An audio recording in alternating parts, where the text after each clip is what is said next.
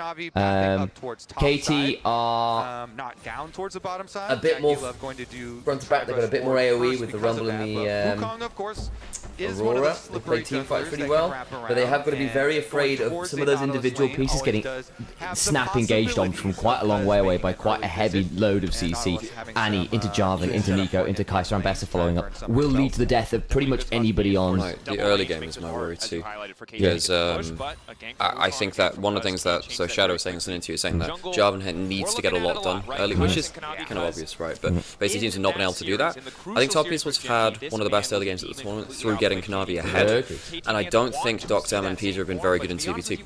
In fact, that's been a huge worry for them. So if they don't manage to control this bot lane, I think that you're going to have, I mean, Peter just tried to walk around the back. They've lost wave control. Of course, against Nico, you're not unlikely to. But they've got the push. Jarvan's completely fine going bot to top. Maybe there's a chance that Cuz goes onto bot lane. This is the chance for them to do something. If they win this early gank, then I'm more happy about KT. Needs to have some value here. Where is the Jarvan? He's top side, so they've got to have an idea that's a possibility. He might look mid. He's been spotted. Good ward.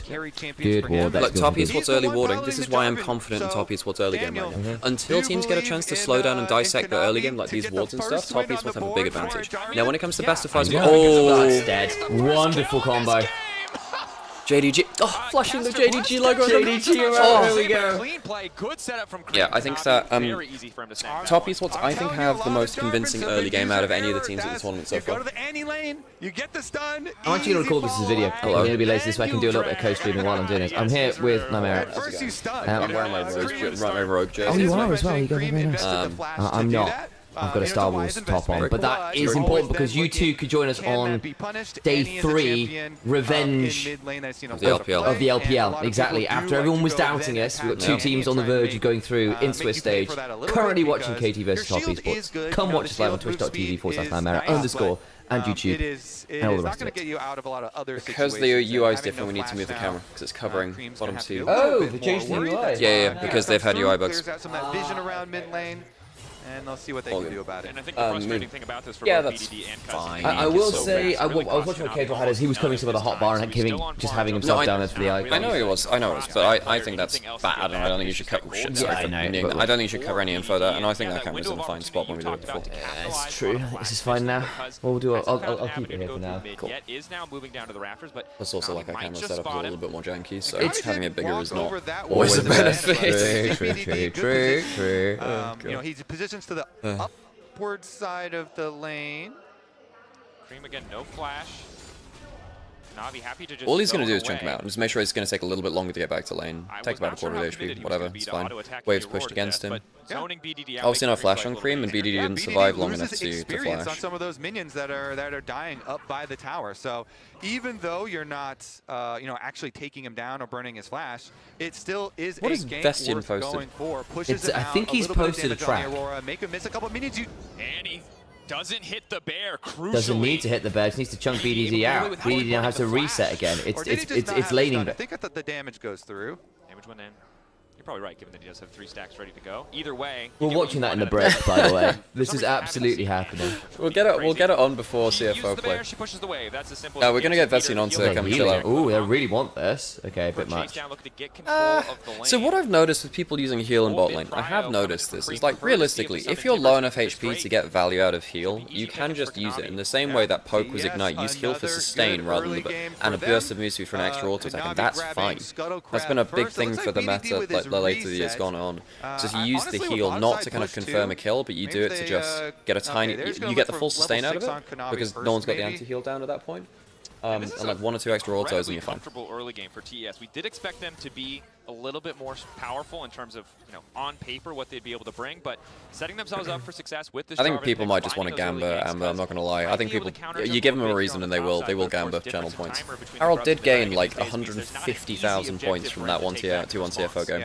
Krugs for Dragon is a very what's happening around the rest of the map? TS. 669's going to be down about 5 CS as this wave crashes in. Any sort of topside, you know, dive mid lane, fine. Jungle slightly for Kanavi. Also, you really want that level 6. Bot lane, I think it is a bit of an issue that Corki hasn't gotten a lead versus the Kai'Sa. Yeah, agreed. I mean, that's what the Nico's offering you. Yeah, exactly. Once he has level 6 and can go for a flash. I am paying attention, guys. I'm just tweeting at the same time. I think, you know, later into the game, you know, KT, they absolutely can fight. But my worry is that Top Esports kind of get everything they wanted in terms of dive combo, some early game strength.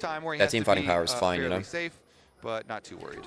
My worry is that KT have given up some early fights and they've had to kind of scrap their way back into it. I think we've arguably seen that in both games actually. Oh, Cream. Whatever. I mean, okay. That being said, look, folks, when it's Annie, a lot of time you use your ult for poke. That wasn't. Is it the most important miss ever? No, but it does actually mean that BDD has HP to fight around. Like. Grubs are just spawning now. And now Tibbers is down. A little bit of movement over here towards the Void Grubs as well. Looks like Cuz wants to grab one before. So they want to push in mid lane, keep BDD from being there. Smite, so Smite bite. Going in. Cuz grabbing the initial.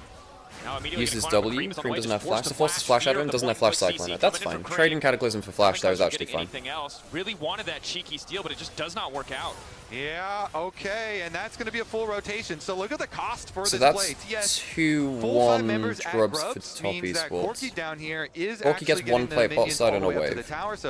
Still even in CS because Kai'Sa took up a mid wave, took up a top lane, so he's missed the wave here. I guess it's 369. No, it would be Cream. Cream missed the wave because he shared it with Jack 11 mid lane.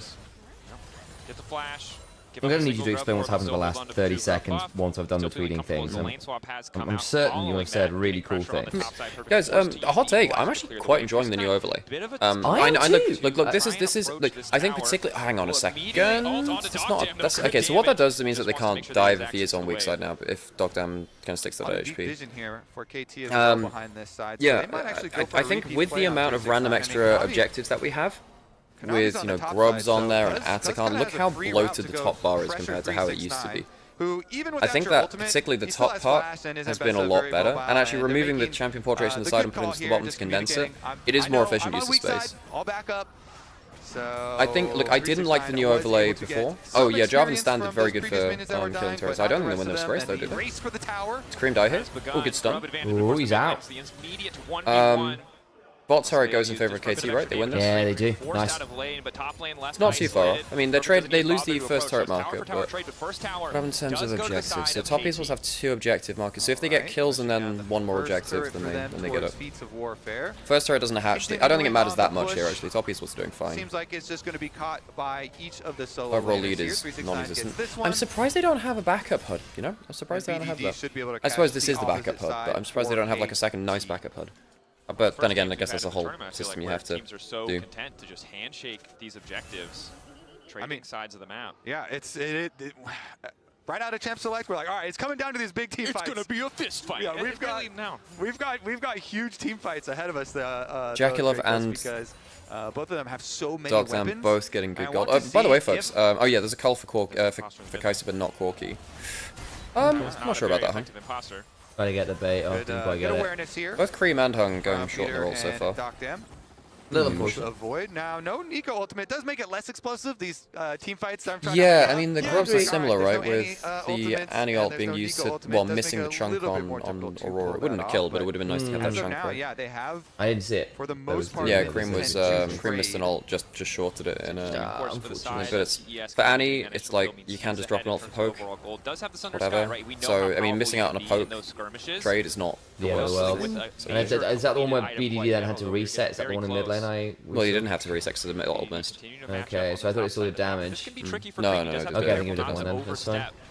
So you did not hit Tibbers. That makes sense. Yeah, I think, okay, regardless of everything else, Jackulov is in a very good spot, folks. Oh, Cuz does not have flash. He is now probably dead. Alright, Kanavi getting stuff done on the job. It's a Kanavi there, folks. Kanavi there. The problem is, I was saying this to Sam yesterday, Kanavi doesn't lose if he's ahead of the game. Yeah, I can count on one hand the amount of games where Kanavi's been ahead individually and lost the game. There was actually one in playoffs, the Neferi one you were mentioning. Yeah, very unusual for that. Where he did end up losing while having like 9 kills or something. But Kanavi just doesn't lose when he's behind the game, ahead of the game. It just feels like they have been so controlled and just executed so effortlessly. Small indie overlay. All of their games here. This is going to turn into so top esports going to get the feats of strength marker off of objective for this. Yes. I don't think Peter wants anything to do with this. Zero follow-up. I think top esports are very happy with this early game. Slightly ahead in gold, objectives on the table, scaling up with the Kai'Sa. At least Dogtown's picked up a lot of plates now. He's picked up one mid, he's got a lot of bot. That's probably good news for KT. He has, but Jackulov also got the plates on top side, and Kai'Sa has a cull. So while Corki is pretty good into the Kai'Sa, I think that Jackulov, typically you want the Corki to be a little ahead. That's not going to be the case here. Yeah, I can see that. And that cull caching will be a big one, I imagine. Because Kai'Sa 2 items can run this game pretty heavily. Kai'Sa gets blue buff steal. This is, of course, KT's response to the Drake, knowing that TES... Turret, this is the one that's taken earlier. Eclipse on Ambassador is a silly item. Although I think Eclipse is a massively overbought item still. The item has just been very, very nerfed from its prime state. It's good on Ambassador, but just because you use Shield Bash so well. And with your W and the Eclipse, you end up getting 2 Shield Bash procs in a short trade. Is that why you run Door and Shield, to have a shield to bash people with? Exactly, so you've learned it. It's like in Season 1 of Yu-Gi-Oh! Where he says, blah blah blah, attack the moon! It just has that tank that shoots the moon. It's not a tank, it's a knight with a sword. No, yeah, I thought he had that tank thing that shot it. It will be the big catalyst for potentially our first. And it was a giant rock dude with a sword that stabbed the moon. They really have been looking towards mid. Yu-Gi-Oh! Season 1 is a bit of a fever dream. What were my predictions? I thought top esports might 2-0. This is not the point where top esports warriors internationally come in. Yeah. Like realistically, that comes in an elimination series. When it comes into an elimination best of 5s, I mean, let's be honest as well. Like one of the other times was against T1, and you really blame them for T1 losses. Nice. Doing a lot of work there with that gets out. It's good. Is able to walk flash. Yeah, that is double Triforce burst action right there. That could get spicy very quickly. So Kanavi has to flash, forced away instantly here, but nobody goes down. So We continue. And second series, I think AL CFO. And the decider I think it's going to be I think it's a close series. up the dragons. 2-1 maybe. Oh, nice combo. But he's already marked up. Nice initial escape across the bail. Comes out. Barry? They got a Nico here. Nico's on the way, trying to catch all possible options. Nice footwork from BDD. One more He's second. dead. He has no flash roll. He's very dead. Alright, so Kanavi's probably dead here actually. He should not be playing like this. You should not be this far up on this side. You just made a big play on the other side. This is the criminals. This is the criminal sin number 1 of macro. You don't make plays. Yeah, but they're taking bot turret 1 as well, and Jackal gets a bunch. I mean, it is not great giving up the mid lane turret, though. You're absolutely right. If it does go down, yeah, it should do. Capitalizing on the previously maybe not blown quite. flash. Going blow for blow here, Daniel. And super important that they're able to do so. Isn't the big game state really bad for KT? But this is giving them a bit of momentum. I would have thought that actually top E... Yeah, I mean, the thing is, you do have... Because I would have thought top esports wanted the early lead with this comp because they have Annie Jarvan. But then again, I think that Corki actually scales better than some people realize. Mid in the process as well, so KT really swinging things back into their favor. I don't think it is in their favor. They're behind a significant amount of gold. Yeah, the mid lane turret's big, but the problem is now you have an Ambassador Kai'Sa dive combo, which is ridiculously online. You've got a cull for Jackulov. He's got another tower kill. Of course, Corki matched that in the mid lane. I think Jackulov is going to pop the hell off, folks. I think Jackulov's going to pop the heck off. Hung is just going to go be the battle ward, the person ward. Yeah, but I do agree, Darkworld. I think that giving up an early advantage to this team is really bad. Yeah. Managed to get the W on point as well. I mean, you can see that BDD actually does find the kill angle there. It's a good barrier. If he doesn't do that, he dies, obviously. That's a weird cue. He has nothing left. Times as you want, but you're not going to escape Ambessa. Yeah, you got 4 seconds till those cooldowns. Kanavi shouldn't have been here. Kanavi shouldn't have been here. Cooked as well, right? Know that he has no flash. Tried to get some vision back, seeing the play on bottom side, but does cost him his life. Yeah, and so these flashes that have been invested from both sides for each team, those are going to be an area to look at for the big team fight that actually does happen, but Perfect's going to be without his. Same thing, obviously, for Kanavi and BDD. So neither solo laner for KT going to have that extra option. It's going to be a little bit dangerous, honestly, in their approach. You know, for TES, which, by the way, I think the overlay is a little bugged. Doesn't show the other dragon. They have 2 dragons. They have Cloud as well. Cloud and the Chemtech. So for TES, of course, they're going to have the right. Okay, I think I've done all the social media I need to. Coming down here to stack up, but KT, good early positioning. They get the vision set up preemptively. TPing mid to make sure that they get the okay, so the overlay's back. We can move. Did you move the camera? I did, yes. Doesn't have the flash as you highlighted before, but does have access to the teleport. Basically KT very grouped up though. They don't have any way to flank at the moment. Could see a TP coming in from bottom wave. Pretty even in terms of gold. I just think that Jackulov's in a really good... I mean, I guess it's more even between Dogtown and Jackulov than I thought, but I just think that Jackulov's in a really good spot now. If the combo works out from top esports before the hook lands from Peter, it's pretty doomed. And even if Peter...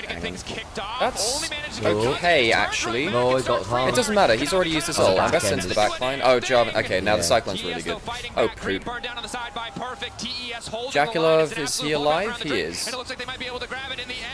Okay, Jackulov trying to kill off Dogtown. Oh my god. Does Dogtown live? He does. Oh, top esports. That was the fight you really need to... They do a bit, don't they? They do a bit. Hung's engage was not fantastic, actually. I thought it was fine because you catch some people out.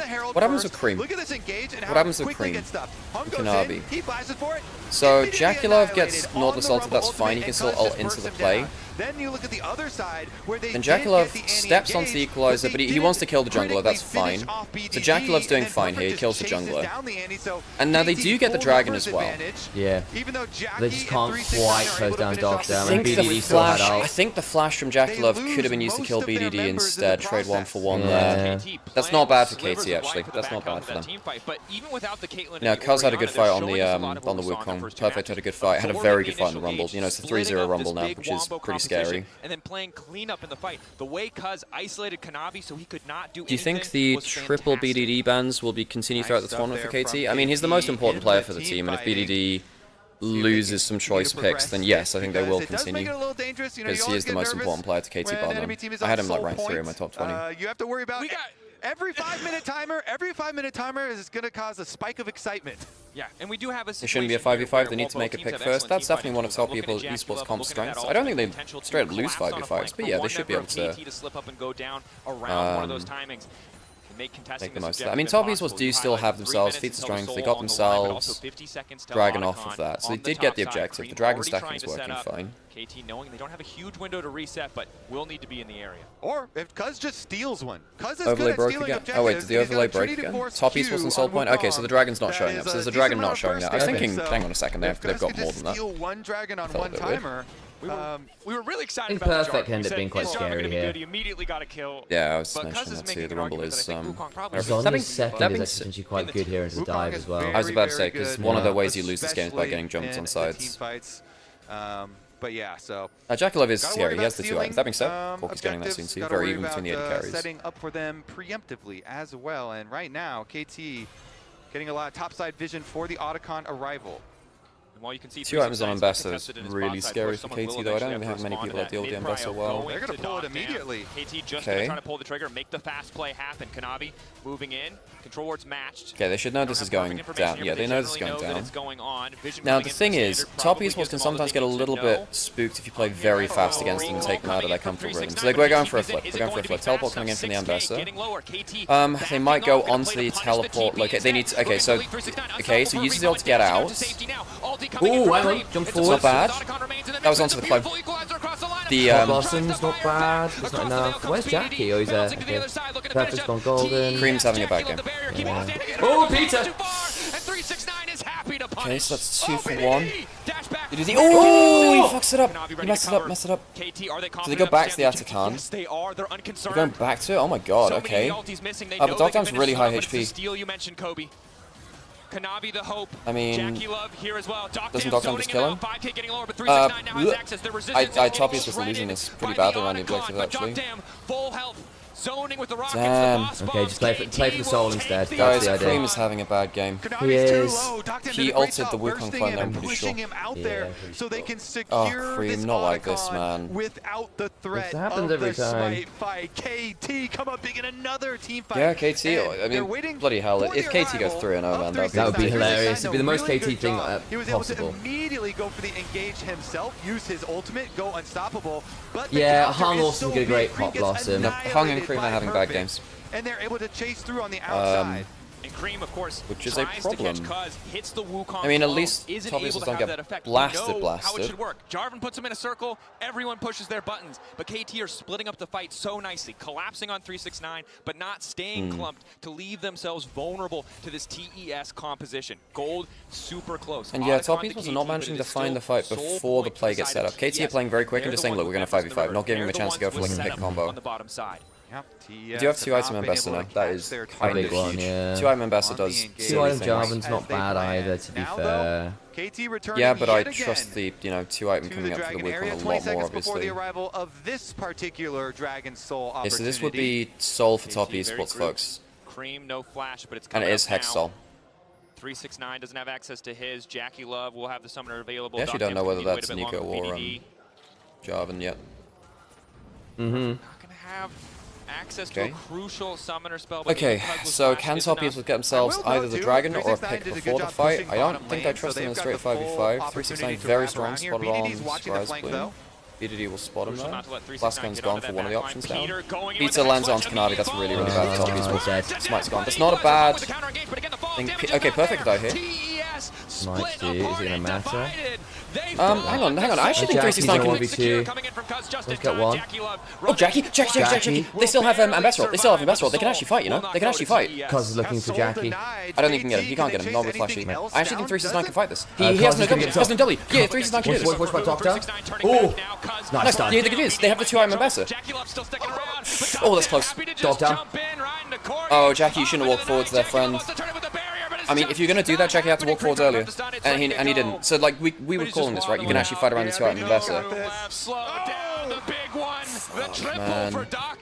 So top esports missed the Dragon because Kanavi gets hooked by Peter. They don't get the pick beforehand, and when actually they could fight around the 2 item Ambassador, they didn't use their summoners very effectively. They were kind of half-assed it. Yeah, I think Jackie was out and the call to turn was not one he was expecting. It's a good pop loss, but But it's too late. they clearly were one they were expecting because they were angling for it. Well, Jackie was back at the turn, turns around, but by that point it's too late, right? But we were calling it like No, exactly, way we could. earlier. Jackie Love does get the kill. So like right here, he should be knowing. Like He should be knowing that they're looking for the call. Yeah, because clearly he's saying something different there, for sure. To make sure they can get the kill, but that was an offensive flash. And so where does Jackie get slowed by? Oh, it's the Amber, the Atacon. But he should, at that point, just get out, trade it as the 1-for-1 or whatever it was. Like, why would you ever turn around there? So that's not a good decision making. And he loses so much. I agree, but I'm saying, like, it looks like slightly, like, split comms.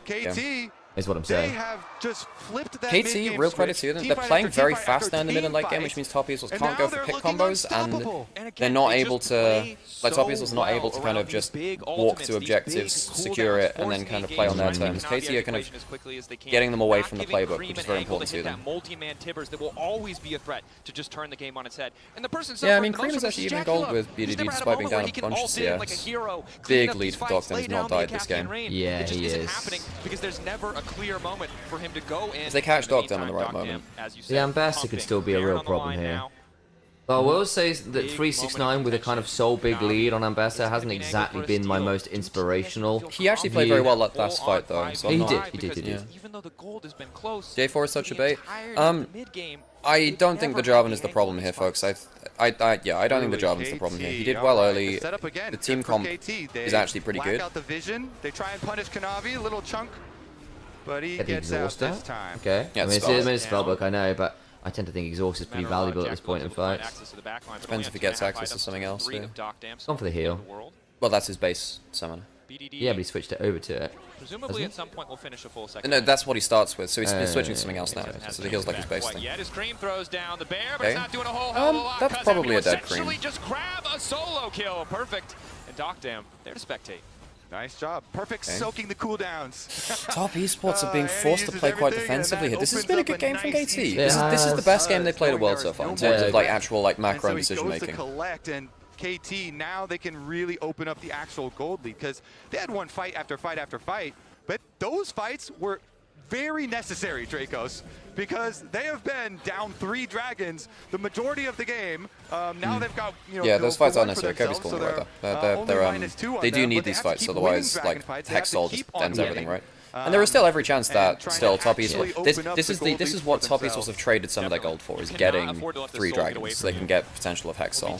And Hexol would be massive this game. Of this TES lineup did grab that kill on the Cuz in the previous exchange around the bottom side, so holds on to a gold lead of his own. Kai's has got 3 items now. Yeah, but I mean, I'm still kind of afraid of Docdam on. Oh yeah, you should be. He's absolutely terrifying right now. He's presumably going Infinity Edge. Could go GA. Some of these fumble engage from TES. Still time though. We talked about it, right? All it takes is one big anti-stun, one mysterious minion. Oh, just out. Hung has also had a bad game. Hung's had a bad game. Hung and Cream have had a bad game. He might be able to trade 1-for-1 there. No, I think we did that, and then the equalizer on 2. Yeah, this is it. Living up to his namesake. Oh no, good work from Kanavi. Still have Jackie Flash ult, so he's not dead here. So good. You are not catching him. Hung and Cream are completely sprinting it, man. Come for me again with these they're trying to catch one with us. They're going to go. Doctor's just ready for it every time. Of TES. That's the second time they've tried that play. He's gotten away both times. It's dangerous to look at a play like that and say, this time it will be different. KT. Because Hung's been really good for Top Esports this summer. BDG about to blow up Jackie. Good flash, very good flash. Actually, does he trade Ambassador? Okay, use Docdam. He did. Hang on a second. Does Jackie love going for the ult? I think he does try. Docdam's dead. Jackie was really. Yeah, 369. He's going to kill them all, unfortunately, I think, but not before taking quite a lot of damage. Hung is going to die because he proto belted in to try and do nothing as a support Nico. I mean, they do kill Docdam, but at what cost? They get 2 out of that. So they lose Dragon, yeah. So they lose Dragon for that now, too. Dude, Hung and Cream are sprinting it. Hung and Cream are sprinting it. They are. Grabbing another dragon. Team fight after team fight after team fight. They come out ahead. This time, it is 369 and Jackie Love actually assassinating the Corki. But everybody else had already taken so much damage that then they were deep in enemy lines. And they go down KT get another dragon, get some more gold ahead. They don't get Baron. BDD is really threatening. It's a good flash again. It's good flash around over this control war. Okay, so what happens to Cream in this fight? Because he's full HP. You'd think the Annie would be able to do more. He gets jumped on by Cuz. And he gets hit by Nitro Harpoon as well, I think. And he can actually finish off the Corki. Yeah, Cuz and Perfect have a very good game, actually.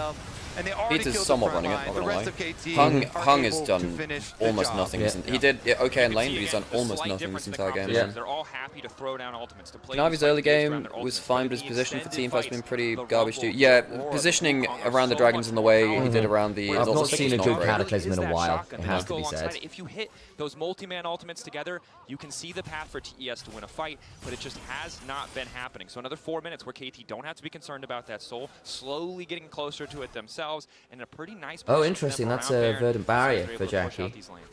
Yeah, going Banshees next, that makes sense. I still think Makes sense. Yeah, you can Jarvan ignore is a stuff like the fine- first fine skill and champion. the Aurora combo You know, or the hook Kit's good, from Nautilus. It's actually good kind of big. engage, lots of early I actually game think BDD options. has quietly been doing. I think we're going to maybe see he's some pretty good cursed. BDD Well, numbers at the end of this game. He's Sammy's 2k up now. Yeah, he is. Willing to Yeah, he entertain is. curses. There's a lot of sports superstition. No, and this is, I mean, we're into like proper late game now. Because it's Top looking Esports like have, he's headed towards they do have Soul Point, 0-9 there's missing a at the dragon tournament. there. That's insane. I think they've just decided, look, we want the new overlay despite the dragon not Anyway, being there.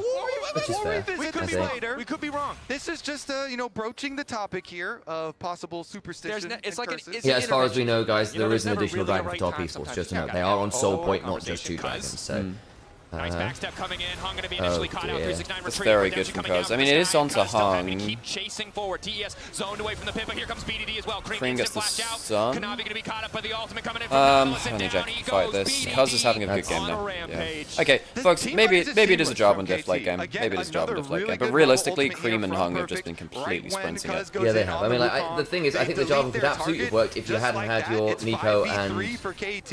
Annie They can take just Baron run it. and That's they can 0, defend 6, it. and 4. They are 2 and 11 combined.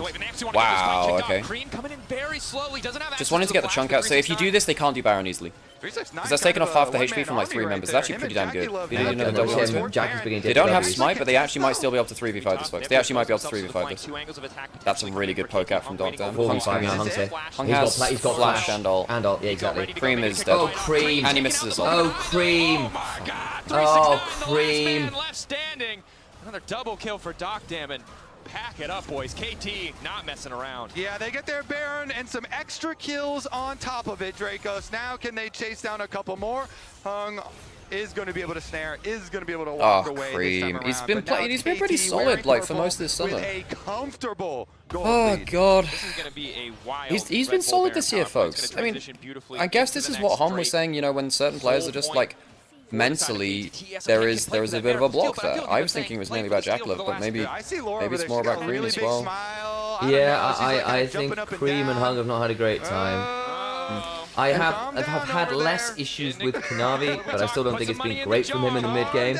Though I do grant you that the Jarvan has been left out to dry a little bit by the fact he is down a member every time he's looking to be aggressively positioned. I don't think this is about Jarvan. I think this is about their engaged combo of Annie Nico. Is it just a steal? How Just can they do not this landing a with single good KT? engage. We've not had a single good Annie Nico fight. Now they might still do, but they're completely running it. Got 4 items on your Kai'Sa and a Dream, but I think the problem is Kai'Sa's going to dive into Wukong, Aurora, Corki, Rumble, who are all really fed. I don't think a 1v4 carry performance is going to be enough here. I actually think 369 and Jackalov have had a pretty okay Yeah, I game, agree. given the situation. I mean, 369 finding a big pick onto like BDD or Dogdown. Okay, wait, Cuz doesn't have ult. There is W, it's W. So they're gonna get GA from that? It's not. BDD has flown to They've the not got side. GA. He's alive. Jackalov has. Yeah, it's over. He is dead. And we said it, Cuz needed to step up, and he I'm still. absolutely has in this game. I mean, Hung and Dominant Cream. performance on this Right, round. guys, you guys. Now the problem is, They so don't folks. even need it. KT. The question will be really about what happens to Top Esports mentally. What happens to them mentally? Because is it better for them to lose now and also then get another best of 3 to qualify at least? They'll have, you know, they did go 2-0. First blood Yep. in the series. Yes, sir. Okay, whatever, it's fine. Like, is it? No, it's fine. I didn't need to but basically, if Top Esports kind of like get extra series and also then get less of a break between them now and the quarterfinals, is that actually better for them? Yeah. Or are they just going to mentally crash and burn from these? Yeah. Because that's the problem with Top Esports, because it's such a finely tuned mental algorithm they got to run. Is this the TES mental break? It was a pretty cool game. Yeah. Honestly, a lot of changes compared to the early game, and I want to say, how do they keep on getting away with this? That is my first question. You notice she's smiling at the moment because I'm it not wasn't. smiling. I don't think they landed a single good engage with Annie Nico the entire game. I wonder what that means. You're smiling. Okay, yeah, I No, am. but what was that? Oh my God, it's that magic. It's the cinematic. But no, it's interesting because this is, for a while, with every win that KT's been getting, it's like, well, it's just this is not a J4 problem. This is just like, how can you do, I don't know. From KT so far. Yeah, and I think 100% it came down to the team fighting. Like, in the beginning, it didn't look so hot. Top Esports got off to an early lead. They're starting to stack dragons, and I was kind of, well, we were all kind of like, this looks like it's just going to be Top Esports easing themselves into a clean game one, but it fell apart. I actually think 369 and yeah, but they're all right. It's about the team fights, partly because Hung and Cream could not team fight for their life. Yes, and then also, I think that's also, I mean, I guess it is, yes, that's the point where visually it looks like this. It looks a lot better if you land the engage. However, also on the other side of it, they didn't land their picks away from the fight either. They got like 1 onto BDG on bot lane once. And then what KT did is just go objective. They never hung around the map. It was just objective, and Top Esports could never get the picks on sides. The trades that they were taking were really not the right one. Is that why no one's playing the Annie anymore? I mean, if you play like that mechanically, it's kind of whatever. You see time to show Hung's Rel game that got him subbed off way back. The problem is he actually did play quite well in summer. He was actually very good in summer, but that was disgusting gameplay from him. Denied access onto key carries or having any sort of holy moly, Hung and Cream had a bad game. You look across the Annie as well. I don't think Cream hit a single big ultimate in the game. This is where it felt like KT really understood what the threats were on their team. Welcome back, Weibo Hung. Because Perfect got so far ahead and 369 was set so far behind. Whenever he did end up ulting in, I need to know where that one guy that keeps defending Hung is, and Cream. I think there was someone saying that Cream was top 3 mid this tournament. Like, look, he's actually been pretty good regionally, but that's a stretch. Is this one person that keeps going to defend them? Like, that's fine, very cool, stand your players, but like, there is a certain level of delusion which will not get you far. They were turning on 369. Oh, that then? Yeah, right, and as you saw, that was like, I will get 100. Really discombobulated engages off of that one. Like, if the Annie damage didn't come through, well, Nico's coming in thinking that she can save the fight, and a lot of these things are happening. Sure. Wait, was Doomby molding about? Oh wait. Doomby was saying Hung Keng, and apparently Keng is Chinese for pit. We have talked about. Yeah, it was just not good from. I have no idea. They didn't release it. I saw like one comment about it, and it stuck in my mind. So like, hang on, that's a bit out there. The best of ones we had, but Jarvan didn't find any. Oh my god, I mean, I'm not gonna lie. Cream's Annie was kind of shit regionally too at points too. Remember? Didn't he win that one game with 2 items in like 40 minutes? Wasn't that him? Yeah, it was. He's had some pretty bad individual games on the champion. Yeah. This is not even a Jarvan problem. This game. This is literally like, how the hell do you play this game when your engage combo is like, yeah. But when you get to the later team fights, you are so squishy. There isn't any sort of follow-up that can really come through. And when you're left on your lonesome like that, it's very easy to be picked off. I think that's where teams have just been finding the success against him. Yeah, and this is one of those picks where I'll be an apologist for it, and teams will be for sure still picking it because, like, that was a throughout the game, like, now the question is, got them a really good lead. How did Top Esports bounce back from this gameplay? And again, I actually just don't think this is a Jarvan problem. Like, the Jarvan was fine early game. Picked top lane, so they were still making mistakes, and you have to be perfect with your execution, with your engages. And in those, we already saw in some of those team fights, KT did a great job at like biffing it. So at the end of the day, the pick I still think is great. But the execution's not panning out. Yeah, and you don't want to rely on a champion like this the later the game goes, especially against a team like KT, because you know that those team fights, they're going to have to find ways to come back, and they will do it. Now, moving forward to game 2, oh, we're not yet out. No, not yet. I know what I want to see from my team. I want to see proactivity from the I'm gonna go quickly right off the bat, because I know they can brush my teeth. For me, on TES side, like, no, it's hard for a team that's lost. At least not. I don't get to smell it over this here. I know, it's a bit rough for me. I do apologize on that one. Say so when we're in my room. We're casting that, like, can't brush your teeth, yeah. It's more about just, like, I do the same.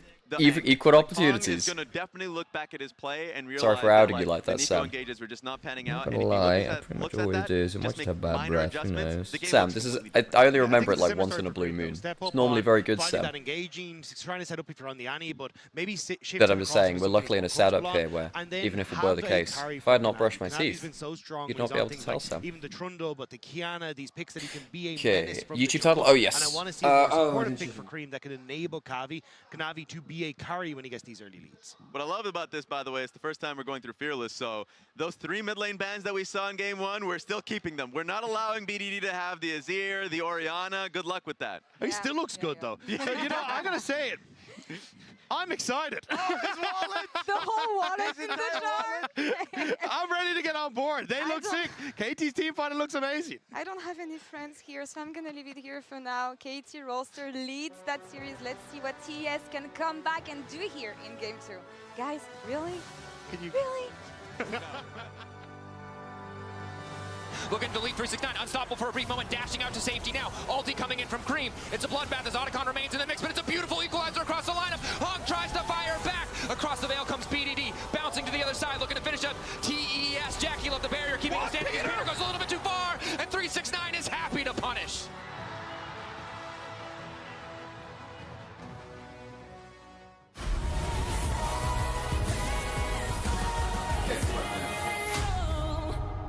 Sorry, I didn't realize I didn't change the YouTube title. My bad, I wasn't for some reason.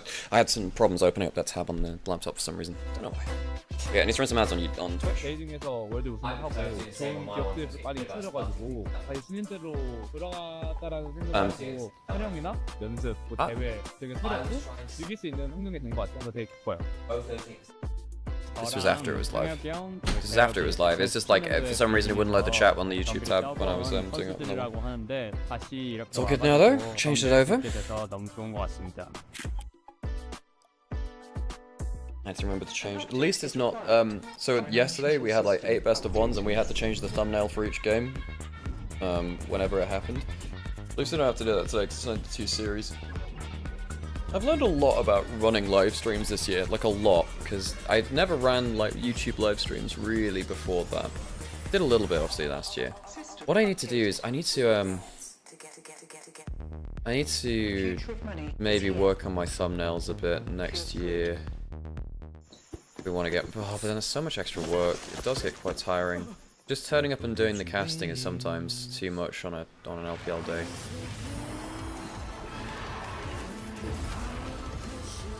If KT are the first team to quarters after getting farmed by the league, by the Legends group, that would be hilarious. That would be very, very funny. They did not have a good time in Legend.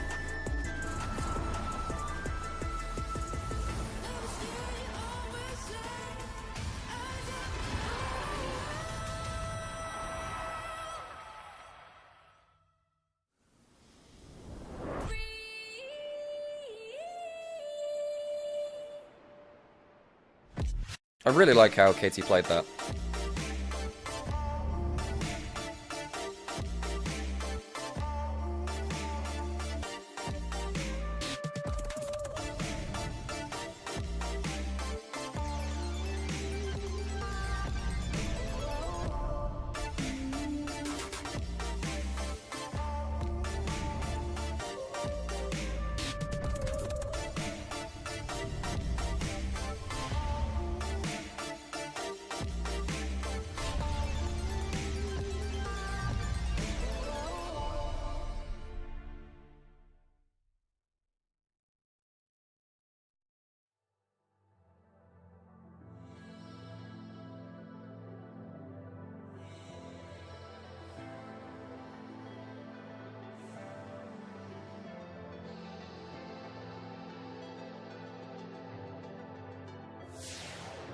That wasn't a J. I'm seeing so many people saying it's a Jarvan. It's a Jarvan problem. It's not a Jarvan problem, folks. Navi actually played pretty well, especially in the early game. He played very well though. Imagine BDD. IMO BDD having an average game and KT winning is a good sign. It is. They actually played very well.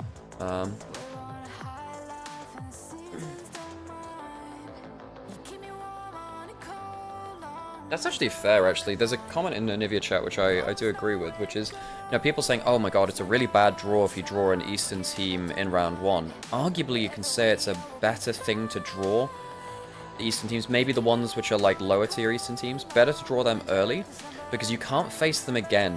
And, you know, say if you face, I don't know, BLG in round 1, T1 in round 1, what happens now, if you get to 2-1 and they're also there?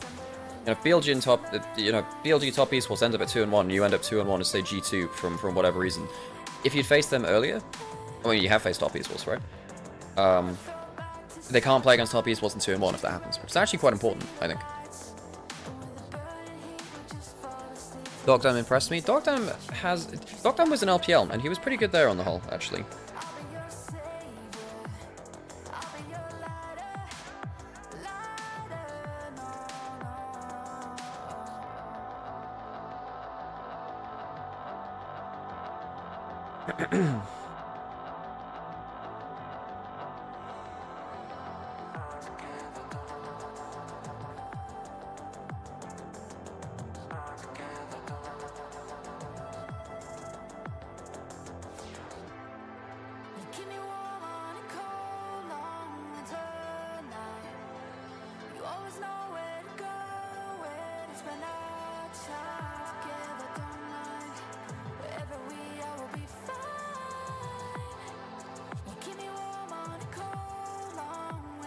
I'm not convinced about the Annie draft. I think, yeah, there's a reason why Annie has been less popular. But yeah, Annie is... I don't know, I don't think it's good for Cream, and I don't think the champion's good right now, so I was surprised that they ran it. Well, yeah. Yeah, that's quite a worrying sign. That's quite a worrying sign, because my worry is that mentally Hung and Cream might just nosedive now. Because actually Hung and LNG, when they got blasted... Welcome back to the Worlds last 2 years of Worlds in a row, Hung played very poorly in both of their losing series. Who will be the first to advance In terms of quarterfinals at those points. Of course, they made quarterfinals for both of them. Game 1, we got to see something from KT that I think a lot of KT fans wanted to see, which is consistency. Because the way that they won the first 2 games we saw in Swiss against opponents who aren't GOL.GG is crashing from how many people are trying to use it. Yeah, that does happen. It's a very useful website. I don't know what the server space is like. So. Okay, into draft. I need to mute the camera. And that's something that TES are going to have to contend with as we head into the second draft. Yeah, KT with some mobile carries, and TES never found their engages. Never were able to connect. So let's take a look at what they do next game. Will they invest again in Top Esports on blue side? Again, I really think jungle matchup is something that they need to focus on. That's something which they did well there, but now the problem is, if Top Esports then have to not only do jungle matchup kind of fixing, but like prioritizing jungle matchup, what happens if they also have to kind of prioritize stuff which Hung and Cream are more comfortable in? The problem is, Hung was a very good Nico player regionally, so if he's playing like that, that is a problem. What happened in game 1? Top Esports kind of, well, Cream and Hung kind of ran it. And KT played very well around objectives. They just kept going to objectives time after time. They reset less and fought more around objectives just to say, really just stop Top Esports having a good pick attempt. Rise is good for Cream. He's played pretty well on that so far. Had a very good game earlier in Swiss. Okay, with Trundle up, typically Trundle's... Blind picking Trundle's a bit of a rough one. But then again, I guess some of the non-tank options are gone. You can't pick Sion now. There might be a Sion for Perfect. We saw him. Something maybe safer for the bottom side. He did not look like a monster on the end. Zion's okay here, actually. No. Hey, how's it going? No, it was... it's good he's not on social media right now. That's all I will say, because he is getting some heat. Okay. On the platforms across the world, across How's draft looking? So we'll see if he can have a redemption moment. Yeah, He fine. responds Casio. Conventional answer. Matchup that's kind of, Comfy. again, rising. Comfy. There we go. Interesting early. You know, it's a bad start to the day. Would you ask if they were right? Let's see what the Completely blanks me. Because there's a few ways they can go about it. Again? But yeah, the Cassiopeia, definitely the other really common answer. He's doing it on purpose now, folks. No comment. Let's see. I like the early Alistar pick for them to really bring that structure, but okay, Cassiopeia to Rise. This is a pretty good matchup, obviously. The Trundle Cassiopeia is also really annoying because you can pill it into the miasma and stuff, which is a real pain. Diving into that comp is not really an option, but Top Esports have a pretty low range comp. You don't have Vi to guaranteed get onto them. No Rumble. I think Top Esports... Blind picking Trundle's a bit rough. Kiana's permaban, that's correct. They can Sion on 4, and I think that's fine now, isn't it? I think if you Yeah. Sion on 4, actually, KT, you're in a really good spot, aren't they? That pillar, Yeah. so much more What do you difficult, want as but Top Esports then? I mean, the theory kind of sucks into Casio. Kiana's also going to hit the bench. Kiana's obviously I think gone. those are all the ones that we mentioned. Rom So is he's pushed not kind available of because you've hit the past Rakan already. The I top think tier. of the they're trying to give Sundered Sky jungle. Kanavi an option. There Isn't has it? to You be could another Zed. We did see jungler. quite a lot of Zed into Trundle. I mean, yeah, anybody.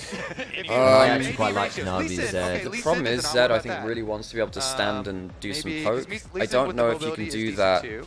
with Trundle, Alistar, Cassiopeia, where if you put your shadow forwards for poke, they will throw a lot of stuff at you. Ezreal's fine here because you know the enemy team's not going to pick tanks because you have Trundle. Ezreal is buffed by having Trundle on the team because it means that Ezreal doesn't go against the hyper tanks, he can't damage as well.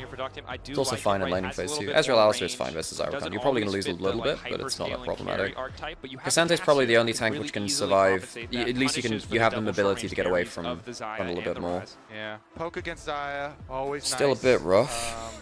So we'll see what they pair the Ezreal with. Is it going to be a Okay, Cassante is fine. It's the one tank which can maybe survive Trundle by just getting out. Even then it's risky. Last pick for Kanavi. I mean, Pantheon is available, I just don't love it. It's not bad. Oh, sorry, you're right. Maybe they go AP jungle. I actually think someone like Zyra could work really well. I don't like Zed jungle here. I don't like it because if Trundle Alistar walk at you, Pillar forces your shadow backwards and you never get to poke. I know a lot of the LPL junglers talk about how they really like the matchup into Trundle. I know, but they have played it, but I'm not that convinced. I'm not that convinced. I've seen Kanavi get super far ahead and not deliver on it. I think it's also not bad into the Ezreal, right? Because Ezreal struggles to actually keep away from the Zed. My problem is there's never going to be an isolated Ezreal because Ezreal's just going to what he'll do is he'll E on top of Alistar and Alistar will just immediately queue his Zed lane. Yeah. I will say I think Kanavi's first showing on Zed was pretty rough. I think it has largely since then become significantly better. I still think Tarzan's the best Zed. Pretty consistently. His Zed performances, like with the exception of one game, have been very, very good. He had really good showings on it at MSI and EWC. Good showings from Summer on it too. So there's that option. I think Kanavi has been better, and I think he can still definitely do some carrying. He's very, very aggressive about hunting Trundles down. He got, like, the last time I saw him do it, I think he got 2 solo kills on enemy Gromp against the Trundle. And for those of you who haven't seen Zed jungle, because I know it's much more of an LPL thing, I don't know if there are non-LPL viewers in here. The thing which LPL Zeds do is they do very, very quick first to clear. They'll clear in, you know what, under 3 minutes. They clear through all camps, recall, get 2 longswords, fight for scuttle. However, with Kiana, what we've been seeing is 3 camps, recall for longsword, and then you stay out on the map for a little bit of a different timing, so you can mess with enemy instincts by being out on the map when you should have reset normally. I think also what I think as I understand it, the Kiana has been nerfed a little from its absolute peak, so I'm not sure people are able to quite get the full clear into longsword angle, whereas you can get half a quadrant reset, come out with a longsword, and then be able to fight with at least that advantage around Scuttle Grab, even if you can't do the full double longsword. Yeah, you can't get the double longsword with the Kiana clear right now. We're getting ready for an early game with Kanavi Zed. But yeah, there is a world, but obviously because it's a fantastic Trundle for years and years and years, but there is a world where the Zed can potentially just take that Trundle apart, who actually doesn't have a great time into Zed in the individual matchup at the very least. Kanavi, my dude, please do not walk. Oh, okay, it's only an Alistar. That's two. Yeah, sure, but like it's only an Alistar in terms of level. If it was a Nautilus, then you die, or a Gorm, then you die, but that's sorry, I now understand what you meant. I thought it was only Alistar in the book. It's like, no, you've been baited by the... There's a guy next to us shouting his lungs out. No regard. If he has to speak tomorrow, he's doomed. I can kind of feel it too. Double elimination. Our thing shakes a little bit. Why are we talking about double elimination? We get the physical World is single limit, yes it is. Okay, so although Swiss stage is obviously a little different. Is it going to be top down? Yeah, Kanavi, I don't know. Kanavi gets ahead on Zed, and then my problem is in mid and late game, he's actually not been very good at converting that into wins. I know that only happened, but he's still got like he's still happened twice. He's only played a couple of games with this year, and it's happened twice. I feel like he's got a better win rate than that this year on Zed. He might have, Sam, he won 1 or 2 of those games, but it was with him inting in late game as well. I'm not sure, I don't have the same memory. There are definitely some games. I know there was the one game really early which wasn't good, and we were both like, that wasn't great. And there was one later on as well. So at least there are 2 this year. There are 2 this year where I'm like, wow, we got really far ahead, and they won despite him being really, really fed because he was inting a lot in late game. I've just seen some really hard carry games from him on this as well. His early game's been very good on that. His late game has been a bit sus. Fight towards Scuttle or not. Regardless, it is going to be TES here. Getting hit by Q. Oh, Kreen's got hit by like 3 Q's level 1, by the way. Do need to. What are you looking at, GOL? Yeah, lol fandom. Okay. I think a lot of those websites are crashing right now because people are checking them. Multiple times. That's what Dark was saying in chat. Whether it was disguising himself as a minion and then going for the Corki and not being able to get Doctum, or whether it was him, in the team fight going straight, straight for the front line and then just getting immediately blown up and deleted. They were for the majority. So he didn't do the 3 camp. You can see he's like, you know, 10 seconds ahead of Cuz. Yeah, by a crazy margin. This champion is absurdly good in early game. But is kind of similar in the fact that you can get blown up that too. early, So I saw that Kanavi. No. So if you cast a spell while the shadow's in flight, it'll cast it at the end. So if you W E before it lands in Q, it will come out of the shadow as the shadow lands. So it's, yeah. Alright, let's check Cuz. That has always been the case. Very far away. I've not really played Zed. It's not fair. But I didn't think he got his shadow off in time. Tiamat, I think Particle's a bit hard to close, see when but on he just the keeps- projector right need now. any more help, all right? This It champ isn't quite as is bright. pretty good. Okay, well, if Bullbear was in the game, you'd be singing a different song, I'm sure. Suddenly Trundle's the problem. Okay, so here it is. Now is where the Zed comes back Unpopular with the opinion, but double elimination shouldn't exist in international. So the thing is, I think that... so we did recall for the double longswords. This is what we're talking about. Yeah, cool. Yeah, I think double elimination is very good when your seeding is less robust, which I think is always going to be a problem in League because the strength of regions goes up and down, or is just very uneven. For instance, this could have in danger here. level 4, he has miasma. So if he gets miasma on the turret, that's a problem. They could kill here, though. They could kill. Yeah, they could kill. Flash forward. Rude, it's only going to be the slow, but Kanavi immediately goes in. One more auto content for the week. He does No not miasma. quite get the damage. Shadow. BDD still living. Cream in trouble. Hung over the wall. Oh! It takes a third person, they do it, though. Cuz could maybe kill here. Kanavi flashes, Unless Hunger has E. I don't think you can do it now, maybe. Are they gonna, they're fine. I don't think they can do it now. I don't think they can do it. Well, look at the river. There's the Alistair and the Ezreal roaming. I think Kanavi's got Shadow up now, doesn't he? Yes, he's safe. And that also means he can get towards top scuttle. That was still really almost very bad from top esports. So you got flash off Cousin BDD for that flashing off Kanavi and Kriya. That is, yeah, but that's the Zed tech where you recall for the longsword very early on. Perfect season takes but can't do anything about it. Camps are respawning. And because he's already got the reset for double longswords, he doesn't need to reset after scuttle now. If you do it after your 6 camps before scuttle, you can actually stay on the map for your second clear. Which is really nice. Easier to pull off now that BDD doesn't have access and really. Yeah, he missed a couple of shurikens here, and yeah, the root didn't properly Actually, a land. nice back step from BDD as well, to be fair. Yeah, it's very good. It's very good. Very good flash timing. Breaks up in the. Oh my god, he slaps him. Yep. 3 members of TES. Oh god.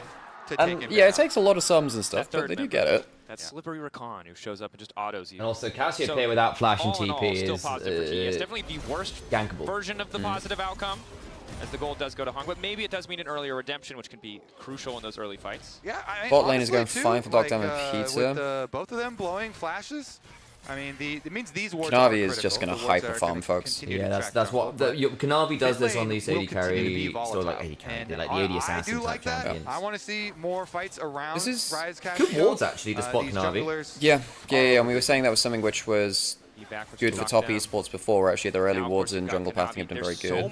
I think basically because Hung had to roam up river and everyone had to reset, it allowed Peter to get just like a full set of wards in bot jungle. Yeah, he did. If the play had happened more cleanly in mid lane, this wouldn't have happened, but obviously this is the case. Poking their heads up into the river, no one taking an early Drake this time around, and TES again in control in the earlier stages, but Kanavi on the Zed, a much more potent threat as we move further into the game. All right, so they know there's a lot of vision on bottom side of mid lane. You'd rather have seen plays around bot side trying to take out Dogdam. I understand the thought process from Onivia's chat, but the thing is, the reason you look at that is because the Cassiopeia was a lot more killable from that threat range, because it basically was already, BDD was already in, you take damage from, good back step action, BDD missing the petrifying gaze kind of sucks for him. Should be fine there. He was already at Zed passive range, right, and that's a big deal. Contempt for the Weak is such a big part of Zed's damage. For that top side scuttle crab and get his level 6. Even in farm actually. I mean, it's really kind of like the later the clear goes, and the better it is for Zed. Kanavi gets a ward into enemy jungle. Zed's also waiting on his camp respawns again now. Yeah. As in, like, well, his respawns can make a little sooner than Level 6 is where we might start to see some action here on the top side, but as you so eloquently put it, Kobe, it's Cassante versus Renekton, so. Yeah. Don't care too much about it, but you're right. Potentially look for a fight over the red buff if you want. No, not with the resets from bot lane coming through. You know that there's potential of Ezreal Alistair coming over. They buffed it. If you're allowed to stay close to someone and keep. I think this is quite risky. Although he does level 6, level 5. Ultimate, so you know the How much damage did he do possibilities here? Okay, gets double shurikens on. Anyone else roaming over? No. Yeah. Again, he's ahead in XP, so it's level 6 to step up here. Another bit of shadow slash from card. Shadow's down now. Ezreal say, I don't like this. I don't like this. I don't like this at all. Peter can get a double pulve. Okay, he actually misses the pulve. That's big. They kill the Oyster now. They kill the Oyster now. Oh no, they don't. Okay, he gets the red buff. Doctam goes forwards. PDD hasn't got flash. This is why I didn't like this invade, folks. This is why I didn't like it. It was always very risky. Your Zyra is not coming to top side. This was the risk of this invade. They didn't have the... They had exhaust! Exhaust was really good there. He gets exhausted. It is rough. And yeah, even with the level 5 Alistair, it's fine. In the very end, this is what I mean about Kanavi's Zed usage. His shadow usage. Doctam's gonna dive this. Doctam only level 5, Jackie level 6. Surely this is another kill to follow. This game is an absolute bloodbath. Barrier there for Doctam. Tries to land one more Q, doesn't get it. Cream comes over the wall. Kanavi didn't have to die there. Okay. I guess he gets a quick recall that way. In the end, I don't think that was on Zed's shadow usage. Yeah, it was, because if you shadow backwards, you live. I don't know if you do. Doctam just follows you. No, because he just shadows out of the way, and Desriel's even going to get here as well, I think. I don't think that's going to happen, no. BDD now here, and once again, Hung might be the sacrificial bird. But is able to use Jackie Wasn't to respecting escape. in my ass, but didn't think Trample would come off in time. Now you can take a... Never mind. Zai has flash ult, because his hair has level 6. we've got a pillar. Feels pretty good, though. He's on Hung. He is the one Rakan who's has able to infinite backstep. mobility. Jackie, of course, still has access to the ultimate. Now you may explain what we just saw. Well, no, maybe not. Never mind. Yet. Never mind. Still messing with them. Okay, so Kuz got an assist. Kanavi's got 2. They are going to look towards the grubs for sure. They do. Top lane match is actually going completely fine for 369. Who is one of the best Cassantes He's a really good Cassante. To lend support, but it is. Okay, gets onto the miasma there. But again, Rakan is really annoying to pick off until you actually have significant damage. Already started the objective. Crucially, they don't really have insane mid-prio mobility. here. It's an even lane state. Because doesn't have vision. So they've taken 1 grub already. They'll get 2. Shot barrage is used. They're able to grab 2 grubs. Likely to be just happy with that. Dead Peter wants a Rakan little now, bit more I flash out from think. Hung. Shit, okay, even I was better. Summoner spell as well as the 2 grubs, but TS firing back with the grub of their own. Yeah, no miasma cooldown available there to follow it up, so Hung is able to get out. I'm not that convinced. I don't know. I'm not that convinced by top esports here, because now they're going to have to go into a mid game. Fairly even. Dragon to the side of KT, 2 grubs to the side of KT. With a comp, which I think KT's comp is very punishing. Because the thing about the Zed is that if Zed is punished for using his shadow going forwards, I don't like Zed as a champion. And I think you can be here, because if you put your shadow forwards for poke, and then Trundle Pillar comes in, flash Alistair combo miasma, that's just his dead Zed. Because if you're on the miasma, you can't switch to your shadow anyway, because you're grounded. You can already see the miasma would get really annoying. I mean, obviously, that said, I think you can still be really annoying for Trundle, who doesn't actually enjoy the Zed matchup at all, largely in the 1v1. No, in the 1v1 shot, it's the combos about it later. I also think Doctam could end up having a tricky time there as well, especially if you've got the Rakan following on to lane Prio at the very least on the bottom. So I don't think it's like a completely done deal, though I grant you it's been a scrappy early game. Clear out the extra wave, and again, I'm not quite as dour, though I grant you he's going to use his bottom, and they're going for the It's not an awful Zaya game, I guess. Not the best, but not the worst. And Jackie when he gets rolling on Zaya is terrifying. And like, the only person who really outranged you is the Ezreal, right? So there is a world where the Renekton and the Cassiopeia and the Trundle all kind of run through, like, kind of get in your active range, and it gets a bit frustrating for them. I think, look, Peter had a bad game last game, but Peter, if he has like good flash combos, could completely destroy top esports here. Trundle onto Cassante means that 369 Cassante is not going to be as crazy. Flip's done for Zed. She does have a lot of sustain between the Roa and the Twin Fang. And it's interesting, it's the Thornmail first for 369. It's Renekton, and it makes a lot of sense because you're just so much auto attack damage from the Empowered W. But you can't help yourself sometimes. You know, also against Trundle as well. Currently into I mean, I suppose it helps a little bit versus Castle, the fact you've got anti-heal, but actually does Twin Fang proc it? Is it only auto attack? Only auto attack. Only auto attack, so unlikely to actually proc it. I had a thought process that, wait, does it actually... Is Thornmail ever procced on spells? I think so, unless the spell, that's the reason, unless the spell is coded as an auto attack. Yeah, but at that point it's like... Yeah. Okay, so top piece was 5 for Dragon. Peter has flash combo on level 6. This is where things get rough. It is below half HP, so Kanavi should still secure this. Maybe... This is not bad for... Hang on, Cuz is coming over now. This is the problem. Oh, but they can't do There's no follow-up, there's no follow-up. 369's not in a bad spot. No, he dies. He got headbutt. And he got, yeah. not quite able to land it, but the interrupt did come through just in time. 369 dropping Trundle down. is kind of messy. Able to make And it this, out with the yeah, warp, and again, and this is the problem I was talking about with Zed having to play like in melee range because you can never stay at shadow It was a range. really nice when you called the flash pole combo, right? It was very nice. That actually wasn't that important in that fight, I don't think. It knocked Navi back into the team. Did it? Yeah. Oh, yeah. Three-man pole. Okay, yeah, in that case, Navi back in. in that case, just bad reactions from Kanavi to not get away from the Alistair. He does cleanse was very down quickly, flash but the and pillar shadow, but behind it's got Jackie meant that Jackie had to See, also they could have just shadowed over the wall from Kanavi. They could have actually just gone up. They saw three. No, that's not what. So cleanse early, then the pillar behind him, and then as Hong comes through, Perfect able to gain the distance. There's the ultimate, and Peter gets the Okay, that is very good actually. Yeah. Q knockup. That is very good. But yeah, this is the problem with like Flash. Alistair plays onto the Alistair into the Zed in this game.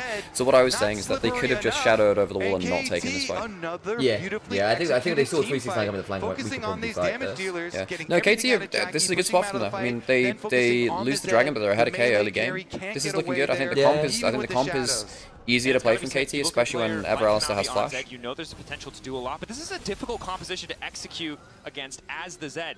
Even Elk plays Jackie Love. I think Elk was very good at the end of summer. I think he was very good. But I think if you look at Jackie Love regular season, he was insane. And I also don't think he was bad first game, by the way, folks. I think he was actually pretty good on the whole. I also don't think it's necessarily about Jackie Love. I think these games have not really been about him. I think it's actually been more about Cream and Hung in first game for sure. Yeah, and I think in this game it is much more about comp, and this is much more of a macro and decision-making game, which I think top esports. Again, I'm quite worried about the Zed. I think that as soon as I saw that Zed into the comp, I'm like, you've picked for the 1v1. This is not going to be about the 1v1, and lo and behold, it's not been about the 1v1. Really, you got a good early clear, but then as soon as KT get more than 2 people on the screen, it's a problem.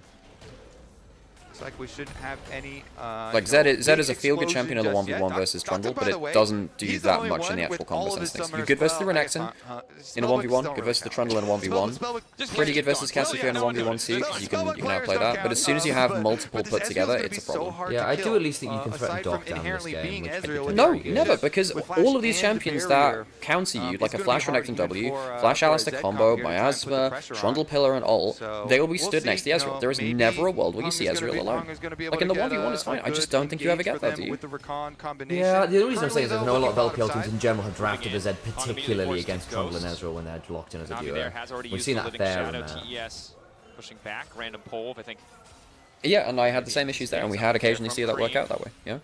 But I think in this game, KT, particularly after they showed in game 1, which is that we will just perma-group and never let you play isolated kind of low-number skirmishes, I don't think you're ever going to get that Zed 1v1. This is picking for a 1v1 matchup, but this ain't LPL anymore, you know? And that works in some ways in terms of like the Kianas work very well internationally, but I don't think, the Zed I can just see strategically where it falls apart. Q3, 6-9, looks like he's fishing for the all-out angle, but we'll hold on to I still don't. They would be a trade of ults at best, I think. I guess you could do if you want to trade ults, but... Yeah, wondering whether, because he's got behind him, was like, could be an okay. Navi has 1 or 2 camps, so yeah. Oh, that is a dead Kasante. Sack bottom side, there's not even a way for them to play for now. It's 369 who needs to get running. Cuz can just steal away all those resistances as well. He was trying to get the all-out angle onto Cuz. 369, nowhere left to go. The Q3 good TP by BDD, because he was actually on the weak side as well. So that means that top pieces can't play on the other side of the map. They can probably shuffle the turret at least. And you know, like he's coming at you, he wants to get an ult somewhere, and they'll probably get turret back at the very least. And Kanavi gets a full quadrant. You're on the miasma. It's the counterplay. Yeah. And a scuttle grab. Infrequently see. You lose the objective and BDD gets time on top turrets. Yeah, you do I think still get bot turret for this. Yeah, so it's not plates at least or something like that. Herald immediately slammed where, mid or top? BDD just teleports out. They go make the cross map play on the other side. They get a kill. Plus they're gonna still do turret as well. So that also gets factored into the game. That's pretty huge actually. Herald into mid turret. I thought Cream was gonna kill. So now you're 2k down, which is... I don't know, man. I think top esports have picked a very hard composition, and while individually there are bits which work quite well, I think that KT largely outdrafted in this game. The Cassiopeia is also working, right? Which we've seen the Cassiopeia into Rise not function in a lot of games recently. It's been a lot better for LCK than LPL, I think. I think even there it's had a bit of a weird win rate, but I won't swear to it. Just starting to grow in the favor of KT. Maybe we oversold top esports avoiding the collapse. Yeah, typically it's happened when they're in elimination games. I didn't expect it to happen at this point. Typically they're solid up until they reach the elimination best of 5. With the exception of first stand, where they were just bad the entire time. Yeah, Kanti Which is where I think a lot of us like, oh my god, it's not first down. They've had a couple of good games. Yeah, true. To sneak around. Brings up one side. Kita has flash on Rolster. That's a good amount of chunk actually. If you manage to get Peter like below half, then it's a different conversation. I think honestly, just keep 369 pushing top. Don't even teleport it down. The controversial arcane shift into the Z move, probably a testament to how comfortable. But again, I don't think that's a problem because you can actually just like Rolster. Oh, Jack, you've got ult. Ready to follow. Redemption coming down. Jack getting a little bit more space. The feather's ready to be pulled back. Double root. Yeah. Now they're completely corralled on the top side. But it's a very good combo. Rolster flash is just broken ass combo. Because it's a reaction thing, I presume. I think it's got to be a reaction thing, right? He didn't flash or roll. Zed is dead. Folks, we're actually in a world where KT might just 2-0 top esports. Delta has flash and barrier. That's not a good flash there, Kanavi. That's not a good flash there, Kanavi. That's a bit of a tilt flash, really. At the very least, during that game of hide and and seek, seek, it's a fair shove bot at least. That's not bad to be fair. That's okay. Yeah, that's okay. The cross map's there, but like my worry is if top esports are like grasping at those grasp those kind of random plays with the Z or whatever, that doesn't speak well to what's going to happen for the next play or two. Like BDD is really quite scary at 2-3 items. And yeah, I don't know. Top esports comp doesn't play itself, you know. You gotta, if you're playing from behind into champions like the Oyster, which we've said causes issues, it's a bit of a problem. Are just getting smaller and smaller, especially as Hong is learning Someone's coming out to give him any. Should be okay. Oh really? Did you need to quickness? Yes. Yeah. He needed the move speed. He actually would have got hit by a Cassiopeia Q and maybe died there from. Fair enough. Maybe it was pretty close. I mean, it so was either that or flash, I think. No Rakan ultimate either to even try and threaten a pick play with. Well, top esports have been very convincing on day 1 and day 2 for me, but be like a that being said, I guess it was versus 2 Western teams that. Oh wait, no, they beat.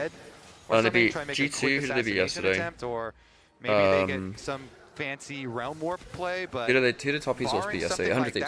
Oh, okay. So they beat G2 and 100 Thieves. Yeah. And while I think there were a lot of things which did convince me about them, I get worried about the tilt now. I get a little bit worried about the tilt. It's the first Asian team that they've faced, and they have looked. I mean, the first game was not. The first game was fine, with the exception of Hung Cream fumbling team fights. Yeah, at least there were some good takeaways. This game. 2.K down at this timestamp is a bit rough, man. We haven't seen a big grouped up fight. Oh no, we saw the one. And this is the problem about the Shadow going forwards again. No, you shouldn't have the way. Oh, I thought he was. Yeah, no. It's a Shadow Slash. They get the ult off Peter. Jackie's still got ult and flash. 369's not teleporting. Oh, nice ult. Nice ult. 369 is just not teleporting. He doesn't want to be there. Oh, KT are playing really well, folks. KT are playing well. Anti-Khan angle. BDD with the petrifying gaze. It's the stun. Cream down and Otacon soon to follow. BDD kills Jackie here if he's. He might. If he has ult and he has flash, he's likely safe, but he's threatened enough that he doesn't want to chance it. And this game, with the Atacon and an extra turret, I think that's just a very, very difficult lead to come back from now. It was already pretty difficult before, honestly. And now I know. I'm saying that was. Yeah, no. I think before that it was like within the realm of playable. I think this is probably going to be very, very hard now. Yeah. That was the point I was making too. Yeah. Yeah, and there. In both cases, it was already very difficult, and now it's like gone over the edge, really. Sort of gold, 2 items at least. Maybe if you can fight around the next dragon before the gold lead really balloons to 3, you might have an angle. This is why I think that stuff like the Z into Trundle, I think for me feels very fake. Even like regionally, I know LPL junglers really liked it because you can kind of trade shadows and jump around out of melee range and whatever. But as soon as Trundle combos up with one other champion which makes use of the pillar, Zed feels very fake to me. Kiana's a bit different because you can hop over much more regularly with the W. W is just much lower cooldown than the ZW, and you can go to Grass Blade to go invisible, blah blah blah. You know, and these are regular abilities which help with that. I think Zed just feels very, very. Is it quiet because okay, wait a second. They don't want to believe. Uses all. And, oh no, he's not. I take it back. I'm telling you. I'm telling you. Not bad. Not bad. Oh shit. Don't say not bad. Okay, but that's not a Zed thing, Sam. Zed was getting his ass beat there. Top play as well. Teleport up here for a 2v1. Who did the kill go over to? Was that Zed? I think it was Zed. Yeah. Alright, that's good. They've got Green here as well. Coming around the wall. Cuz trying to collapse on Jackie Love in the meantime. It's a split play Nice. across 2 fronts. Jackie Love caught out Realm Warp to get them a little bit closer to Perfect. I don't. Holding on nicely. They don't really have an angle of attack there. Dominus coming out for Perfect in the meantime. One dash Flash going through. Realm Knocked back by 369, but he manages to make it over the Hung's wall. here. Hung now chasing. Flash forward. The stun to interrupt, but it's not enough to stop. Okay, alright, so they got 2 kills across the place. They've already lost their mid turrets, that's not getting pushed by KT there. That's not bad, that's some good gold back. That's some good gold back. And now, That's literally a third of the gold league just to spit. and Dragon's up in 10 seconds. If they can stop Soul Point, get another Dragon. Perfect is the one. I mean, Perfect's just not going to be there, which is not bad. Oh, hang on, that's not the best TP of all time. Arrival on. So we can't Right on teleport. top of Oh! Yeah. Okay. He's in, he's out. That's a hard Safe champ for to now. So Dragon's up now. Baron's not up. I'm surprised they're not doing Dragon and Spawn, you As know. we progress That's into half the the gold league 1-3-1, gone. the Dragon being Yeah, available at the but moment, I think that KT gets to still they roll into Dragon, are, right? KT are showing Probably. as I real interrupted top, back probably now. but I think it's He has no There's teleport. top side. He has with no no teleport. TP. Perfect That's comes true, up there's with no teleport for teleport. either. Yeah, but I So mean, no Ezreal or one Rise. second. Zed has ult again. Ezreal's run down. Okay, they're giving it up. They're going to go for tier 2 top. But they're just really not in a good spot here. Kanavi laying down the shadow, but immediately That forced shadow. out of the pit. Good. Yeah, I know. I guess we tried to time it. I just looked a bit spooky and it was, so wasn't expecting just blast going into 4 people. Zed shenanigans. For KT, they can continue to force TES to come to them. Apologies to Team Secret Wales. KT is apparently just the best team in the world. True. Like, so KT beat MKOI and Team Secret Wales to be here. Teleport, so he couldn't join either. Cosmic Drive Now down it's a for 3-item the Cassiopeia is going to be real quick. Ultimate would have guaranteed Rakan kill and Drake that. Yeah, I'm surprised that they I'm surprised that they didn't Let me tell you. It's only going to get better here. Yeah, I thought that was Strive for going the to be. castle. Yeah, I thought it was going to be the ult as well. I agree. Because Hung obviously had no idea. Yeah. If you eat, yeah. I mean, if you ult into miasma, I think probably just dies. Rise is often fairly often. Hung has missed the knockup. Hung is. You've used an ult for that. Doesn't BD just run? Oh god. Cream's pretty fast. Oh, Mr. Petrifying guy. No, he hit the slow. He hit the slow. He hit the slow. So he actually did hit it. It just wasn't 10 towards him. I mean, he just didn't get the stun, is what I meant by that.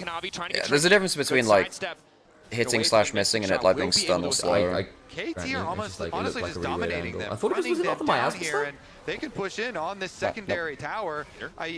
There is split push going on, so they will get 1 tower in payment. Yeah, I just don't see how Top East was ever like group up fight against this team. It's just way too annoying to deal with Pillar Miasma and all the combos between them. On this KT lineup, they will delete this objective if they're given 30 seconds. Is KT good or do GT dog shit? I mean, look, Top East was played very well versus GT. Top East have not played very well today, and I think game 1 was not good play. Game 2 I think was less about that and actually more about comp and decision making, rather than like mechanics or something like that. I think yeah, as I said, I've spoken at length about the Zed and how I think actually it's a bit of a bait here. I think it's a bit of a false counter pick into Trundle if Trundle has combos which hurt. Which they do. I mean, Trundle Alistair, Trundle Cassiopeia, it means that the pillar becomes less of an annoyance, more of a, oh fuck, I gotta have to W backwards all the time. You can't W forwards. At least for TS's side. You disagree? I don't know, I'm trying to think what else you could have gone. I don't hate it as much as you do, though I grant you, I do think that, like... I was thinking about an AP jungle. Is that possible? I think AP jungle, if you go Zyra, I think it's way better. Concerning when you're playing Zed jungle. Yeah, nothing dives onto you well. Enemy mid laner, and they didn't build as Onyx. You do very well versus the jungle. You go AP jungle, you go for Bloodletters at some point, I think you're very happy. I think people have forgotten AP jungle. Probably going like Rylai's or something next. But Any Dino jungle? I'm not as against the Zed as you are, though. I'm not that I disagree with your analysis. I think it's tricky. It's not bad quickness. That's a dead Cream, I think. It's not Peter's actually not danger here. Cream is dead. Very good petrifying guys. Yeah, goodbye. The 5v5 is just so much better from I also KT. think Jackie Love's actually fumbled a lot of combos. No, it's not his fault. That's I've seen harsh. him. I don't know, dude. I've seen he's died. This is the 3rd time he's died to a combo with flash up. I don't think it's the Zaya's fault. I don't think it is. I'm right. Yeah. Look, I don't think Jackie Love has played very well. I don't disagree with that, but I think pointing the fingers at Jackie Love I don't think is fair for this game. I have more issues this game than last game for Jackie. I think that this is multiple. Oh yeah, sure, I'll agree with that too. Yeah. I just think that there's multiple fights now in a row. Like there's like 3 out of the last 4 where he's just not used the flash at all when it would have been useful. Hey Medic, how's it going? Hey, we're currently despairing because we thought that Top East was only got their Worlds debuff when it was Elimination Series. Yeah, exactly. So, Hung in this series has been a bit closer to what we expected from Spring Weibo Hung. So, Hung was really, really good in summer for top esports. Like, really good. I actually think he was maybe best support in the league across everything. Very, very good. Stop it, BDD, not like this. I don't think there's anything Jackie can do here now. But I think my wonder is whether... I thought Top East was the better team coming into Hung's Diabol, but Cream's also not been great. First game was not great for him. Second game, whatever. I also think this second game, we've been talking about it at length. I think, so Zed has been very popular into Trundle in LPL. I think what we're seeing this game is if Trundle loses the 1v1, but still wins by, say, pillaring into Alistair combo or pillaring into Cassiopeia damage, then the Zed counter pick is just not actually a counter pick, because Zed can never W forwards whenever there are two people on the screen, which is what happens a lot. Again, I've had less issues. I've had more issues with top esports overall, like team play. So actually, they've ended up in a lot of 4v5s where we've not seen 369 come to plays. They've not been ready for a lot of division plays. That's not bad. They don't get paid today. Yeah. So what? Don't see what the Zed actually brings. So what Zed actually brings? Top esports are a very jungle lead centric team. They love having Kanavi ahead. What Zed does is does a full quit 6 camps very, very, very quickly.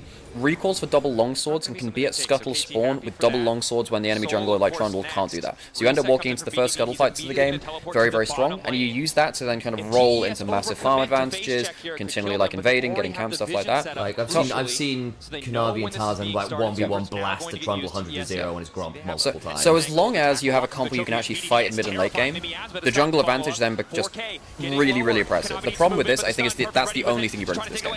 Really. Bad from Kanavi. It says Cast Q hits him, hits the Jackie. Oh, Jackie, this is a horror story. Again, I don't think there's anything you can do here. This Cassiopeia is so overstacked at this point. Jesus Christ. But I think, to be fair, also BDD just had a killer game after the dive early was the one thing that's gone wrong for him. Yeah, completely agree, Medic. I mean, if you don't punish early, then things go wild. And that was my problem. I think Zed into Trundle is fine. I think Zed into Trundle Cass, Trundle Alistair, stuff like that, that's not fine. So at that point, it just becomes, you must win early. And that's a problem. That is a problem. I think Top Esports early in the other Swiss games were way, way better at finding actual comps which work mid and late. I think the Trundle really, really screwed them.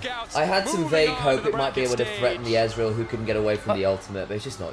You called out it's going to be difficult to find him alone or in a fight. I thought maybe if you could go in second on the Zed after all the cooldowns, then you can threaten the Ezreal then. Never got to be the option. How the hell has KT gone undefeated? KT undefeated. Jesus, that's insane. How have they managed to go 3-0, man? Did Atlas tweet? Did he not tweet? Crazy. Okay, we want to get Vestian on for the second series if he's around, so we will try and set that up. Yeah. So then we have Anyone's Legend versus CFO. I thought this was going to be the easy match for LPL today. Jesus. Well, okay, now this is where KT Rolster do the LNG of last year, go undefeated, and they have like 2 weeks off or however long. I think it's less this year. But like they have like a bunch of time off, and then they come in really cold to quarterfinals and get blasted. Surely, right? I mean, playing MKOI and Team Secret will probably help them. True. You don't, don't you dare besmirch the name of Secret Wales. Yeah. MKOI, you know what? Secret Wales. Secret Wales. MKOI. Through the Swiss stage. Secret Wales. Perfect. Is it just the Welsh rugby fan of me hearing the word Wales going? Been easy for him, but easier to play, and so did the rest of the team. And I know that he's been if I had a budget, you know what I'd be recording. Yeah, I do want to at some point revive the tradition of doing Disney parody songs to happenings within the league scene. Way more smoothly. The team fighting was damn, Top Esports got fucking wrecked. They did a bit. Oh god, I said this earlier. I want. If Top Esports can recover and they get another couple of series out of Swiss stage, no bad thing. It could work because at that point they're then they get a bit more practice on stage, they get to come in less cold into quarters, but I'm worried about the mental collapse. Here's the big brain. Yeah. There is going to be a number of teams winning from a significant margin, because a lot of teams are going to go to 1 and 2, right? Yeah. Including the possibilities of T1, Gen G, HLE, BLG. Yes. avoiding 3-0, you avoid the battle-hardened 1 and 2 team that is going to make the deep lower bracket run. Yeah. This is the mindset from Top Esports. This is a sandbag series, and I am all fine. Nice headband, Law. I appreciate it. She's even got the KT colors on. Oh my god. It took him a bit of time, but I felt like this game specifically was his game. But on a I made a tweet praising Top Esports coming into this, and I'm just saying, KT fans, you can say thank you now. When they took down Gen G in the upper bracket, it was a combination of BDD and Cuz. That combination is lethal when Cuz has woken up, and he is definitely wide awake. So it was great to see. Yeah, I think I don't know. Like game 1 was very winnable from Top Esports. They had a good early advantage for the. I think they had a real winning position. That they were in a really good position to look for Hexal, stuff like that. Hung and Cream just completely sprinted it. Game 2, much more of a comp issue. There was execution issues as well. I think that Hung on Rakan was not good, and I think Hung didn't really. The thing is, I'm aware that we're picking apart the holes in this Top Esports comp, but we actually also didn't see them really manage to coordinated invade outside of that aggressive one onto the red buff where the exhaust came on through and Kanavi's ult meant that they didn't actually kill the level 5 Alistair, who may otherwise been under threat. Weren't expecting the spellbook exhaust to be in at that point.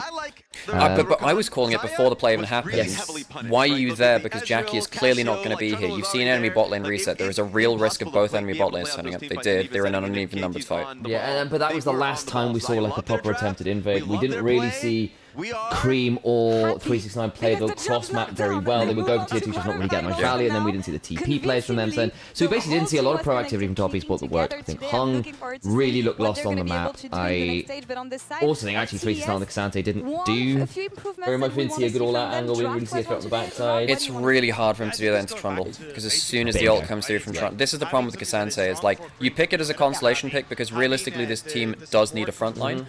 You don't get the Alistair, which would have actually changed. If you had the Alistair with this comp, if you change supports here, Top Esports probably have a winning comp, by the way. Yeah. If you change supports, but that's why I put Alistair as my most picked champion for Swiss, for Worlds. Because I think Alistair is just uniquely very, very, very strong. I put Jarvan. Fair play. He's really, really strong leading against him. Kanavi thinking he was Tarzan with the Z pick. I mean, he was really good on Z in early game in region. And the thing is, again, Top Esports are a very jungle. We've seen this the entire year. In fact, when a couple of the casters were asking me about LPL teams leading into first stand, the biggest thing is I was saying, like, look, Top Esports are the jungle focus team. They are the jungle lead focus team. They use strong bot lane. Winter Split is what they did. They use strong TV2 bot lane to allow Kanavi to invade on like second respawn of camps or even first like end of first clear. And then they just like use Kanavi as a wrecking ball throughout the entire game. Clearly things. Oh god, I hope they don't mentally collapse. That's the worry. That's the worry. Yeah. I think especially if you're gonna go for this kind of like skirmish invade comp and then fail to skirmish and invade, it's a bad time. I think also just they really struggle to actually. They end up like putting a lot of damage into an Alistair and not actually converting that into the kills. Or into the Alistair having to reset, which is also what you want to do. And then either just... Yeah, KT... So what did I tweet before? I tweeted, Top Esports worries tend to kick in for elimination series, so I don't think their poor mental strength will be a factor today. Teams haven't had a chance to dissect the early game and drafts yet. Top Esports have the advantage over KT, who've struggled early. You can thank me anytime, KT fans. Oh, wow. Look, I'm just doing the analysis which is available to me, Sam. I can't believe they made Worlds and now they're 3-0. Like, and the problem is, now they're 3-0, they're obviously going to get their shit kicked in first round. Of course they are. I mean, KT have never gone beyond quarterfinal. KT have never gone beyond quarterfinals at Worlds. So they went quarterfinals in Season 5. In fact, we saw that live as they lost to Rox Tigers first round. And then they made it to quarterfinals in 2018, which was the next time they made it back, and they lost, of course, to IG in the 5-game series, even though they had the super team. And they've never been to Worlds outside of those 3 times. I just landed in China. Let's go. KT are one of the best teams, like, and most exciting teams, and oh god, don't say exciting. And they're one of the most exciting teams across the league history, and they've only made Worlds 3 times. They made it to quarterfinals each time. They really should have been there in Season 3, but yeah. Have you ever seen Great Wall at night? Play the local way. Pay your way.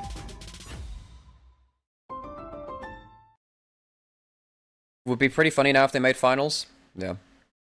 Don't know what happened to KC, but definitely implosion. I mean, they stopped doing their team vlog. There was a bunch of like cryptic tweets at different points through the year and different things said on stream. Yeah, KC for KC. Okay. Yeah, KC. It just looks like internally, just a bomb went off. I don't know what the heck happened like over the course of it. But the fact that like the thing is, there's a lot of teams where this stuff happens, but very rarely does it become this public, which is kind of wild. Probably with the exception of something like Breaking Point for Liquid, but even then that was post everything, right? It didn't happen during.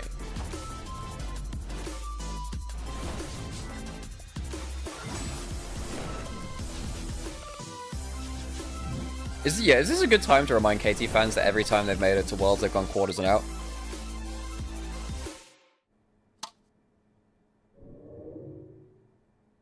Red Bull gives you wings.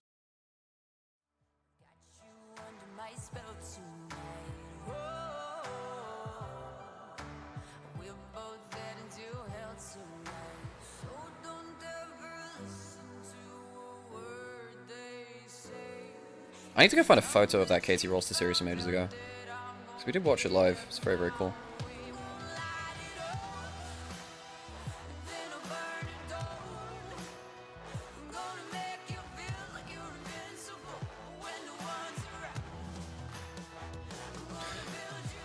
Okay, we should probably go try and get Vestion on at some point then. We should probably manage that, yes. Okay, so what you need to do is load up... I've got Discord on here. If you want to get Discord on your PC and add an extra audio I'm going to just output. have a look about how to do that, yes. I know, it's just because of the way my audio setup works, it's been a bit weird before, so we'll give it a go, but I'm not. What do you mean by it's a bit weird? Because what you do is you put... Okay, so for chat, I'm going to explain to chat because Sam knows this already. You can choose where your audio goes out on Discord, and then which is different from the rest of your stuff. And then you can just on OBS add an audio output device. I've done that before, it didn't work. For whatever reason, some of my outputs aren't picked up by OBS. No idea why. So for example, I can't run my audio through my speakers or the interface. I have to go through that. It won't work, it's not working. I have no idea. Okay. See you, chat. I didn't know about that, so while I was trying to explain things, because whatever, I didn't have the information because it wasn't given to me. What I was trying to say. Then you could have just given me the damn information. So when I tried to, then you kept sassy with me. Well, the reason I was being sassy, you wouldn't let me finish the sentence. Nuh-uh.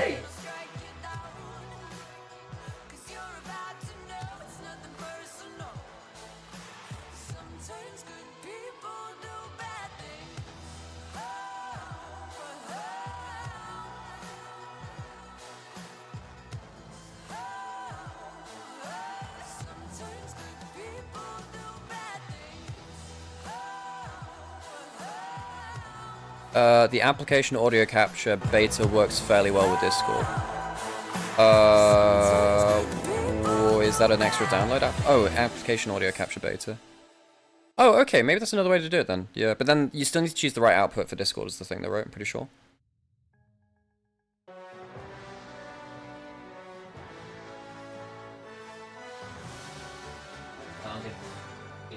We're gonna get you twice. How are we gonna do this? Our call. Get me twice? Yeah, well, I just need basics. I want to just make sure it comes through. Welcome back to the desk ahead of our second series here today. Another team is but about to fly how? to quarterfinals. What do you mean getting me twice? I'm going through here, Sam. So it's just going through your mic. So that actually doesn't matter at all. Because this is through the same audio input. To take on CFO. I do hope they are ready though, because it has been an amazing run for CFO so far. I haven't changed titles and I haven't changed the other things. Is that really an upset though, given how they've been performing all year long? I don't know if it is. Honestly, they have looked absolutely spectacular. Obviously, domestically, stomping people. Yes. But here at the International as well, they've looked great when it comes towards playing towards sides, how they've been drafting, their control in the early game, their team fighting has been spectacular. They are hitting on all fronts. And usually, like all of us, we have experience with our top team having some peaks and valleys, the valleys being specific. You guys have a lot of valleys. It has to be an up for a valley, Rask. But for CFO, they have just been experiencing the peaks. It just feels amazing for them. Being able to experience those three internationals, Driver, of course, dancing because of the dub. Like, that game that they had versus T1 was exceptional through and through. And for me, Doggo was crazy. When I see the Draven locked in, you have some doubts. The game seems kind of difficult. He plays it out so expertly. The dives that he finds, like when he's that confident, I was like, oh, please give me some more. And you can't be happy, honestly, when you see the way this team has been performing, because I remember at the beginning of the year, we were saying that it was all about jungle. But let me know when we're good to go. And the man of the hour yesterday was, in fact, Doggo. The aggressivity on the side of that Draven. It feels like every time we come to Worlds, though, we end up seeing Doggo step up. Last year do you want me was to the add play details? versus BLG, and this year now in the Draven versus T1, this man, when the clutch is needed, steps up massively. And the fact you can rely on this AD carry to carry through what has been a strong early game for CFO just sets them up as very, very strong opponents here today. And coming into today, what can we expect on the other side of the rig? Because AL yesterday, they beat Gen.G, an upset. Hopefully that. Have you got the right mic input for Discord, by the way? Well, here it came down to team fights. Yeah, some of our expectations are just based off checking. MSI. I mean, beating HLE, beating Gen.G. You might get us a little bit double because he's too much going into the thing. The coaching staff. That just sounds better. Honestly, yes, you know? you make the use of the HLE one. I was like, okay. No complaints of hearing you guys' voice. I have to mute. Okay, so I'm going through Sam's mic. Again, and you can see the light so I need to mute your account on Discord. Mute myself because I don't know what's going through the laptop, and then hopefully it's fine. Okay, chat, can you hear Vestian? Hello, hello. Take over, get the early kills that they need, and then when it comes awesome, right, that's working. Right, so now we need to figure out what the hell our audio balancing is going to be. But yeah, we have Vestian on. Vestian is LCP expert. We chat a little bit around ASI for some of the Vietnamese teams there. Bit of a different scenario now. We've got Anyone's Legend versus CFO for, you know, undefeated 3-0 out of Swiss stage, so stakes significantly higher. There was that game where you're stealing. I don't want to believe it, Sam. Look, I was more nervous about Anyone's Legend than Top Esports. Kaisa tries to dive back in. Steadfast presence to block her. 3, 2, 1, not allowed. And then shoves her into the hey, Young Vest got all of his support behind CFO today, so there's a lot. There's a lot of back on CFO. Look, all I'm saying is I believed ceiling for CFO this tournament was semi-finals. I'm seeing tweets saying, wouldn't it be a massive upset they went out 3-0? I was like, no, it isn't. If you actually knew ball, you knew that this team was good, and this was more than a possibility. Absolutely. I mean, yeah, especially with who we drew, I think was the important thing, right? Like if we get like the PSG or even AL side where you're against Gen.G, Gen.G HLE, it's a lot harder. Yeah, exactly. Yeah. But I mean, we would be a shame, right? They could still happily make it up. Yeah. Absolutely. And I think importantly too, like Fnatic, I had no doubts about that series. I mean, there's always the question mark around T1, but realistically coming in, I was expecting them to win. Like I think going in, they should win. Obviously, it was emotional to see them actually do it, but that was my expected outcome through that series. Now, I mean, I think AL are a lot better than T1 based on how they've performed so far, but I still think CFO certainly can win. I think, yeah, this is because it's a best of 3. We actually get to see adaptation, and that's the most interesting thing. Because I think AL are the most creative LPL team. Yes, I will stand by that. They're the most creative LPL team. CFO are a very creative team in general, so we get to see. Because the game yesterday, I don't know how much of you caught like I was talking about it on stream, but the CFO early game that could legitimately change the entire tournament. I don't think you can blind pick Caitlyn anymore because Caitlyn can't 1v1 top lane. Like very good as a TV2 champion, not great as a 1v1 champion. Agreed. So if you do lock in some, you know, like Doggo's Draven, which is of course very effective yesterday, you know that you're escaping the Caitlyn. The Caitlyn has to stay bot lane. You pick some motion swap there, that's fine. And because LCP/PCS VCS last year and then LPL this year actually had on-stage practice with 1v1s because we had 1v1s for side select either in game 1 or game 3 and best of 3s and then either game 1 or game 5 or best of 5s. We've actually got some on-stage experience for these players of what is the just raw role agnostic best 1v1 champions in the game if you just leave them in a lane alone. Particularly because of lane swap detection, you can see stuff like Draven come back in top lane because Draven was absurdly good in those 1v1s too. We saw a bit of Lucian, Jace, Heimerdinger, Renekton was around the place too. But this could legitimately change the entire game.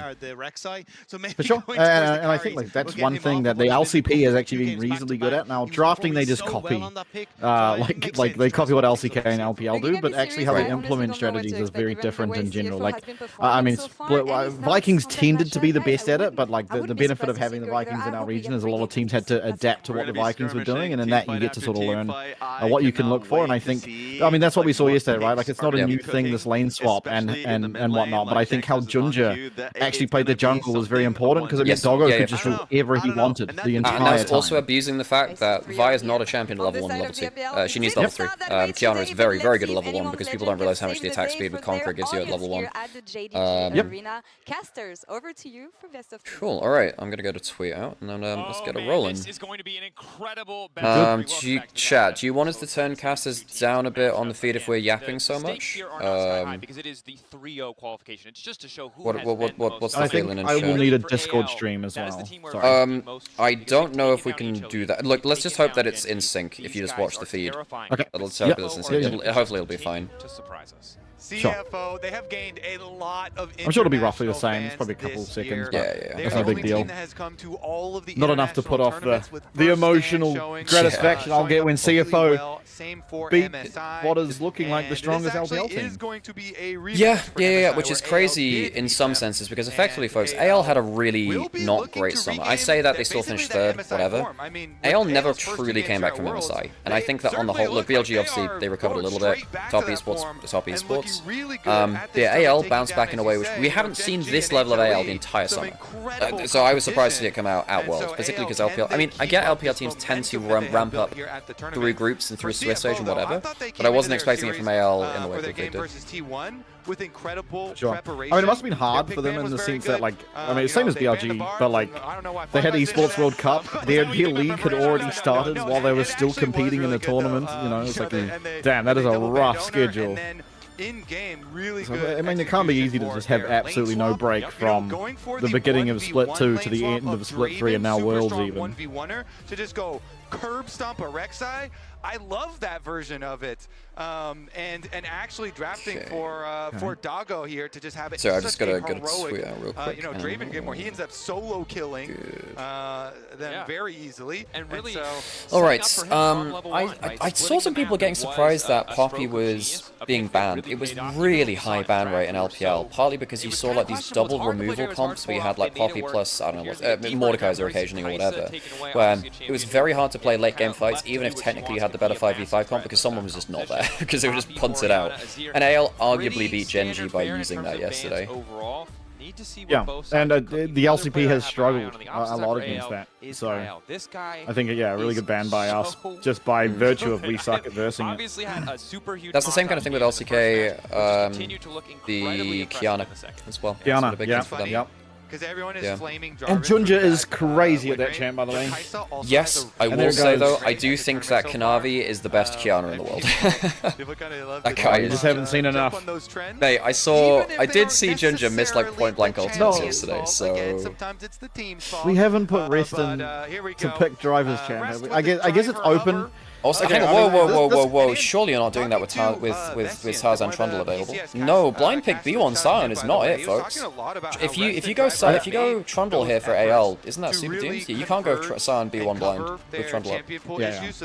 I mean, this makes more sense. And to be honest, they probably never were, just because, like, again, driver's not in. So, like, I'm sure Rest can play it, and part of it could even be. Is this Rest's first game Worlds? He played the first 2 best of 1s. Yes. No, Driver played the other 2.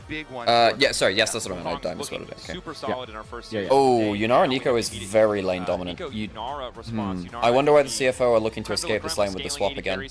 But my problem is, I don't think you can commit to the Sion and the lane swap if you have Trundle on 3 here. I don't think you can lock it in right now, so they might have to go Corki just to say we have to go 2v2. Yep, and I don't necessarily mind it. I mean, the problem is, right, that Yunara is just going to be better than Corki for the duration of the game. Like, it's just a champ that's good into Corki, but it's not like Corki has to necessarily interact with the Yunara. And, you know, like Junja can get onto the Yunara. There's not the greatest peel at the moment. I don't hate it. I don't love it. I think it's like, whatever. I prefer this over picking Ezreal, which is what a lot of people do. Yeah, I think Ezreal isn't great when a lot of the hyper tanks are still available. I think that Ezreal into hyper tanks feels pretty bad, and particularly if you locked it in now, you can't lock the Trundle. You can't deny the fact that say, Conky Aurora. I mean, he's played 2 games of Rise, so CFO, right? Hasn't Honky? Yes, both games were Rise, but his Aurora is very... I mean, like, maybe you'll remember back to MSI, he solo killed Faker twice, I believe, as Aurora. And it was this matchup. Wait, is he undefeated on Rise this year? What's his win rate? He's got... Because Medic was in our chat earlier, and he was talking about Honky's Rise win rate. I have to say, I don't look at stats like that nearly as much anymore. Maybe I should. I mean, he is nearly undefeated on lots of things. It's the hardest, you know. True, they have won a lot of. They've won a lot of games, folks. Is a popular pick when you're facing. His Rise is 100% over 5. Nico, right. It's a small sample size, but strong. His Aurora's only 50 over 6, but to be honest, he is very good at Aurora. And so Doggo gonna have Oh, I forgot to run adverts. I actually need to run adverts now. Oops, we'll do that at the end of the game. Not bad. I should. It turns out there's a load of things to sort out when we've got streams on 3 different places. Yeah. When Young Vish comes and ganks. Yeah.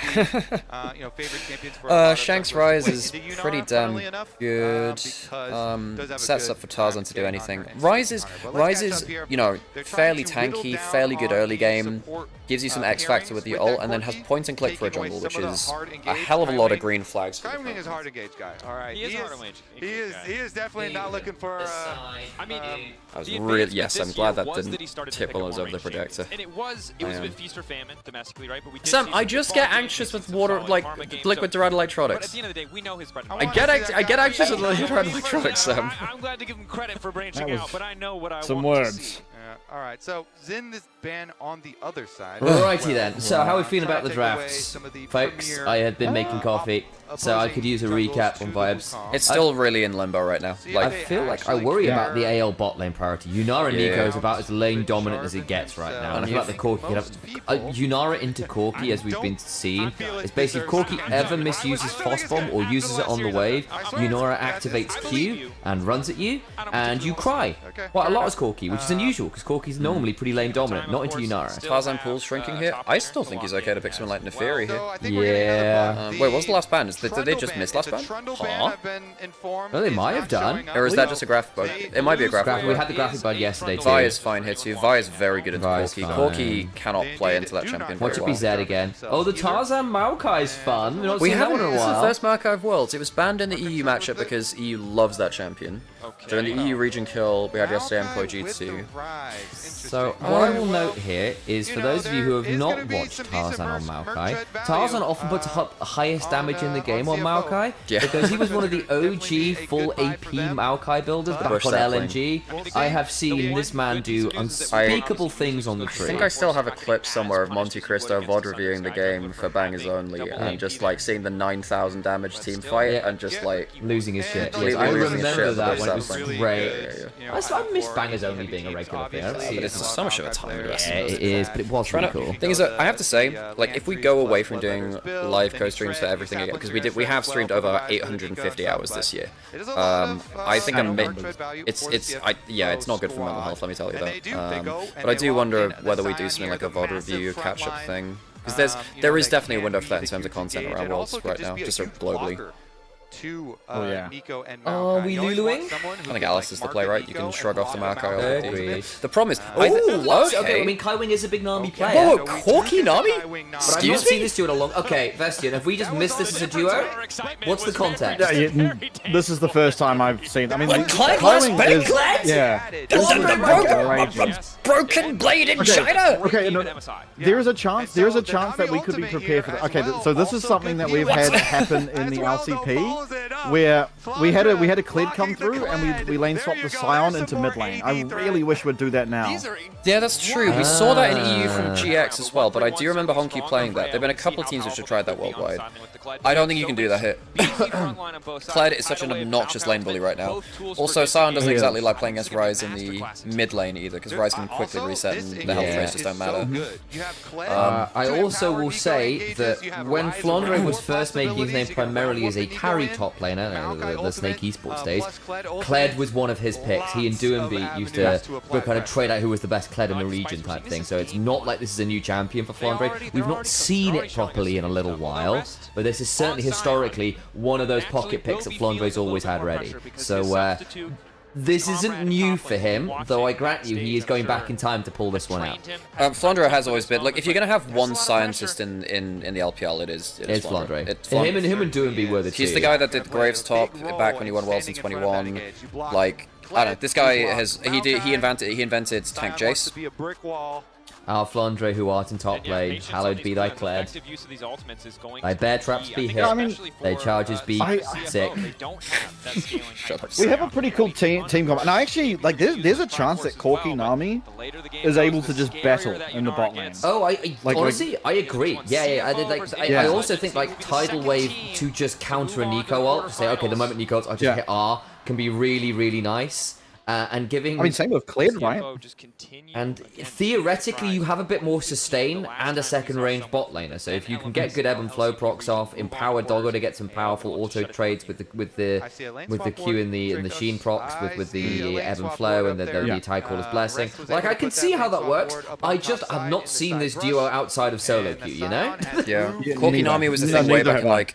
It was a thing back in Season 3, Season 4, back then. But it really hasn't been... Yeah, but that was when nothing really made sense. Well, that was when that was when you just played stuff that was overstated. And in fact, both of them were ridiculously overstated for a very long time. Is Kitty losing her mind right now?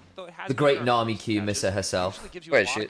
Damn. She is a challenger Nami main. I'm really interested in the early game here, folks. I'm really interested in the early game. Because we haven't seen a Maokai early game for a little while. Maokai typically wants to that is a good trade. Oh, in mid lane? I'm a bit behind you guys, but yeah. Alright, cool. If you go on YouTube and you 2 times split, we'll see if we can sync up. If you go on YouTube 2 times... Yeah, if you just go to YouTube and then you press 2 times speed, it'll bring you quote-unquote true live. I don't think we're doing that right now, but just...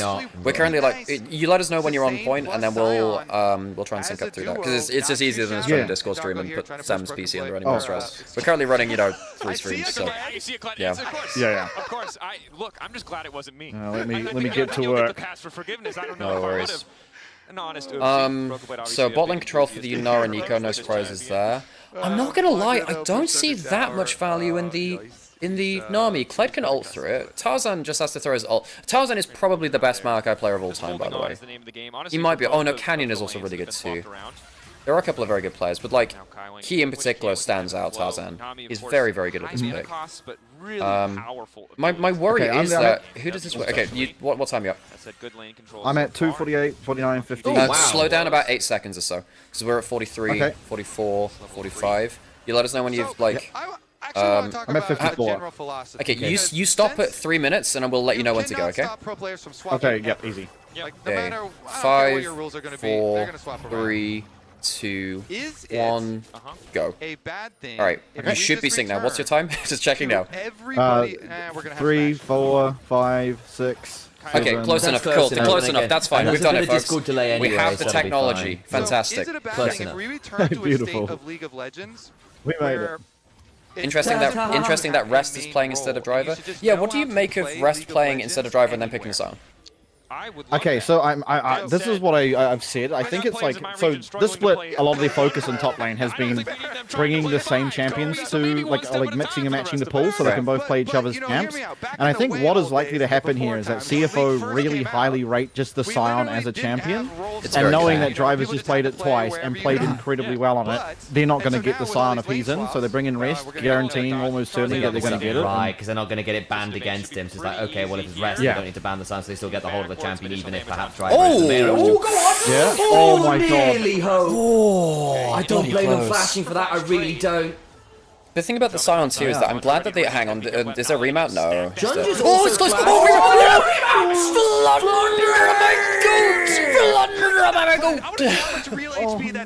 Flambe! Get absolutely flambe. Why have we never done that before Force Rumble? Why have I never done that before? Yeah, exactly. Why have I never done that before? Yeah, because you're not goated like me. Yeah, I'm not goated like flambe. He's so hot right now.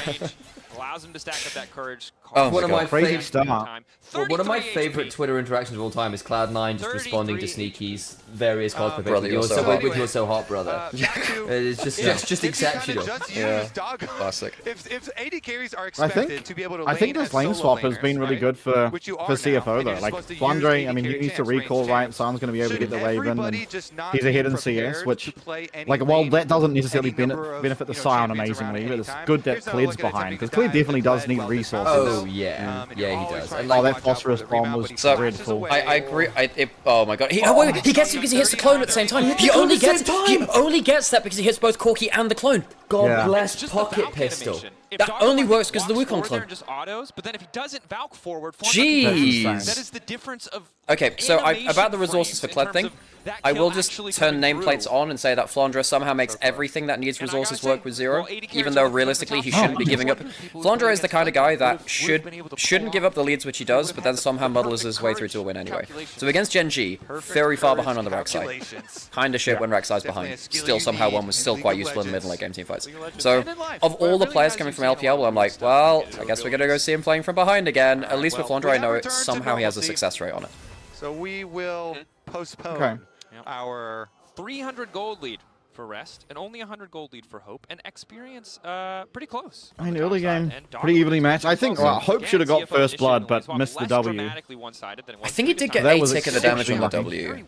I just thought that the regen was working with Door and Shield and stuff. I thought it actually hit, but it wasn't quite enough damage. So maybe I was wrong. Everybody still has flashes. You're not wrong about the Scion being up a decent amount of CS here. I mean, don't go like, oh, that's not a bad little look box. That's wonderful from Tarzan. Tarzan is really good. He is a very good. This is actually my big problem for CFO in this matchup. They are look. Jundra is a very important part of their team. Of course he is. Tarzan may be the best jungler in the world on this day. If Tarzan's on form, like Jundra is good. He's very good. I think he's probably top 5 junglers or about. The top of the jungle pool is actually very close, I think, basically. But Tarzan is just very fucking good when he's on his day. And if Tarzan turns up, I don't know whether Jundra can have the same impact which he's used to having. And I think with that in mind as well, the thing we've always praised about Tarzan and Kyle in general this year is Tarzan's ability to basically chat with the coaches, chat with the team and say, this is what we are doing for the first 5 minutes. Here's how we're going to set up the map and set up the game. I'm going to be doing these things. And then basically having very scary early game plans can be rough for Jundra, because basically Jundra then has to be kind of aware that if he is red and if he's on vision, what that allows AL and Tarzan to do on the map is very scary, because he will pull off plays like that. It's like, okay, we know where the walls are. We're going to get behind you here. That's a big kill. But we'll see. Yeah, we kind of get lucky that oh, okay. We kind of get lucky that it got picked up by KL, right? Like, you get your proto battle a little bit earlier, but... There are worse support champions to give gold, but I grant you. Yeah. Oh, for sure. Like, if an Elise gets gold early, I'm like, great, that's fantastic. Elise getting to an item first, that's wonderful, no problem. Nico is a little bit more hit and miss, but hey, you also mean they have to get out of lane. It's allowing the Nymaera to continue just the grind. It hasn't led to a gold lead yet, and that's good news for Doggo, who actually, again, people remember him for his Rammus Yumi days and his Ultra Prime experiences. No, why did I get to cast the shit years of Doggo? Like, I had to sit there watching these guys go 0, 1, and 0 on Draven, doing absolutely shit all, locking Rammus Yumi and completely sprinting it. You get to have Doggo pentakilling Faker era. Like, this is not fair. In the same kind of way, like, I was casting LPL like officially for 2 years when Doomby was retired. Then he comes back after the broadcast is bloody gone. I mean, it's that too. Yeah. This is good for CFO getting going. All three? I suppose so. Now, the thing is, so, okay, caveat is, I don't think CFO are going to be able to hit towers that effectively. And Kled is getting instant gold on the other side, getting 2 plates? 2 plates. So, AL get the short-term gold reward, and I don't think CFO will get that much use out of grubs. Yunara's good wave clear. Kled's decent wave clear. You can defend turrets and Maokai quite easily. So it will help if CFO win a fight, very big for them, because then you just insta-kill a turret. Gentle folks of the Discord call. Yes. I have a prediction. Hello. I think, and I'm going to assume at this point that they do make it, in some capacity, even if it's not this. That if anyone's actually making the top 8, Flandre is going to have the worst CS difference of any top player in the top 8. Oh, 100%. I don't think it's even close. Yeah, I don't think it's even close. Like, this might cannot lane! Ready to go in. Good dive. Oh, no, that's some bad mistakes. On 2 on the realm wall. Oh, no. First rotation coming for Shanks, the follow-up knock up there to stop Okay, Rune Prisoner's fine. Okay, hang on, the Shanks will I don't know if it's fine. You've used 2 big ultimates. I guess you get both summoners out of Nico. That's actually okay. You know what? That's actually better than I thought. That was better than I thought it would be. The big problem is Doggo losing both summons, actually. Yeah, absolutely. But we have all the ults up for Dragon, so I think like there's an argument to be made about like Corki is probably better to be playing a team fight or like a fight around Dragon at this stage without Flash than Nico. Though I grant you, Corki now becomes an actual pick target, and you have now got to be afraid of Flash Rune Prison, Flash Twisted Advance, Kled, the champion. Yeah. Some really angry Yordle just screaming. Tell you what's underrated as well, because I remember seeing this in. Is this G2? This was G2 BLG last year Swiss stage, I think it was. Yeah, because I remember doing a VOD review this. That's why. Remember when Caps was playing Rise, and this was the Elksreal game, and the only way you could catch Ezreal was realm warping right on top of him, and if he had no flash, E wasn't enough to escape. So if you do end up getting Corki with no flash here and realm warps in a good spot, Shank's flash follows you and the Corki can't live. So if Rise has flash, Corki has no flash, and you realm warp on top of him, the Valkyrie won't save him. And compared to last game, like yes, you had the Rise last game for top esports, but actually your ability to threaten someone like a Corki or an Ezreal from last game with a draft like this from AL is much higher. The Corki positioning is a lot more called into question. Yes, of course, you've got the Wukong who's actually pretty good on a disengage front because you can just double cyclone. Yes, of course, Nami with ultimate is pretty good value. You're an enchanter, all these things as well. However, Doggo's got to be very wary that there's a lot of people who can and will come for his head. And they can just take it. Kyle resetting to the top side. It's yeah, for sure. Rise icon at the top of your screen. I do agree. I mean, yeah, the realm war play is hard. I think. Just again, like you pointed out, there's a lot to stop it. Even just Scion Q. Thank you. It is hard, but like, yeah, it just means that Doggo needs to be just very well positioned. Yeah, this is Doggo. This is Doggo well positioned. Just hang on. Okay, he has Wukong on the same side of the map. I'm like, my dude, you have a level 1 Valkyrie. Kyle ready to cover. Yeah, he has defensive ult, doesn't have heal. They could kill Kyle here. I don't think they kill Flandre, but I think they could kill Kyle if it goes badly enough. They get the play. I think they're happy enough with that. On the top side of the map. In the meantime, Furious ping. And I will say the Corki also survived the Nymaera potential early lane devastation level 1 run at you with Spirit of Cultivation vibes. I mean, Dragon goes over to AL, so they get 2 early dragons. That's... maybe they don't actually, it's a little slow. Yeah, it is. They don't really have any damage on it, right? No, I mean well, Tarzan has Leandries. Tarzan has an early Leandries, actually. It's a cheap first item compared to Triforce. Not that it's, cheapest in the game, but... Tarzan, again, one of the downsides. Can't bush sapling a dragon unless you're Ivan. Solo objectives well on his own. You can on Ocean Zyra plant that bush, and actually what you do with Zyra is you stand in that bush, and Dragon will come to the very edge of its aggro range while you're using your combos. It's actually one of the safest spots to sit in as a Zyra while you're taking Dragon. I think Zyra is... I actually was saying this last game actually for top esports. I think top esports actually should have thought about a Zyra in that last game instead of Trundle rather than the Zed. I think AP junglers, look, it's harder to pick them at points, but you can't forget them. They are actually very good in stuff like Trundle, who normally struggles against ranged AP power farmers. Yeah. Honestly, Lilia into Trundle would have been alright. Not as much fun as the Cassiopeia, but Kanavi historically was arguably the best Lilia in the damn world. Finally get the setup around Drake. Okay, I mean, I'm happy we're not fighting this because of the item disadvantage. To be honest, this is going to be a really Triforces. I'm going to be honest too. This Scion, like, while there is definitely damage, like, it's going to come a lot down onto Kled later. Like, obviously Hope's there, but like, there's a lot of magic damage. It's pretty easy for Rest to build. Like, I mean, he's got his magic resist now, right? Hollow Radiance. I think the question for me isn't whether they can kill Scion, because with enough time they can. But then the question is how much time. Like, if Scion lives long enough for Cyclone between worlds to come through from mid-jungle, and a Tidal Wave to break up the play, you've done enough. And I think... So as long as Rest is just too annoying to kill. Yeah. I think that's and there's going to be a redemption. I think there's going to be a redemption next. I'm assuming, but I imagine so. The problem with not what's up, Sam? You good? So can really at any time go yeah. So yeah, I think. Well, Nami needs Imperial Mandate. It's just way too much because it applies on the the problem is getting second item. You know what? That could actually be a factor because you can't get Redemption. You don't get 2 items quickly on Nami.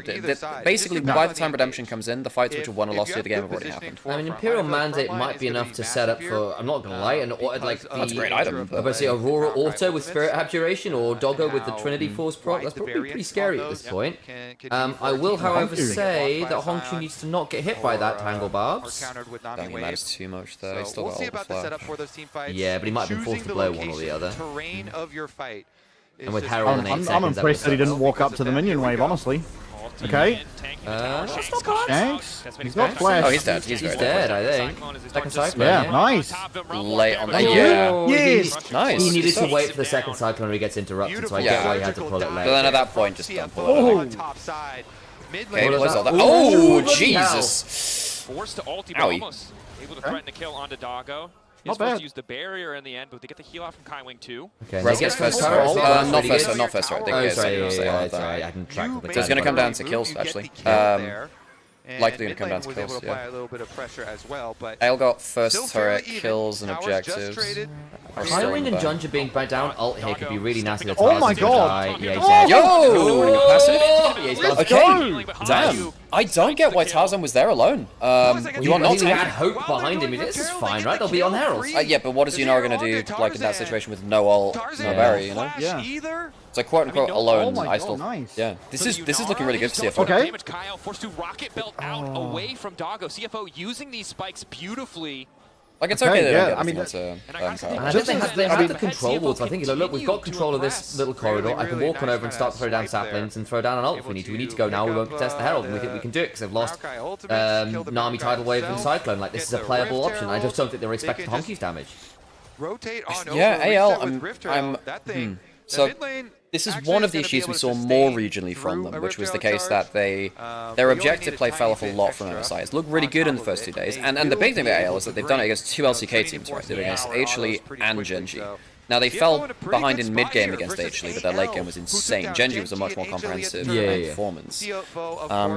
But yeah, if CFO just calmly approach objectives like that, take space, then you're really only retaking with your big ultimates being used. And you have to make a power play rather than just like worm your way in the way that AL sometimes likes to do. Well, I think as well, like, one thing that I think is really impressive that CFO have done here is that this Maokai has essentially become like a W and E ult bot. Because, like, you have a Nami that any sapling lands, like, sure, the poke's nice, it just gets healed up immediately. Especially with, like, how easy it is this game to... I mean, I am bewildered by Doggo's boots, by the way. Well, that helps against... I mean, it's good for the 1v1 versus the Kled and the Yunara who will run at you. They're the two you're actually going to have to duel. No, sure, but, like, the tenacity is, I think... I mean, maybe you're going Mikhail's now? Kaiwing might just have to go Mikhail's. You've got Cleanse, I think, is the dream. Yeah, as you said, and, like... So, Rune Prism, Twisted Advance already, and Maokai up with a thief you can properly see. And Tangle probably use a fair amount. Yeah, there's... I guess the problem is there's also just a lot of magic damage. I think the problem is like in the you're not wrong as well between the Maokai and the Rolster. I just think that like you are going to be dueling Kled and or Yunara at several points in this game, and if you don't have the steel gap, you just lose. At least this way you can probably survive a bit longer. Junja being ahead a lot of gold is very nice for CFO. We're talking about how actually one of the problems could be, you know, Tarzan, if he starts really popping off. Junja, does he have the same kind of impact? Well, I mean, Junja just out-jungled Oni yesterday, so it's actually the same for Junja. It's just people know less about him. Like, this guy is... Junja's fantastic. Technically, this guy's a world champion from 21 EDG. Technically, you know. That's right. That's exactly right. Not sure about that one. Okay, maybe I am sure about that one. I actually think that's an overplay now. You've done well. This is very good Maokai play. That is a very good Maokai. No, it's on the clone. It's on the clone. Flandra is very, very tanky, but this is really good. This is really, really good. They put all their damage into a bloody Wukong clone. Oh my god! It was into a Wukong clone. Oh, it's beautiful. Yeah, Junja is so good at this champ, by the way. Like, I would not even lie to you. I think he might be one of the best Wukongs in the world. Like, that was centimeters for his clone, blocking absolutely everyone from getting hit by that Marco. That was a pretty damn good angle for the Marco. Went across the team, threatening like 3-4 people. What the heck happened with Kyle's ult then? He just only hit the Wukong though. They all flashed out of it. Yeah, everything hit Wukong. I thought it hit two. I thought it hit two. It was the Wukong play. Everyone else, I think, might have caught one other person, but one of them was the clone. No, I know that was the clone, but I was wondering if someone else was caught in it too. Which is why I'm asking the question. But yeah, obviously a load of damage went in there, and then Flandre was really left alone, and the Rise couldn't close the distance either. So okay. So Honkyu, I actually don't think had the best start to this fight. Like, this is a one-man ult, and he's out of position, gets hit by a bush sap. That's a three-man bush sap thing. Then, look at that. Kyle's just too low HP, hits nothing. We got 3 ults on that clone. That is a very good Wukong Nami ult combo to stop there being any follow-up, leaving Flandre alone in backline. I think at this point, now AL are playing from quite far behind. AL's mid-game, if you look at the mid-game versus HLE and then here as well, little bit rocky. Are we really going to go from like... Yeah, we might get 0. We might got an item today. And I was like, oh, I'm so glad that LPL's... I mean, in fact, I was still glad that we didn't see LPL matchup in this to 0-2, because I think realistically, if you're going to have these issues, have them now rather than have them later. It's also not the damage graph that anyone's legend ever wants to see. No, I know it sounds like a hot take, but I'm not even kidding. I actually think Junja might be one of the best Wukongs in the world. No, genuinely, this player is so insane. For years, he might just have... Yes, clone. Okay, he's fine. His clone has Merc Treads. They have feats of strength. Well, he doesn't have upgrade. Well, I know, but he's got the feats of strength mark on them. Which is I'm not sure what to call that at that point. Yeah, but they're not like... But then I'd call them upgrade, and then I'd call them Merc, and then I'd call them the Chainless Crushes. Yeah, but then like that's confusing to me. Yeah, but then how else are you going to call them up on them? As well as the Poppy game. I don't know. Just not that. It's confusing. Okay, another tower to the Scion, which means he's getting really kind of rough now. Kled is behind 1,000. Everyone's behind 1,000 gold. Jesus, okay. Yeah, I think this should just be a smooth win for CFO now. They're just ahead. There's so many key rolls. It's AL don't... Because typically when you play with a marker, you either want heavy ability to follow up, or long range so you can buy space and time. You don't have ability. They have got ability to follow up, but the problem is doing so at the minute means you're just diving into die more. I don't. Yeah, the follow up is a little bit harder to do because of the disengage, and they definitely don't have the range. No, they don't. But I mean, like you've got Kled Charge, which I think is underrated as an ability to help your team follow up. Realm Warp. So is LPL not just not looking good this year, or is the rest of the world just getting better by comparison? They did just beat LCK twice yesterday, so I think. We're going to do the overreaction. We're doing the world's classic of overreacting 2 days in a row. Yeah. And it is only game 1. Yeah, that being said, I mean, CFO are... I mean, also, yes, to the other part of it. I mean, folks, LCP is a major region. They had like 3-4 minor regions effectively, quote-unquote, merged together. I think teams have been... I think because there's not been a massive presence of, you know, content around LCP which has made it international, there's no like big co-streamers which do LCP. It hasn't had a well-established broadcast in the way that, say, the LCK has. Like, people just don't know what to think of the region because it's just a team that they've seen not quite get the results, and then they're just going to remember that rather than actually, oh my god, actually these players are actually damn good at certain points. And CFO are genuinely like a top 8 team in the world, probably. We'll see how it works out, but they're probably like a top 8. I think it's undeniable. Well, obviously biased, but... Doggo? Okay, Kled's in a really good spot here. Oh no, it's the funny objective, it's the funny one. Okay, Kled is... No, this is still okay, this is fine. They still have Tidal Wave. Honkyu, yeah, Tidal Wave gets a big... Honkyu just maxes him. Honky's dead, Honky's dead. No, he's not! He's not fucking damage! Oh my god, Nami healing! Nami healing! Doggo's done something funny. Shanks! You can't miss those! Oh my god, he just missed a point blank. He could have just hit it on the minion and it would have bounced. Oh, Jesus. Bloody hell, Shanks. And like, Hope just outplayed Doggo as well. Hope even just outplayed Doggo and killed him. I can't believe that Shanks just... Oh my god. He just realm warped in, missed his Q and died. Oh. Dude, I love this team. I love this team so much. I mean, it's low-key, we have such good champs against Kled. You know, like, okay, Kled's unstoppable during his ult, but it, like, stops everyone else from coming in. Yeah, because it's the same issue you found with Olaf's in seasons past. If Olaf ends up going in by himself because you've got enough CC to prevent follow-up, Olaf in a 1v5 still just dies. For sure. I think in a similar vein to Olaf, like Kled, if he had an enchanter, feels way better, right? Because you just can buff up. You can make this the Kled or just more successful dive buddies. God, this I love how both top laners just completely just fly into the play. That is so funny, actually. We need an edit of this immediately to like running in the 90s. That's a format. Oh my god. I mean, dude, Honku lives. But that being said, like Shanks just completely sprints this. It's Nami empowers him. I mean, also he just backsteps the W there, and then well, there's that. But then also just like Shanks, I want you to watch here. Gets the spread. If you hit the minion, you kill him. You kill him with the spell bounce. Yeah. I don't. So Shanks just completely throws himself to the wolves there. Gets full combo. Adcon's DPSing him too. Remnants of their team. And they get the Adcon off that. And they get the Dragon to stop it being soul point. We're in full smoke and mirror modes now for Enemy's Legend. Like full smoke and mirrors. It's a tower. Oh, fellas, I'm sorry. I'm sorry. It's not looking good.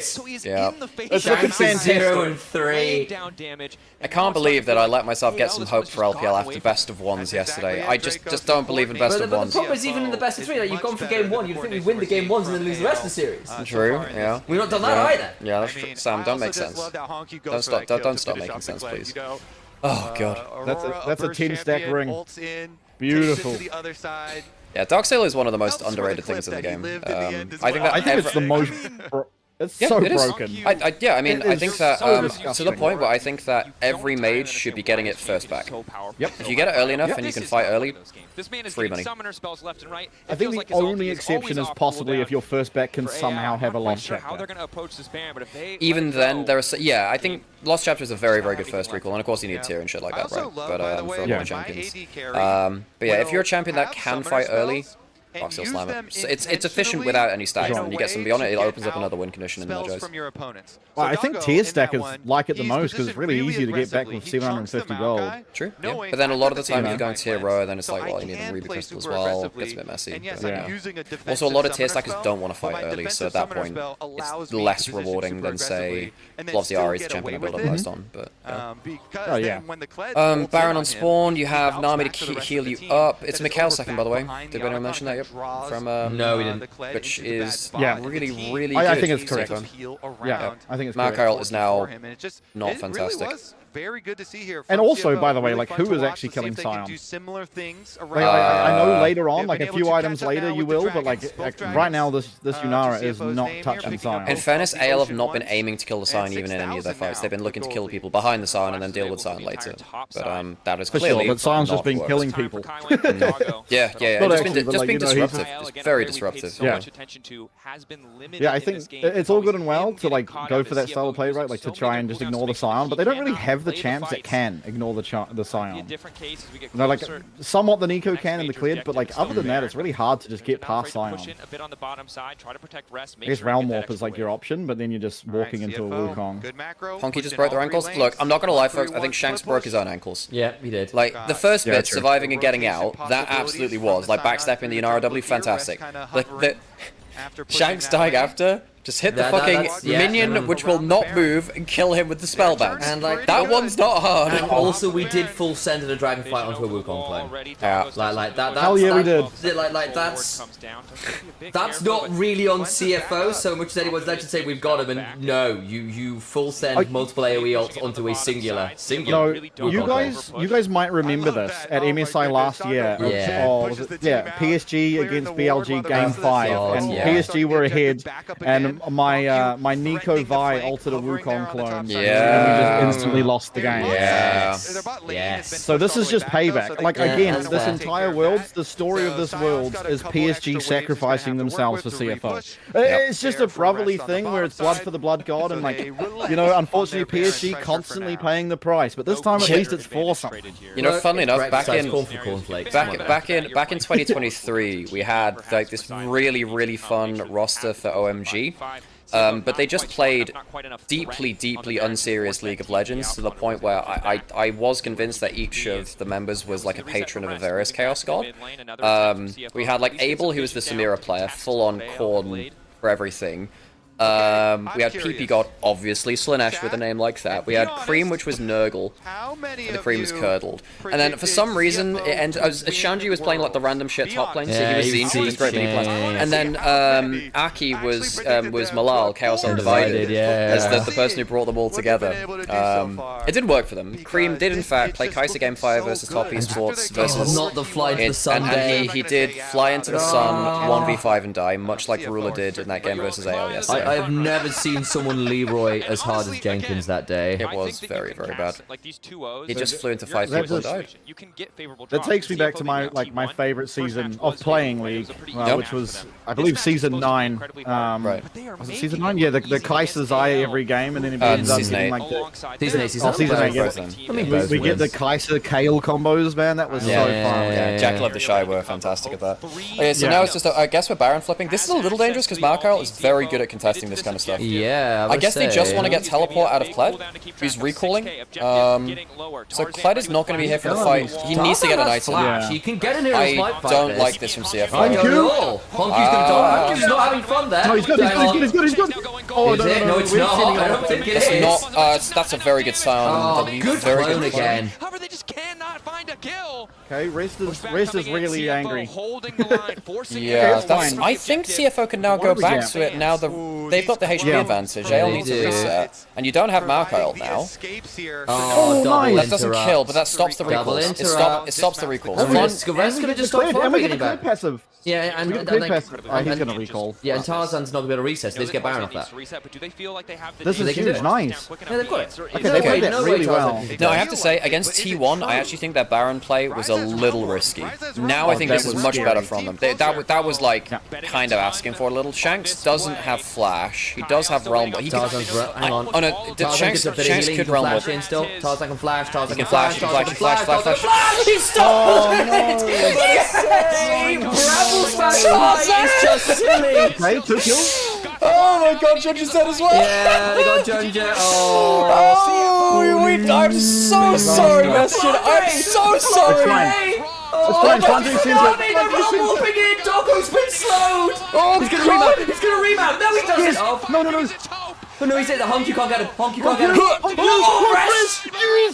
Okay, so that's basically Baron gone, but Shanks is alive. Shanks gonna die. No, he's not. He has ult. He's gonna kill him. You should have teleported earlier. Fuck! Okay, so Baron's stolen and immediately lost, so CFO lose. Oh my god, why did AL go for the fight? This is one of the problems that we had with AL earlier in the year. They couldn't take small wins, they had to go for the big ones. They could have probably taken Baron, gone 1 for 1 and out. I cannot believe they've just thrown away a miracle Baron steal for that. Oh god. I don't like CFO's Baron play. I don't like CFO's Baron play at all, man. You good, Sam? What's up? No. It's been rough this Worlds. What were you changing there, Sam? Just the volume down on the desktop a little bit. Fair. Oh, we need to eliminate this Nico champ though. Like, how broken is it that you can just do this? I mean, I'm not gonna lie. Regardless of which champion you use there, if you keep leashing it with a flash up jungle on the other side, that one's on you. You know. I'm just complaining. Okay, so at this point you can leave. At this point you can leave, and AL would have gotten out with 3 Barons and a kill, 2 for 1. That's fine. Flandre sends it. Even this is actually somewhat okay. This here is the problem. Like the Realm Warp after. Because again, it was like, at that point it would have been like 3 for 2. Even then I would... If they'd finished Honky there, maybe it's fine, but Rest has a really good flash to confirm. How you ever finish a Honky though? Like, Yunara doesn't have flash. I thought Shanks might be able to get another combo off. But he has flash. One of the keys. My thinking was if they can kill Honky before he gets a chance to flash, then maybe you got a world. So he tried to teleport out, and Honky just finished. Show us the reactions after. So close to rebound, Honky having just enough damage to deny it. Oh my god, okay. So, Dragon's down, CFO soul point. I mean, I think CFO have just been so they kind of threw the game and then got handed it back. It's been handed back to them. Honky has a death scales better here.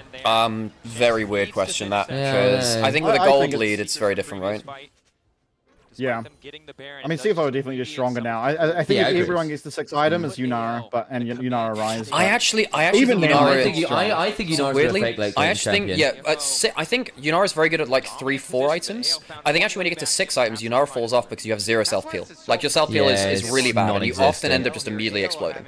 We've seen so many games with Nymaera. I actually think Corki's very good at 6 items though. I think that Corki is a bit, because you can just randomly insta-burst someone from 6 items, whereas Nymaera is a lot, and also you just have like random rocket poke and stuff. Is Corki the best scaling AD carry? No, but I think Nymaera is she's good up until damage, but nothing else is the problem. Like she's very fragile. And she doesn't build sustain. She, very much of it anyway, is incredibly short range, and much like Kai'Sa, you are obligated to get into everyone else's active range, so the moment you hop forward to try and do some damage, someone just like hits you with a bubble, or an Aurora ult, or a Frost Bomb, or a Cyclone, and that half of someone's HP bar you did is traded for your entire health bar on your end. Which I've seen happen like so many games late. So many games late. Elk in particular was notorious for getting to Elder Flips on BLG and getting blasted on Nymaera late. The resurgence, the level of this the problem we have now for CFO though is because that Baron was stolen, it's just like halted the game. Yep. It's like evening out the state a little bit. But I mean, I think the thing is though, like I don't think this is an outscaled game. Realistically, this is like a late game macro map play thing. It's like the game being stalled. I don't think it's like a killer because AL is suddenly going to hit 1 million items and then they're back in the game. Blah blah blah. I mean. Well, the good thing is CFO are really good at late game team fighting. Well, we saw that with AL too, though, versus Genji, right? So this is going to be a really good game for late game team fights. Look. This is the breakpoint. Overlord's blood mail for Kled, converting HP into damage. It's over, guys. It is kind of big. He's going to get an auto. I actually think level 16, if Tarzan gets level 16, that's pretty big for level 3 ultimate for low cooldown around objectives. What's the auto reset called on Kled again? The W? Vicious something or other, isn't it? Vicious, yeah, that's right. Vicious strikes. But now, because of the changes to Kled, basically if you keep auto attacking, the cooldown gets lower. True. On top of their heads, Flandre is a half thousand gold. Oh, it's so tense. Yeah. I should be CFO still. They've got a lot of summoners up.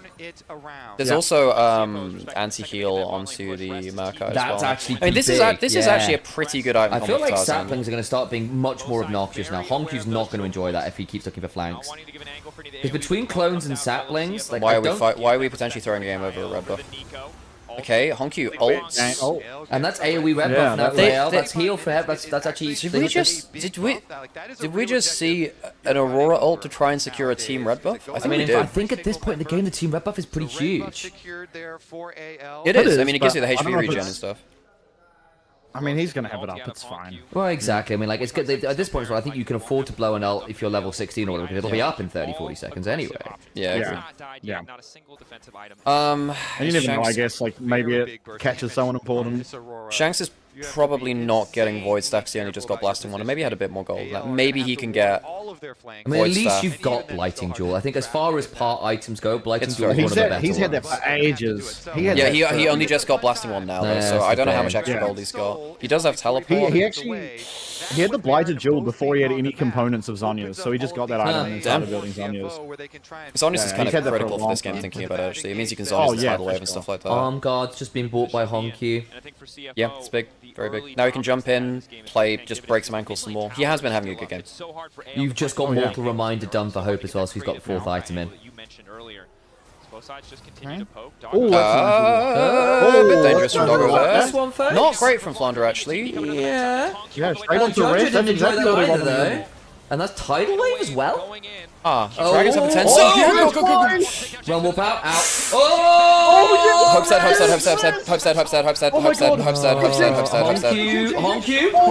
Very good Zonyas. Very good Zonyas. Oh my god. Honkyu. He's just too good, guys. How did he not end up on the top 20 list? I put him there. I put him on the top 20. I respect that. I don't know how him and Junja missed it though. Honestly, I'm not even lying. I think Junja was. Problem is, Junja's probably at least most people's minds behind. Like 5th jungler. Yeah. The problem is jungle competition is ridiculous. Ona, Kanavi, Tarzan inspired, then probably Junja's in that conversation, right? Sure. But look, at this point, I would argue that 2 of the best performing. I mean, I think Doggo and Junja have been the best performing consistently so far this world. Oh yeah, they've done very good. been the best player in our region the entire year. For the last 3 years, actually. I would have, maybe it's because I'm buying into the hype. I would have said Honky just for the highs, but I agree, John has been incredibly consistent. Yeah, but they gave him a lot of resources. That's true. Holy shit. Are we actually seeing LPL go 0-4 today? Jeez. Yes, we are. Oh my god. Ladies and gentlemen, CFO. Oh my god. Dude, I feel so vindicated because of the amount of people I see that are putting, like, trying to argue with me that CFO are worse than G2 and Fly. No. And look, this series isn't over. This series is not over. But the fact that we have now back-to-back beaten T1 and now AL, and obviously we got to beat AL again, but dude, I was so sure, and I was so scared coming into Worlds with what I've been saying that they're just going to collapse. But boy, oh boy. Pre-tournament, I think it was fine to put G2, FlyQuest, CFO on a similar tier to be like, well, we know that they have a strong upper level, it's basically who reaches it. Obviously, CFO are reaching that, well, they're playing a lot better than G2 and Fly right now. I think FlyQuest have looked pretty poor. G2, awful draft versus top esports, and they played a region kill in their second match, so how much can we really tell about that? Man, AL, this would be much more telling for G2. I cannot believe that AL had the Baron with steal and then completely threw it away after. That is some bad mid-fight decision making. I think if they just walked away, are still looking good. If AL had walked away with 3 Barons, even just losing the fight 1-2, I think the game stabilizes much better for them. They can get control of the map and start playing around Maokai Siege. That is a hell of a gift thrown away. No, I agree with you, Altacore. Like, that's what I've been saying, though. Is like CFO, they have an advantage. Like, they're a really good team. They weren't probably getting those scrims before, what is it, first stand. But after they turned up to first stand, it was like, okay, well, this is a real legit team now. So they do have that geographical advantage. But Hongq, what a performance. Oh my god, this guy. Imagine CFO go 3-0. Who would have picked CFO to go 3-0 in groups, like, outside of me, by the way. Okay, you. Okay, right. So you're going to be the one. Okay, well, how are the rest of your pick'ems looking? Who else did you have at 3-0? Genji?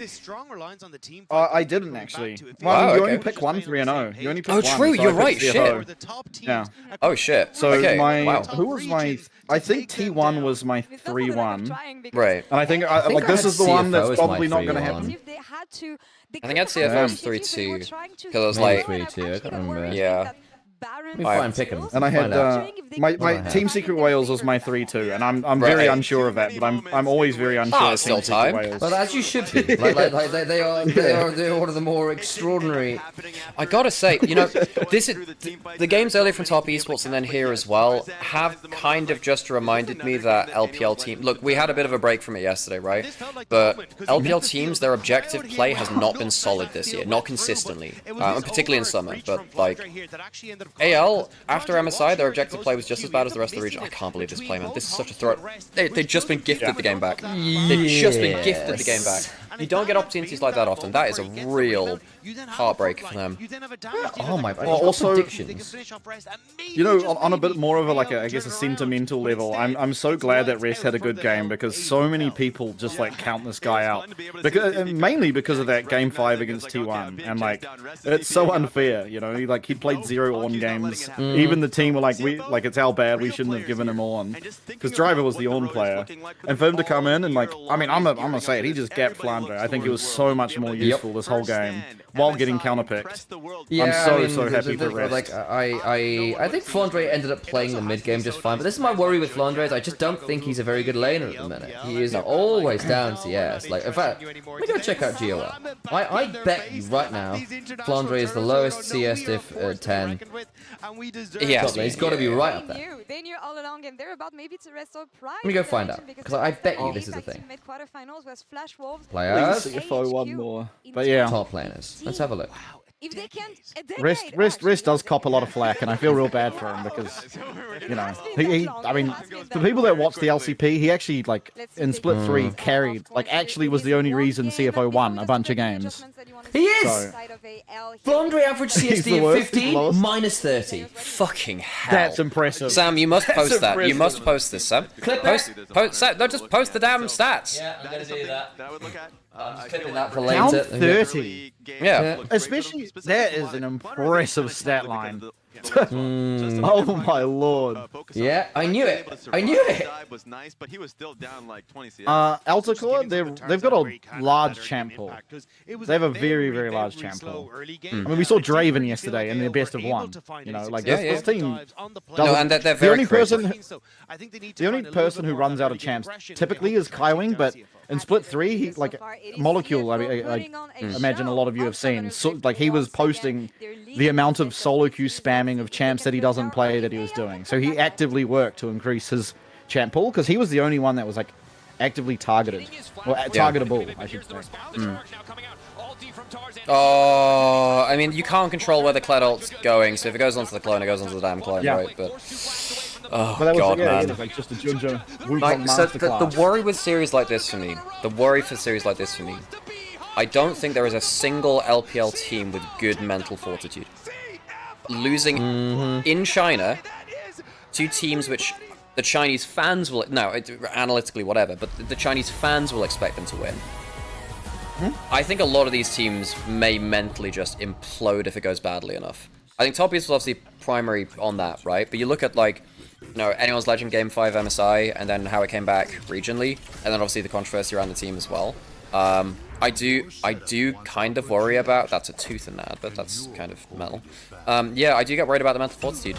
I mean, obviously the good thing about this format is that you have, because you've now gone 2-0, you have multiple best of 3s to try and prove it, but arguably, I mean, I look at the 1-on-1 teams, a lot of the teams coming through the 1-on-1 teams, if they regain form, are maybe even, well, they probably are, they're definitely scarier than KT Rolster, and I think if Genji comes back on form, I mean, yes, I like CFO, but realistically, if Genji comes back with a vengeance, or T1 comes back with a vengeance, that's not going to be an easier best of 3 either. No. So, losing today might just start the spiral, which worries me. It does a bit.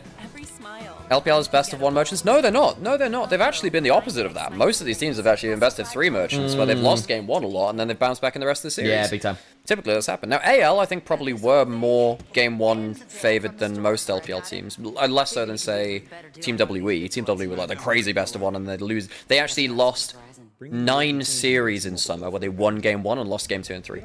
9 series where they did that. That's ridiculous. Even against, like, BLG and AL and what have you. Top East as well, I think it was. I think IG were the only team that they couldn't take a game off of, weirdly. Weirdly enough, I think the team with the best mental fortitude was IG, and because they went out first, well, they're not here, so, yeah. If CFO win game 2, they'll be the first Southeast Asian team in World Quarter since AHQ in 2015. Are you fucking kidding me? What's that? Really, damn. Is that really true? Oh, yeah, that's true. Oh my god. The closest we got was PSG in 2000 when it was yeah. Oh my god. I mean, they've gotten through to bracket. They've been through. Yeah, well, they did. Flash Wolves notoriously did way better at MSI than Worlds. They were so for instance, MSI 2018, they went top of the group, and then they bombed out to RNG in semi-finals, and then finals. Obviously, RNG won. But they've been, and of course, then also we had PSG Talon go 5 games against a bunch of different teams in best ofs and MSIs. Flash Wolves did something similar. Yeah. I'm gonna tweet that shit out. Yeah, that's wild. Oh my lord, man. Oh, I feel so vindicated, fellas. I'll be honest. I expected anyone's... The thing is, this was the matchup I was less sure about. I'm not going to lie. Yeah. Because I was still worried about Flandre. And I was like, Shanks might be a bit fake still. And what do you know? They had a good showing against Genji, and that was great. Genuinely fantastic. However, I expected Top Esports. It's like, you know what? This is more what I wanted to see from Top Esports. If they're playing like regular season Top Esports, I breathe a sigh of relief. And then they did not play like regular season Top Esports again. I'm gonna have to, if we can win one more game here, yeah, I'm gonna have to start thinking of the hot takes I'm gonna have to drop, because like, oh my god. I mean, I think, look, I mean, I've been a champion for this region, like, for a long fucking time, because I've had a lot of friends who broadcast the region, and, like, we've always had some, like, minor region solidarity. I was a little cooler on CFO, because I thought that the top Korean teams were looking really fucking good. I thought they slotted into the top 8. I still underestimated them. Which is, I did not expect that. Everyone did, man, it's fine. Everyone in the world had, like, so little faith in this team. But, like, my opinions were, from the get-go was like, okay, we were like they were very good at MSI in my opinion. Like AL were an absolute beast of a team. T1 were looking much better than they do now. We went to 5 against T1 and we still took a game against AL, which I think even that is like at the time was impressive. And since then, CFO have done nothing but improve. Boris, I would argue AL were better at MSI than they were now. I'd argue that. And T1 as well, right? I mean, BLG have improved since MSI, but they were at a lower level. So I actually don't think the peak, I don't think the ceiling of the LPL has improved, whereas the ceiling of CFO has. True, and actually that's a really good point that Ferguson pointed out, is that if we win this one, we then took out the 2 teams that beat us at MSI. Shit, T1 you're absolutely right. Yeah. Which would be, I mean, just storyline-wise, that's really cool. Kind of fitting to the region, it almost feels, you know, like the come up. I honestly kind of. This would also be the only. This has surely got to be the only undefeated. I mean, what, folks? Can anyone from season? No. This would be the only undefeated run at this point, I think, from their region ever. Can anyone remind me? Season 2 with TPA. Did TPA drop a game? Like in the earlier stages, like before knockouts at season 2, or was it only a bracket? I can't remember how it went. Can anyone remember if they auto-seeded to quarters, right? Yeah. So actually, yeah, I think that technically counts. Then it would be the only, Yeah. I mean, if you auto-seed there, you can barely. That's barely fair comparison. Oh. Damn. Dude, I can't believe it. I mean, we still got to get one more across the line. Like, it's too early to call it, but like, I'm still proud that they're at this point. Look at them, aura farming. Welcome back to Worlds 2025. CFO. You know, one thing I think is really cool too is that, like, I think Junja's individual level hasn't necessarily improved over the last 3 years by a considerable amount, but it's a really, to me, a testament to the coaching staff and just the entire team as a whole, that he's come to this Worlds and it's the first time he hasn't looked clocked out. You know, like, he has looked as good as you'd hope he'd look coming in. Have you seen Sion lose? I have not. We saw Top Esports destroy with Trundle. But I think if Trundle is out, Sion is probably most busted champion on the patch. He gives you too many early game options. His team fighting is insane. Has great laning because his level 3 is actually just absurdly good in standard lanes too. As long as there is no Sion on the other side, no Trundle on the other side, you're normally fine. Oh, rest again. I mean, this to me means we're trying to put Cassante or Ambessa. I think I'm not gonna lie. I put Cassante as my lowest win rate champion. I think Cassante's been a bit fake lately. I think we might see. I think if they Cassante, it could be a bad time with some of the nerfs that come on through. Absolutely not. I think this is kind of one of the possibly, but he is a like that. I mean, he is very good. One of it. I mean, I think Ambessa's his best champ, but I think that's true. You don't get to fall down. You don't get to go BLG or whatever. I mean, it'll be interesting, and also like it doesn't seem from what you guys are saying. Obviously, I don't know well enough that Flandre's really going to punish Cassante, and if Cassante's in team fight, he's always just going to be Cassante. Yeah, Flandre, typically, what I want to see from Flandre is something which doesn't need resources to function, really. Because as we said, like, did you tweet out about the CSD? I did. I need to go find that then. But it's just like, you know. Yeah, me too. Let me do the search. Wow, they are really targeting Doggo, hey? Kaiser Poppy away. I mean, Kyle also had a bit of a meh first game, actually. This guy, Doggo's gonna win you bottom lane or top lane. Oh, the lane top was like, yeah, but that's relative to their opponent, right? Well, you're -30 down. Look at that Draven respect ban, by the way. I think they're afraid of random lane swaps level 1. I think they haven't. Look, I think the thing is, CFO will have the advantage until teams like do the research and development to figure out how to deal with the Taeun swap with the Draven top lane. Because Draven is so good in isolated 1v1s, which you get just de facto from lane swap detection and stuff. Sam, can we move our camera? It's blocking bands. Oh, yeah, sure. Even though they literally changed top lane players. Sorry, thanks folks. I missed that. Cool. Just leave it there now. It's all good. Okay, Azir banned away from Honkyu. He's a good player of that. So what's left of him available? Orianna, very lane dominant. Easy pick in there. So now Honkyu. What? I mean, Galio's probably the answer, right? I mean, do they fall for the curse of Jarvan Galio and pick Jarvan? Can they break the Jarvan curse? You're probably looking at Galio either way, though. I think. Honkyu plays it, and it survives the matchup versus Orianna and brings value in team fights. It's likely the pick. One of these tier 1 blind pick mid lane champs up there with the Rise right now. Yeah. So nothing out of the ordinary so far, but let's see what CFO want to cook into. I wonder if they're Jarvan here, folks. This is actually not a bad Jarvan angle. You take it away from the Orianna, and you can get the Jarvan Galio in the Rumble. I know that I don't think all of the Jarvan losses have been a Jarvan problem, folks. No, man, it's a blind pick Jarvans into, like, you haven't seen any of the carries, and you've blind picked Jarvan, and then the enemy carries end up being Corki, Aurora, and it's like, okay, who are we ulting? You think we won't see there's no way. We're going back to okay. Pantheon? Well, they banned it against anyone's legend. I wonder whether they want this to be a takeaway. They banned it first round last game. Pantheon's clear speed is really low. Tarzan did look really fucking good on it late game versus HLE. In fact, that was a huge reason why they won, because he was so good at just finding another angle and doing damage. Yeah. Shinzao is a winning matchup early into it.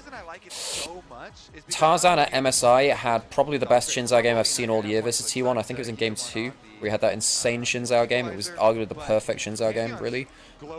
He has a good matchup here. I think Shinzao's fine. And again, both teams have avoided Jarvan for now. You can be safe. J4 open? Yes, it sure is. With how well CFO have played the map. So let's get back to regular skirmishing though. Leona and Xin, a jungle support that you know well. The Leona pairs so well with the Xin, working around that duo. Okay, Leona for Kyle, it's a comfort pick. Is there anything that can punish it in lane? Well, almost certainly yes. You could Braum lanes here. You could Lucian Braum against it, which is really nasty. I mean, oh god, don't tell me we're Sam, I've got a nasty feeling we might be going towards a Ziggs Leona when we've already got the Orianna in. I don't love it. Akali. This guy is sick at Akali, by the way. Yeah, he is. I've seen a lot of good clips from him. But the problem is, I mean, Orianna is still just very, very strong in lane. And there's a lot of point-and-click CC to... You need to be very coordinated, because there's a lot of point-and-click to stop Akali doing Akali things. For sure, but I mean, you saw the Vietnamese teams in the, what was it, tournament? I forget, the Galguo tournament, and how good they are at playing side lanes. And CFO are even better than that. And we have Pantheon Akali against an Orianna. It's so hard for Shanks to do anything in sides. Yeah, Shanks does play into a lot of Akali's regionally. This is not a surprise. Like, there are a bunch of Akali pickers in LPL. Galio banned. Oh, they're afraid of the Galio top into the Rumble. I mean, I think they need to ban Ambessa. Ambessa's the other matchup, which a lot of people pick into the Rumble. It's also very good against the Akali, and just point and click CC. Akali doesn't get to do anything. I think you ban Ambessa here pretty straight up, right? You know, the Ornn and the Galio, blah blah blah. We say that literally every time. And then Flandra maybe thinks about Ornn Cassante. Yeah, I think he thinks about Ornn Cassante after the other thing is gone. I think you just think of the Ornn Cassante to begin with, right? I think Ambessa is... I don't know. I think Ambessa is kind of rough here for the point-and-click craziness. That's true, but like Pantheon, I mean, I don't know if Ginger will do it, but you can get Serpent's Fang pretty easily on Pantheon, which really does like genuinely hinder that champion a lot. Yeah, for sure. That does help. Yeah. I'm just worried about like Shinzao knock-up in, or like Kyle going in with Leona and then Ambessa kind of... Having said, I mean, Ambessa, Shinzao's not the best duo. I don't like love it. And like I think generally whoever they're going on is going to typically be Junja, and he can kind of cheat that damage. I mean, I don't know. I don't think Ambessa is that bad, but I think I prefer the Ornn ban. I think that makes it a little bit harder when you already have 2 AP, one of them being Akali. You know, it's going to put a lot of pressure on Doggo. I don't like the Xayah pick. I do not. I mean, like you see the Leona, so you know you're not going to get range support, which is often the thing which really destroys Xayah. I think Hope might think Ezreal, maybe? We might see Ezreal from Hope. Regionally, though, our Xayahs have really struggled with Orianna. Okay. Just because, like, that's not bad. It's Zinzao. You already see Zinzao Leona. Hope's, please don't. So, Hope is not good at Xayah. It's the big meta champion he's not great at. I did talk about the frickin' Ziggs. I don't know if I like it, but okay. I mean, if you go Ziggs, I think you do need the Ambessa. I don't love it, folks. I don't love it. I don't either. I think this is good for us. I'm just reminded of the Twisted Fate Ziggs from MSI Game 5 versus, what was it? Was it against T1 or Genji? Which one? Which of the disaster drafts was that? So you need the Ambessa, but you have like 0 damage, like consistent damage outside of that. But then you're playing Ambessa into Braum, Pantheon, which is a bit rough if you get Braum passive into and powered W from Pantheon, just insta perma CC. This is like a dream game for Akali, by the way. Yes and no. There's a lot of point and click CC where you immediately die.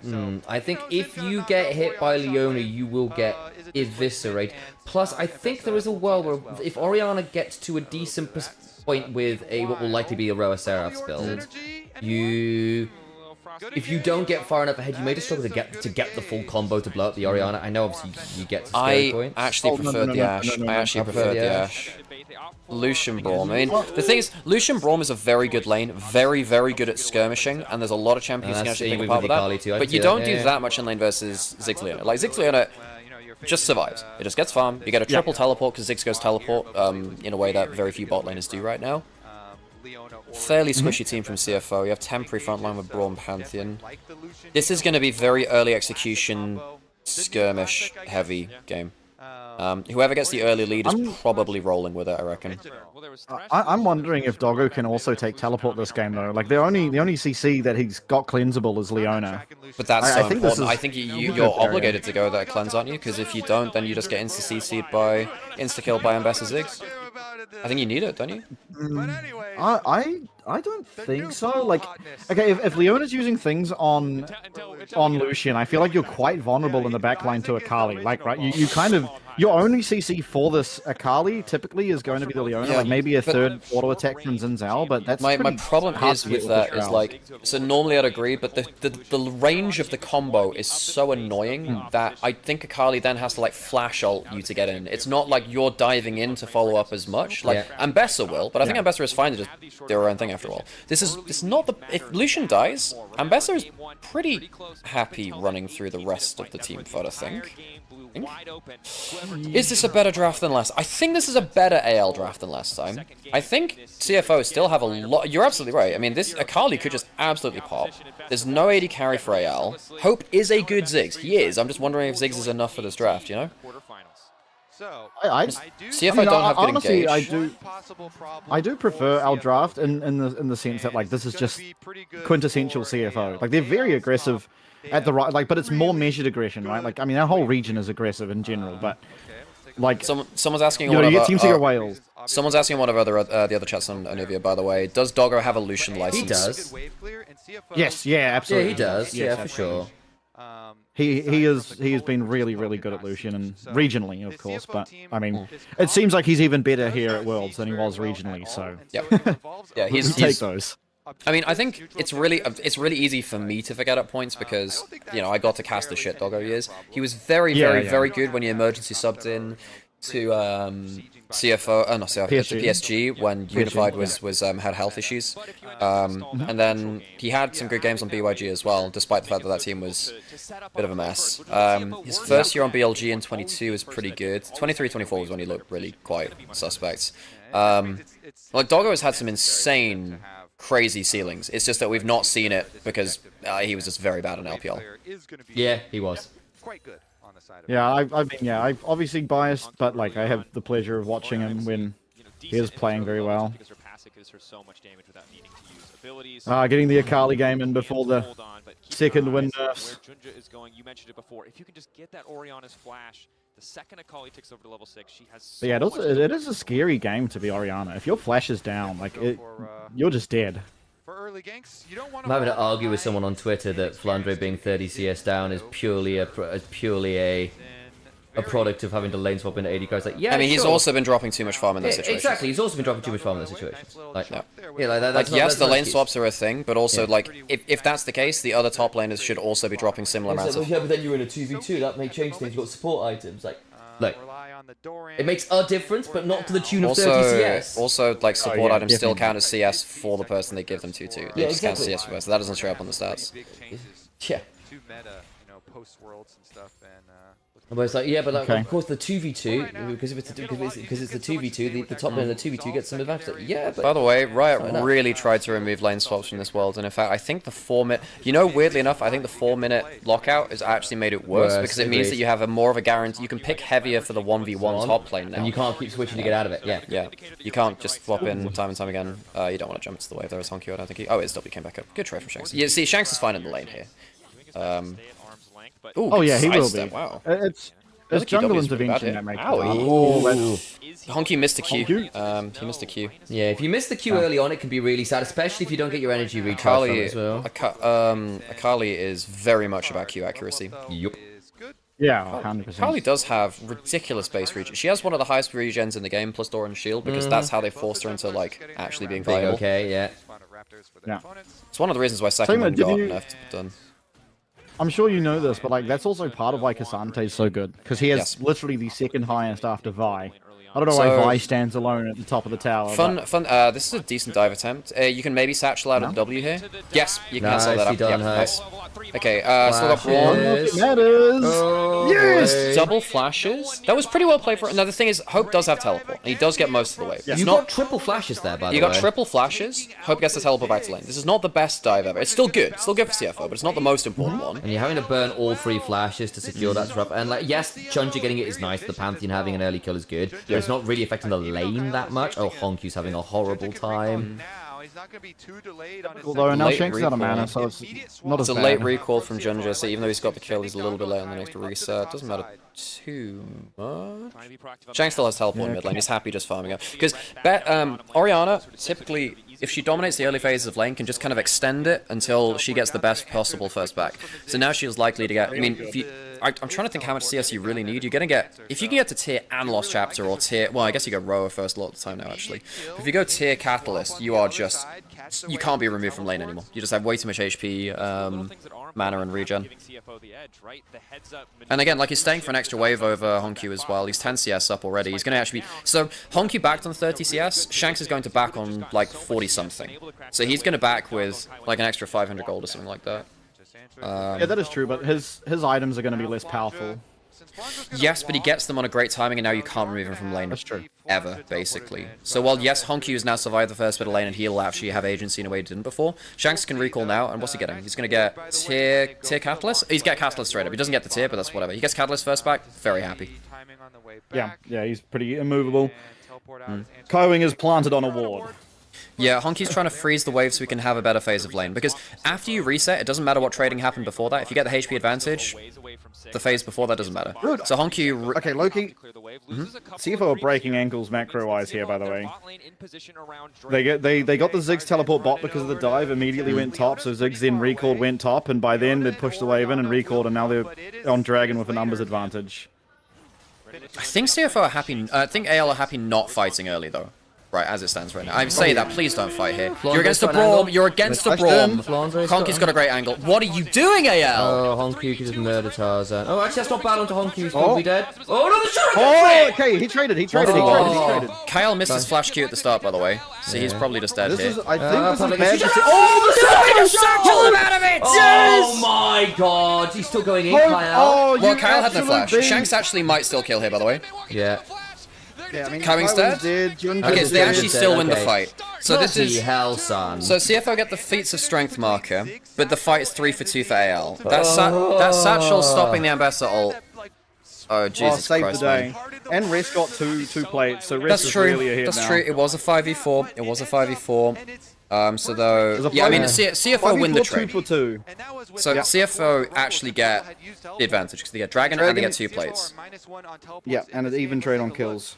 Thanks to Hope, of course. I thought that AL wouldn't want to fight this, but they're bringing down everyone. Ziggs is coming over, doesn't have 6 yet, obviously. And like Kyle flashing into Mrs. Q, completely anti-synergy with everyone else. I'm really worried, man. So Fondra gets out. Oh my god. Honky is just such a badass. And then this is anti-synergy. Yeah. Ah! It would have been so much more clean. So beautiful. You probably get it. No, you don't get to say that. What do you mean, beautiful? Oh god. That was arguably the best play CFO had in that fight. No, the freaking anti-synergy, the synergy and the Ambassador ult. Exactly. Yeah, best play that CFO have made. Hope's my favorite bot laner on CFO. Shut up. Quiet you. Why do we invite you here? Oh my god. I'm crashing out. Oh, it's still a close game. It's still a close game. Yeah, it shouldn't be. That being said, so much easier. like almost 1,000 gold down at 8 minutes is nicht sehr gut. Yeah. And I think this Rumble is such a crucial part of the fight too, because like, again, if Shanks doesn't have Flash, you pretty much just have to Pantheon stun him and drop a Rumble ult, and you don't really need to commit all that much more. Yeah. Like either you're able to find a way to kill. Lucian Braum is kind of spooky hit. That's a very good. Oh, this is good. This is good. This is Crescent good. Guard is pretty damn good too, though. I think this is good for AL now. This is oh no, Braum's passive. Braum passives. Yeah. Honky's Shanks has to Honky flashes away. So that's what, 2 for 1? Oh my fucking god. CFO may be like the only Southeast Asian team / APAC team to ever go undefeated in the preliminary stage of Worlds. That's kind of insane. Yeah, they are. And deservedly so, too. It's not like we've just moonwalked our way by getting lucky with draw. I mean, AL was the hardest team based on the strength of what was shown earlier to have drawn, and we are, so far, really, really doing well. We're going to give over the 3rd grub, it seems, but, like, who cares? There's no 3 grubs. It doesn't really matter. Just AL's choice. It is annoying against Ziggs. Again, AL showed a bit of this throughout Summer Split as well, where, like, they just don't know when to give up in early fights. But, like, we will win the early fight. And they don't know how to take small wins. They always buy such a good Rumble ult. BOG do the same thing, but they tend to win them.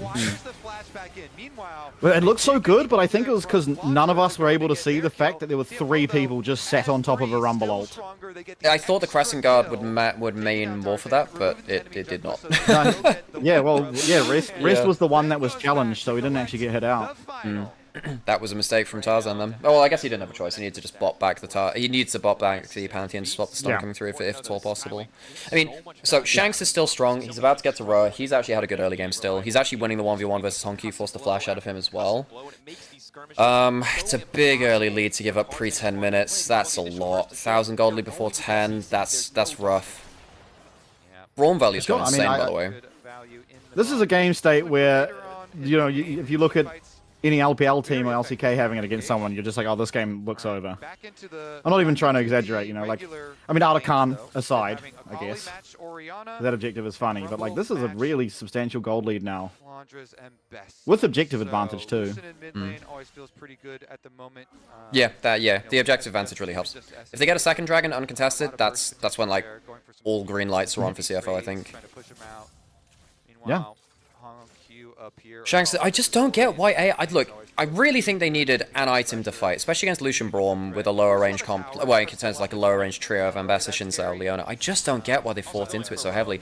Your Orianna's doing fine. You have a Ziggs that's getting towards items. Just don't chance it, you know?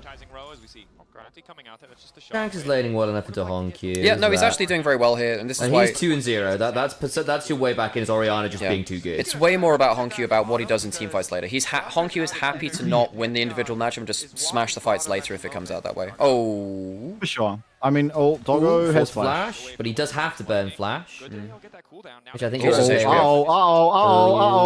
He doesn't have flash.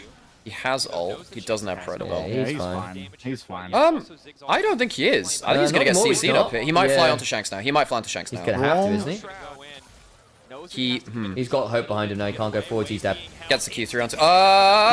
He's dead. Redemption! Oh, Kale got it. Kale got it. Okay. That's pretty bad for AL. You've got Grubs and Ziggs. This is gone. Oh my god, Kylewing's going for the solo kill.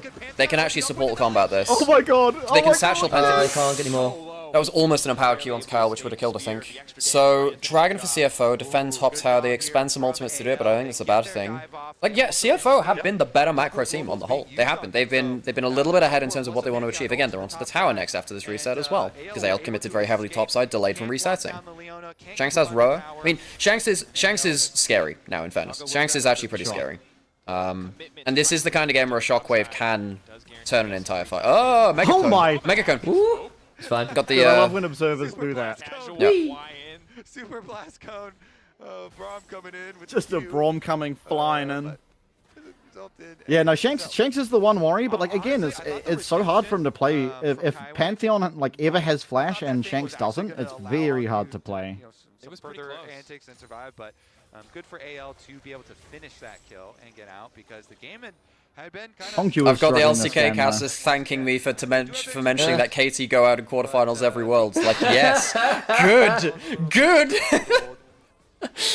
Like, don't worry, I too will participate in these KT shenanigans. Don't you worry. Went out in 2015, 2018. Yeah. I mean, in fairness, the 2018 one was tough, right? It was probably the best series at that World. Oh, it's fantastic. It was basically the finals. Yeah. As we get later into the game for AL, if they can find that big team fight win. We heard talks about Tabe being a GOAT coach, but what about Chowie? I mean, Chowie never coached. Did Chowie ever coach in LPL? I don't think he did. No, I don't think so. Because it's quite hard to compare across regions. Is in Who did he coach in NA? Team Secret. Secret. No. Yeah, what is it? Team Solo mid, mate. Oh, really? CSM, yeah, because it was that when they had when they blew the sword Maple stuff. Right. Yeah. I feel like Maple got hard done by, because I actually think he had a decent showing on the whole. It wasn't his fault. Oh, that was just... I mean, he's trying to fill in the shoes of Bjergsen. Good luck. Yeah, true. Team Secret Mom. You can argue that Maple's had a better career than Bjergsen now at this point, by the way, in terms of the showings internationally compared to Bjergsen, who ran the region, never had international results, besides that one IEM in Season 5. Whereas Maple's actually... Maple also has the IEM in, what is it, IEM 11? Maple 1? I can't... I'm trying to remember which year it was Season 7. 2017. Oh yeah, that was when teams weren't. That was when teams were not participating as much though. Whereas like, TSM had to go through an LPL team and the Tigers. They beat the Tigers. Yeah. That was one of the biggest upsets of the year. Yeah, that was. I'm opening up. Yeah, there was. Oh, Flash Wolves beat G2, Rocks, Tigers, H2K. That was. Oh, okay. In fairness, okay, whatever. That's legit then. Fair play. That's legit. WE beat the Tigers for them. That was it. That was the 0-7 team WE or 0-10 WE. Oh yes. Ended up making that. That was the Spirit roster, right? Oh lord. In this year there was no WE at this one. Right. Let me see. Where's the Rocks, Tigers? There they are. Not behind it was. I don't even. Key, Sangyun, Mickey, Songhwan, and Linderang. Oh man, those are some names I remember very well. Oh, what a time to be alive. Okay, so gold lead is held steady. We're now at 1.5 items. Anyone hit 2? Well, of course not 2 items just yet. I don't know. I mean, I think AL actually have better positioning on this one. Honky's a little late to this, although Harold's still alive, so we can fix that. No one has first turret yet, and Best is pushing bot side, teleports to both top laners. Tarzan's alone on this. They have grubs. I don't think CFO... I mean, giving Harold to a Ziggs team with 2 grubs? Not loving that, actually, for CFO. Not a fan. Poke's been decent from... so Rest just doesn't want Flandre to teleport. Yeah. He doesn't want him to teleport. He can recall now, though. Did Flandre just flash as well? He did. He did flash. You're right. He did. Yeah. So flash for equalizer. Okay. AL have Ziggs. They have Harold. They have 2 grubs. You just said as well. Dragon's up in 30 seconds. CFO might fight for that and Soul Point instead. If they get Soul Point, I think they're happy. Also, Chemtech's all pretty good this game because there's a lot of people that are going to be hanging around on low HP. And the tenacity from individual Chemtech Dragons is kind of baller.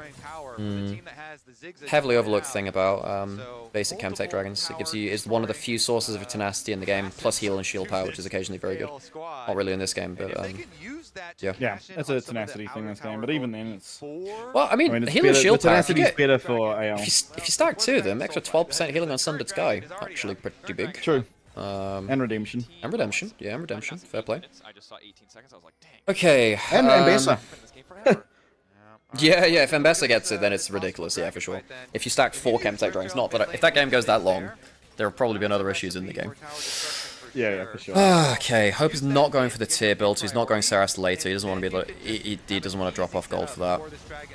Herald in mid lane. This will be mid lane turret killed. Yeah, it's gone. Yep. No way that survives.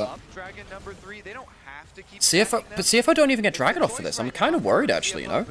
I think that they... Yeah. I feel like they should have at least set up for Dragon. And now you've got to try and get through a Leona, Ziggs, Ori, Shinzao, zone control-y space. Honky's getting alone time on top lane. I think they're just happy with top, yeah.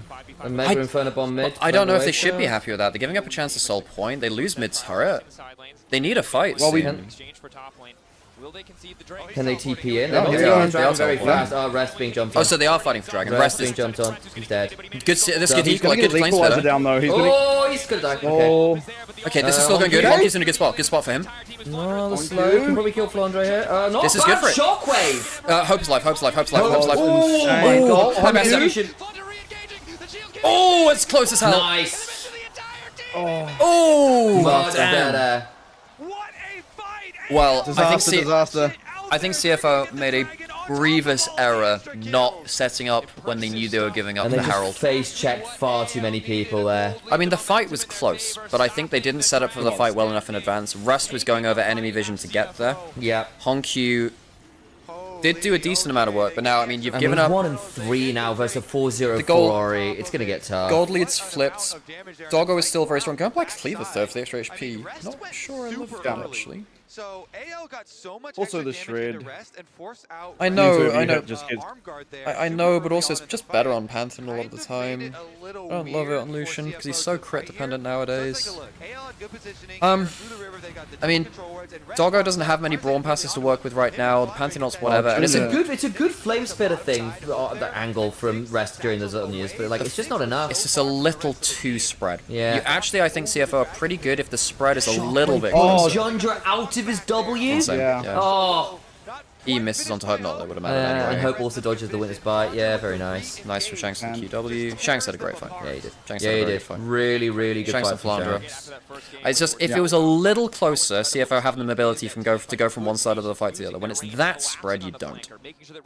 Yeah. And the thing is, like, we've been talking about Flandre and like, oh, not sure about how he's managing the lane swaps, dropping a lot of CS. I've not had as much issue with him. Assuming he survives the early lane, he's actually still been team fighting and playing as part of the team pretty well. Just the early game. The early game has been problematic. We've seen that even without lane swaps. Like, he was having those issues in playoffs and the rest of it. And he's just not been laning well since MSI. Good Orianna played there. I believe he got a key shockwave. He did, yeah. He managed to get the pullback on the Pantheon stun in, so excellent. Yeah, I mean, the game is still close, but it's like Doggo has a big job to do. And I don't think it's the easiest to play Lucian once the game crests 20 minutes from this point, right? You are going to hit a point where you're going to just start dashing through Ziggs mines. Like, you don't get to play fights slow as Lucian. You have to go in with the Pantheon. You have to go in with the Akali. You have to get value out of the Winter Spite. And yes, you can do that. And especially if it does get fractured, you can do a lot of work there. But I think before people have started dying and blowing flashes in fights, like, you are at risk of just sitting there, getting zoned off, getting hit by Ziggs, getting threatened by Orianna Ball, trying to thread your way through those fights before the lines are fractured is going to be very tricky. And I don't envy Jundra and Kaiwing's job making that happen. I do think the Black Cleaver makes Lucian like a lot stronger in terms of his culling though, so like he can get a lot safer damage off. I mean, obviously Black Cleaver Lucian was a huge thing ages ago, but remember that the culling also scales on crit and attack speed now, right? Doesn't it? Yeah. Pretty sure that's just attack speed, but yeah. Oh, okay, yeah. Okay. I mean, obviously Black Cleaver has been good on Lucian in the past. A bit of HP is probably not the worst. That's what I mentioned at first. That's what I mentioned at first. Yeah. And it's just the movement speed is pretty nice. Oh yeah, it's Phage item. But then at that, I mean, yeah, you do get that twinned up with the flicker blades as well. Hang on, Jundra's full sending it here.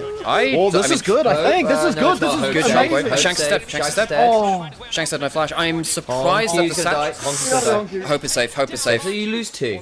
You lost 2 for 1. Can you ask on this? Who got the shutdown onto Shanks? Who got the shutdown on Shanks? It was my boy Kaiwing with a Winter's Bite. Fantastic. Braum value. Braum stocks are increasing by the minute. Atacana for this? I mean, you don't have Smite. Yeah. You don't have Ziggs you don't have Leona roll. I don't think you can. I mean, if Ziggs comes down, isn't the poke just too much? Hope's out of position. I worry. Yeah, I better say I worry about Ziggs. Teleport back. Shanks does as well when that comes in. And Honku as well. Yeah. So, Kaiwing, that's not your best TP. So Atacana's going down for free. They're not going. Oh, bloody hell! Public execution! Oh, they killed the They don't have Spite. They don't have Spite. Doggo's getting really fed. Flandre will probably die. Oh, wait, do they just take Atacana? Can they secure it with Shockwave? They might be able to leash it with Shockwave. I actually think they should. They should just try and kill it with Shockwaves. Use the Shockwaves as a smite. There's no smite on the table. They're tanking this for too long now. Reset. I actually think they could have. I think they could have secured it with. Oh my god! Culling's Wow. back, ult's back for Honku. So that's one. That's for a big one. shutdown on Doggo. Mm. Doggo's got an 800 gold kill though, so I think it favors CFO. Yeah. 3,000 gold ahead. What the shit? I mean, I say that, but like Ziggs is still actually pretty strong. yeah. I actually don't think this is Dog. I don't think this is Hope being behind. I think this is Doggo being massively accelerated. I mean, there are people on like 1.5. Honku is on 1.5 items. He's on 3. Yeah. Okay, how far back are we going? We're going back to the scuttle start. Yeah. This was a really good engage. This was so good. And this is the struggle with the Orianna, is like if you don't have flash, you just can't be that far up ever. It doesn't matter if like you're really strong, you're just gonna get one shot. Good lockdown on Honku though. Hooper Esports about Hung for Game 2 against KT. Worse than Ricky. Who's asking? Who's Ricky? Ricky is my dog. What the hell? Hooper was just brutal. Savage. Brutal. Doggo made it hard on Honku himself for not W'ing the bush. Yeah. Did he have it up? I didn't see actually. I guess we're flicking. Yeah, he W'd towards the outer right. Oh my god, we're going again? Satchel charge. He's dead. He's dead. He wanted to flash and see if it's an instant W. He gets the ult out. Honku is actually possibly in a lot of danger here. Equalizes kind of meh. But that's an equalizer down as well. They can't Artican. The thing is, Hope does have teleports. Yeah. Dragon is a good win though. But you've lost a lot of your ults here, so Doggo needs to do a lot of work. Unless Honku can find a really good angle. That's a fairly shit Culling. It's okay. So he gets what? 10% Tarzan? Tarzan gets it. Nah, what do they get out of Honku's really deep. I get the ult onto Honku. He's out. No, is he for long? So yeah. Honku's out, but he doesn't get to do anything. Oh, shit!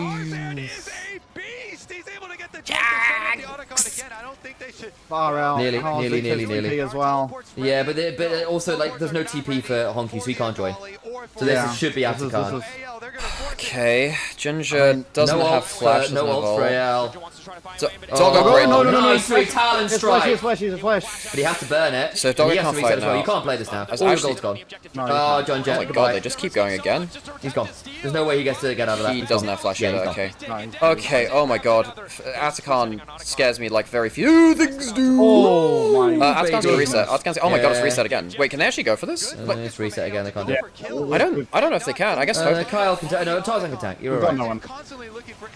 Takes a lot of time. Now the problem is because it reset, does that mean that CFO get to punish AL being really slow back out on the You map? might get mid-tier 1. But I think with Ziggs down bot, you can probably just satchel the turret and leave. That was such an extended That's Artican worth more, fight. though. Yeah. How many petals do they get from it? They went to 27. It's not a bad amount of petals. And of course they get the 25% bonus from it. Okay. I mean, Tarzan has just smurfed. Tarzan has smurfed the last like 2 minutes. I mean, he gets the steal, and then he gets like 2. Honku's Mega Cone is actually pretty damn good. Well, no, I take that back. It was pretty damn bad thinking about it. Yeah, I mean, basically the ult from CFO lead to very little. So they knew they had the extra advantage. They set up again. Doggo walking in blind was the worst thing that happened there, I think. Oh no. Okay, he's out. Tarzan's got quite deep for that. Okay, you get R2 out. Mega Inferno Bomb puts Honku down to about a third.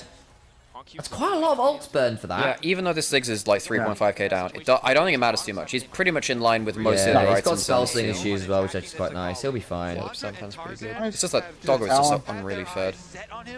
The point and click CC from AL is becoming really quite dangerous for CFO. They've got still have a slight lead, but it doesn't matter at this point. Short range comms, like everyone is short range into. The moment you walk forward to make something happen, your turnaround pounce from AL is ridiculous. Yeah, we've been talking about the build from Doggo Mabby. Yeah. I mean, the Black Cleaver gives you some HP and it does double stack the movement speed, which is kind of helpful. And he has liked these bruise builds. It's really good against Hexblade Ziggs, build on right? Yeah. Because the more movement speed you have, the harder it is for Ziggs to actually have effect on you, and that's but then the you still have to hardest dash. chance You still have to dash through minefields, so it's just not fun. Well, yeah, that's what I mean. Oh, by the way, he can't build. Hang on a second. If you go Executioner's Calling, you can't build more. Campunk. Let me finish my point. You can't finish the Executioner's Calling into the Mortal Reminder because it's 2 pen items. So you have to go Campunk. Yeah. So you can't get anything. You can't get 2% pen items because you can't double stack the percent. Yeah, you can't. It has to be Campunk, right? He has to go Campunk Chainsaw. And that's just not a great item at the minute, still, is it? No, it used to be a very good stat stick. It's not anymore. That is a nice Cullen. Ish. Oh, we're going. Pantheon's coming. Pantheon's coming. Oh, the stun on the Pantheon. Very good stun. Oh, boy. Oh, the Mega Fireball did nothing for the shield. Oh, nice crescent guard. Honky. Oh my god, he survives. Ambassador. Oh, that's a shockwave on the Ambassador. There were like 3 Atakan procs in there, by the way. Yeah. Very rarely does much, but that was like 3 in a row, just insta-obliterated the team. Okay, that was too far. Kyle somehow survived through to the back end of that fight as well. Well, CFO have figured out what happens if you overdive into this comp. If they don't land the actual knockout blow, it's... I mean, Honku is 1-5 on Akali. He's not been able to land... He had a very good first skirmish of the game, but done nothing since. Yeah, he's just getting absolutely destroyed. Okay. I mean, that was also just another. This is looking like it's going to a game 3, Sam. So I'm gonna pull this food in. Do it. So I think this is going to a game 3. If this doesn't go to a game 3, goddamn, this could have been a 2-0 if AL had actually taken the Baron throw and not thrown it right back. Oh, Doggo just struts straight into the shockwave. I don't think Black Cleaver saves you from that, friends. He realized his fuck up. His soul execution is calling because he realized his fuck up. Oh, Doggo. Oopsies. So he's not even doing Cam Punk, he's just saying no, and that's just getting worse, isn't it? Oh dear. Oh dear. I mean, Rumble can just build it. Yes, but why did they not communicate that before? Because Rumble is very, very good at collecting anti-heal. Yeah. Leveraging this Baron to its fullest potential here. Red Bull Baron power play. Shanks with the 5k damage in that last fight, and Shanks is, if you consider a stacked up Dark Seal a real item, which is like... Stacked up Dark Seal is a real item, there's a ton of AP. Yeah, for sure. It's genuinely very good. It's very efficient. 350 gold for basically an extra... it basically gives you an extra 700 gold that you don't see. Honku's recalling. We give mid inhib. We don't have the greatest champs at clearing super minions. I think we're probably going to have our last fight. Okay, nice on yours. Do we have flash? He does have flash. Oh, he's dead. He doesn't even get the ult off. The solar flip. Yeah, it's tough. This is done. This is it's done. over. And you got Ziggs on turrets now, so... It's not a whitewash. It's not a whitewash. It's not... Only force a fight. It's their only recourse against the push, against the pressure that AL are putting down. Junja gonna kick things off. Wander still has the GA. Aegis Assault to keep him standing for now. Honku doesn't get enough done. Shockwave pulls him back. Oh, that's just mean. Damn. This is a game they could have won as well. Yeah, I had Orianna being a very scary pick this tournament, and it has proved to be, in fact, a very scary pick. Yep. JJ! Damn, Shanks. What a game from Shanks, man. Yeah, he played really good game. And that's really important because my worry coming into this tournament was Shanks was going to continue his mediocrity from regular season. He has not. This is good news. I still think Flandre in lane is... He's a liability. He's been a liability. He's not managing lane swaps well. He is dropping CS. Even this game, like he was still down 10 CS for a lot of this game in a straight 1v1. I get it's into Rumble, but still. Well, we're getting driver. Right. We're getting driver and no game doubt. 3. No doubt. Yeah. I mean, not that this game was Ray's fault, but that's just the CFO way. Doesn't matter what happens. It's the vibe switches, yeah. That's kind of the BLG strategy as well. No way, you have it? The OG Snake. If you like this one, I'll give you that one. I got a nice Snake jacket here. Oh my god, he's got the Snake Esports! He was like the huge Snake fan back in, yeah. #1 fan. Right when you think the man's not Look, playing. I'm running the bathroom. Right. Well, I get the chance. One picks up, of course, the Kled. Game 2 dominates. Honestly, he was really a center. Remember to run advertisements. So good. The fact he was finding these opportunities to constantly get into the back line, disrupt everything. Oh, trying to set up. all right. I'll be right back as well. Give me a moment. There were so many moments in this game where CFO had started to teeter away, started to pull away, but just Flandre constantly being in the moments he needed to in these fights was huge. What did it come down to for you guys here? Oh, for AL. Those team fights. Those It is team always the fights? team fights. All I right. feel like you can not watch a game, close your eyes, wait until the end of the game. If you just say AL team fights, you would be correct. This one starts with Flandre picking off Rest on the side. This team fight worked so well because they're able to catch Rest immediately. And so I was like, okay, that's how it opens up. As the team fights play out, as you would expect, even though at first I was like, okay, maybe this is Honku's RQ knows his R2, and then re-engaging on the fight when it looked kind of iffy, Flandre really takes over. I think it's that. It's the moments where they find to re-engage, because it is such an upfront burst-heavy composition that's coming through from CFO. When you look at like the Lucian wants to try and get through with the Culling, you've got a lot of that follow-up damage coming through from Honku. So as long as you can survive it, you can suddenly turn it around. And again, I think that's why it was so crucial of an understanding for AL as to when they had those moments to turn those fights back around. Yeah, absolutely, because you had to play around the sneakiness of some of CFO's CFO's champions here. I'm thinking about the Akali. You mentioned the Braum. You mentioned the Culling, also being able to chunk them before the fights. I want to take a look at the Baron. Okay, let me put some ads on. 7 minutes in game, because they take full control from this point onwards. Let's take a look at this, because CFO was hard forcing this fight. And like you said, very similar to the last fight, it was looking good for CFO because they were hard finding them. But then Flandre comes through. The ult was immaculate. They clean out instantly. And so CFO, their team... Will you sub in driver? Yeah, probably. Probably. It helps. They tend to do that. Okay, because you have like options with you. You're allowed quite a bit of damage. But no, they just got stamped out. But I mean, they just made that play on the bottom side of the map, just beside the Dragon, right? Where they actually got the pick, and suddenly they started to bring that game back in their favor. I mean, you can look at that goal graph on this graph there. That like you saw how ridiculous it was, this back and forth constantly trying to vie for this attention, and it was just that at the end AL were able to pick it. You look at the goal graph, I'm looking at the damage graph here on the side of AL, because the discussions we were having, who do we want to highlight? Do we want to highlight Shanks? Do we want to highlight Tarzan? Do we want to highlight Flandre? In the end, they all did such an amazing job, but it's the clutch moments that Flandre was able to find that made the difference in those fights. 100%. And even I think Tarzan was exceptional. I think Tarzan was exceptional this game, folks. I swear AL strategy is just keep fighting until you win the fight. Yep, a little bit. This is a I don't know. I feel like both of these games have been some very floppy early fights. They've just they've not been picking the right fights. They've just been fighting and hoping it works, which is a worry. That is a worry, actually. He didn't allow it. It's just his presence in that fight as well, where he steps up, knows the TP's coming in, so he can separate out the support. Then he manages to go in. Like, and again, I think this is what has been such a rock for anyone's legend throughout their summer split, was that Flandre can. Isn't that just most LPL strategy? No, not really. No, I mean top esports very much not like that. AL. I mean BLG are, yes, BLG are, but yeah.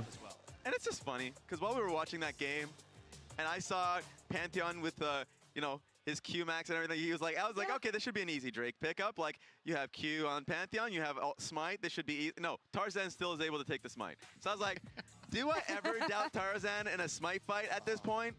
Absolutely not. He has been stellar so far, and so have both teams, honestly. Here going into Game 3, which is what I wanted to see between those two teams. What have we learned so far from CFO and from AL, and what's the expectation moving CFO forward? are scary as all. Like, this team is insane. Like, the fact that like anyone's legend is so good at controlling and dictating the pace of the game from start to finish, thanks to players like Tarzan, having great team fights. But CFO have mashed them. Oh my god. Flandre really fitting the sacrifice theme by sacrificing CS to win games. We're nearly able to pick that game back in their favor. So realistically, all I've learned is that you cannot down CFO in any of these games. Yeah, and it's not as if it was like clean on both sides, right? Really early on, when Flandre is looking for an ulti on towards the Dragon Pit, and then of course the lack of synergy with Ziggs W, you're like, okay, well that sucks. Like the fight could have been a lot easier for you. So it gets scrappy, it gets a little murky, but like whoever comes out at the end, in this case it was you know, Flandre and the boys. It could just be CFO. They look evenly matched. It's such a fun series. I mean, I'm mostly excited about the fact that, again, it is a best of 3. It is FLF draft, which means that we're going to see some wacky picks. We're getting deeper and deeper into those teams' champion pools. Who's taking Adventure, guess, please? And something. Oh, doggo. I mean, I don't think the Mortal Reminder snafu changes things. At the end of the day, we're still going to get blown up in the same fights we was going to get blown up in. CFO chosen blue side. Well, AL have got them. They're on the board now. We thought this might go 2-1. I didn't expect game 1 to be as... I don't know. My problem with AL and Top Esports today is that they've been playing worse than they were showing earlier in Swiss. That was my big problem with them. would have had all that information, but no, it seems like Rest is still in there, so that's fair. Damn, we're still playing with Rest? What do we have? I guess they are. They chose blues with a level 1. It's the Yeah. Santa René, like, I think Flandre is very happy to handshake top lane. In fact, he probably prefers that. He doesn't want to play winning matchups top lane. He want to find things which he can survive in and impact team fights. Not that I think that's bad for CFO, because I think they're happy to do the same. All right, I need Doggo on a big pumper champion. Right. I need him on one of these crit 80 carries is what I want to see. I mean, those were crit 80 carries, but you know what I mean. The auto attack based ones. Yeah, the hyper carries and stuff, really. Yeah. No, sorry, you're getting misfortune. No. Yep, I see it in the stars. I'm worried he's mind controlled into Jin. Oh yeah, your hatred of Mr. 4. Now, okay. There's actually a world where we get Junja's Zyra and Doggo's Jin, and I'm happy with that. I think Junja's one of the best Zyras in the world. I was so surprised that first game. Well, not so surprised, but I saw in the Z game for Kanavi earlier. I think that was a great Zyra angle. He's a great Zyra player too. I think that AP junglers are really slept on so far at this tournament. We've had have we had 1 or 2? Do you think Fly will have an easy time? Do you think FlyQuest will have an easy time with Team Secret Worlds? I think they're on average a better team than Secret Worlds, but I think Secret Worlds can occasionally just flip games into the abyss, both good and badly. That's right. So it's a best of one. It's a best of one. Flip it in the right way. Who knows? I mean, yeah. I don't know. When they were playing against KT, they just chose the 1 fights, right? They actually had some winning angles against them. They had some like good early game. They had good early game presence, and then they just kind of flipped into the abyss, which was not so good. That's just the classic, man. That's the Team Secret Wales roller coaster. I came in towards expecting it, and I have not been disappointed. I think, realistically, it's just like, I don't know, man. Like, if that team plays to their ceiling, they can probably win. But if they play to their floor, they are not at Worlds. So, true. That's true. And yet they are. What is it, like PSG tweeted the other day, because they drew like a load of first seeds, right? Because they drew Genji and then who did they draw after that? Okay, so it's the 2 LCK teams there. There's like 0-3 might be the limit for how many times you can lose in Swiss stage, but that is not our limit to how hard we can lose in this tournament, basically. Yeah, they're fun. The PSG socials are always fun.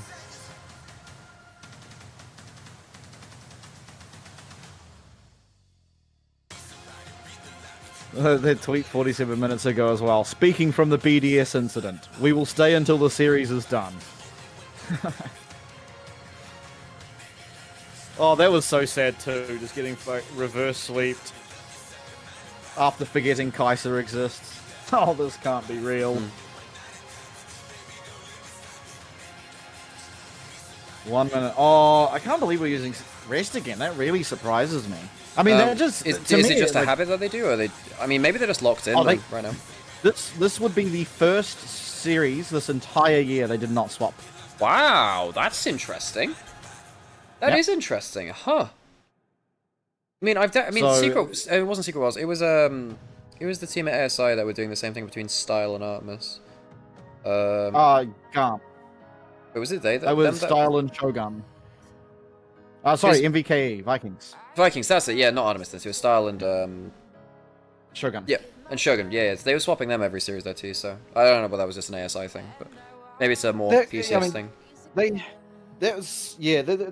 did swap occasionally, but it wasn't like set in stone. Whereas CFO, literally from Split 1 to now, have just swapped in and out. Like, I mean, there might have been some 2-0s where they didn't, but from memory, like, if a game went to 3, it was always both of them playing.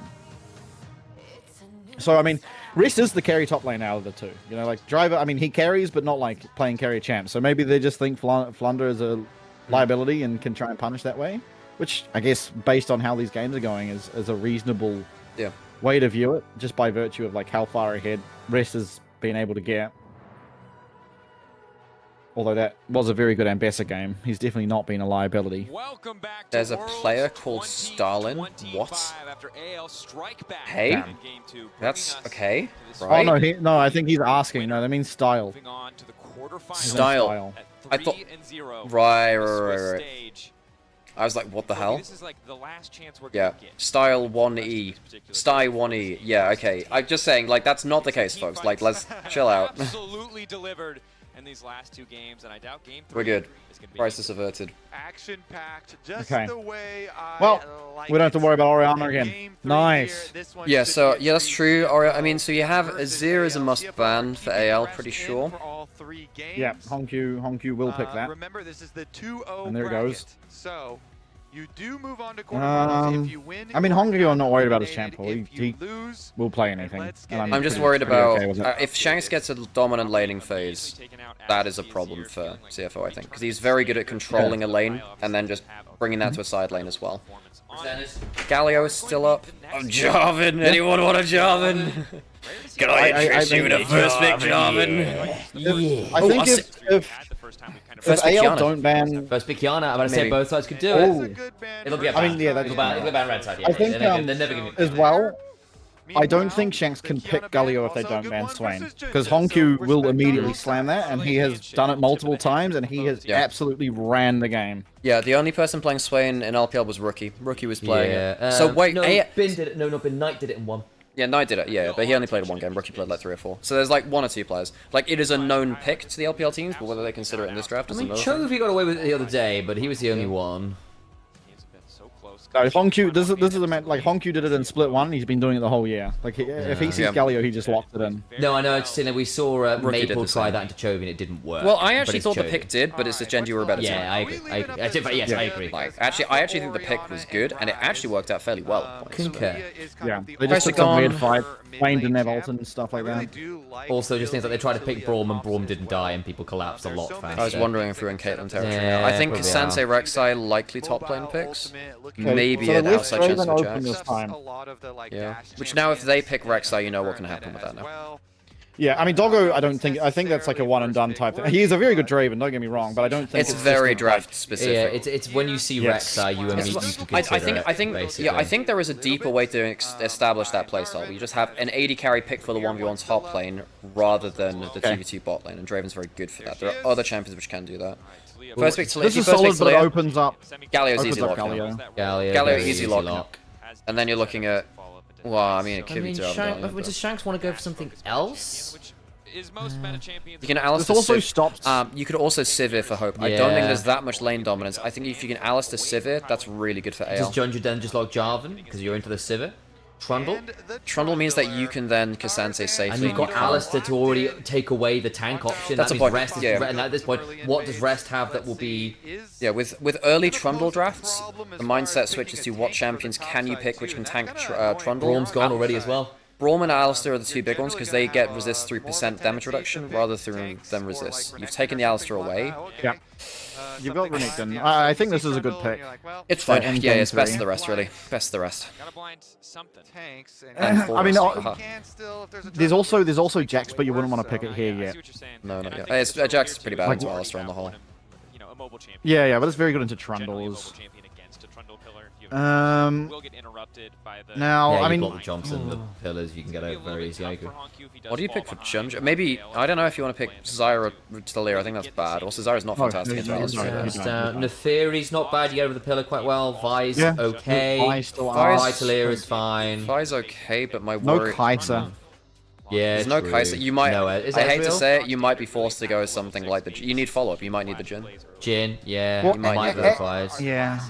It's rough, but what do I you mean, do at to the follow up this moment- comp now? Zeri. Oh, Zeri's not bad, yeah. Yeah, and you got the Alistair lane you're into, I so don't you may think just be a Taeyun swap. you don't need to AD carry him.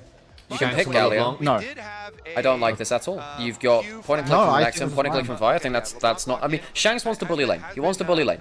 But I think Galio's way better for the comp. It stops the Vi having impact because you can just ult on that target. I guess Galio's bad into Renekton, because if you ult on Renekton just ult some power doubles you And it die. gives Shanks a little bit more agency, I guess. Yeah, this is a hands gap type angle that he's going for. Like, Galio, I agree, is much better, but LeBlanc is, like, gonna be fine in the lane and much more explosive out of the lane. But And- I think think it's a And if you pretty do go weak pick in general. Yeah, I think if you do go hyper carry bot as well, LeBlanc can threaten those a bit more freely, which could be nice. And in fairness, we have seen from what we've been hearing. So like, I know ASI is only like it's the tier below, but we have seen a lot of LeBlanc priority, particularly from the LCK and LPL teams.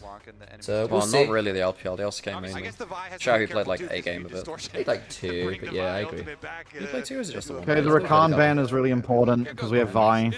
It was a lot of games, to be fair. Yeah, but I thought it was mainly from Kaiwing left with. Kaiwing can just go like. Yeah, Rel is the obvious one, but I think like I genuinely wouldn't hate to see a carry like a hyper carry Yumi or a hyper carry Lulu. I mean, Lulu actually makes more sense. Lulu's fine here actually. Yeah. The only thing then is, as long as you track the Vi, your engage becomes very telling. This is open. No, but it's not banned. It's banned. Outside angle of hook support with the CC AD carry. Outside chancellor. We could go like Blitz. Aphelios Thresh, they played it in MSI. You could Nautilus here with... Nautilus would be fine, that's true. Nautilus is very good with Celia. Yeah. It'd be quite annoying for the LeBlanc as well, because again, point and click, following CC. That is most likely they go Nautilus, just knowing Kaiwing, but there is like the outside chance of the Thresh Aphelios, which they've played. Please hope do not Zaya. Zaya is bad for hope. We're back. I hope Jin is good though is the problem. So while your region may not be good at it. No. Our region's fine at it. The champ just sucks. We're good. We're back. I also think people just don't get how Jin scales, like, at all. Because again, like, he comes, everyone talks about 3-item spikes on AD carries. It's just not how Jin works. He is very level dependent for damage. And basically, if you have 3.5 plus level 16, your damage then spikes to being threatening to everything. It just means that 2 items, if you get trapped at 2 utility items, you do bloody jack all on Jin. Oh, fabulous. Someone get the clip from like 5 minutes ago. So in the breaks up, you were out of the room, and Vessi was saying, you know, I want him on an auto attack, hyper carry champion. Was like, you're going to get misfortune. Oh, incredible clip it. Ooh, good. Oh, God, that's funny as hell. Misfortune made it ready to set you up. Okay, so we've got the battle. We have the battle of the hated AD carries. I mean, Seraphine is good. Seraphine is very good for lane dominance. Nautilus is the easy one. Okay. This is good. Look, I think this is a great draft into LeBlanc. I think Shanks has really shot himself in the foot with this. I think Shanks might have totaled this draft by going LeBlanc. We'll see. Last pick. I mean, you can Ornn him. You can Ornn for Flandre, right? I think you Ornn here, don't you? You can set up your own combo with the Trundle Ornn. It's fine into the Renekton. You might go Casantex as a better matchup into the Renekton. Rek'Sai's also a better matchup there too. I don't love the Rek'Sai here, folks. I actually don't love it at all. Flandre is one of the few people who's won with it, but I won't say it's necessarily looked phenomenal. He did have, in fairness, he did get the win on Gen G versus it, didn't he? Actually, sorry, yes. I just think that I think Ornn gives you another cancel versus their misfortune. Rek'Sai does not want to stand in a bullet time. Rek'Sai lane's better against Renekton at least. Yeah, it's a better matchup for sure. That's why they're picking it. And in fairness, it's another good skirmisher. Like, you've actually, like, AL have got very good skirmishers, because basically everyone offers some pick / some follow-up, with the exception of Trundle, who sets things up. I kind of agree with chat. I think both drafts kind of suck. They're not great, I agree.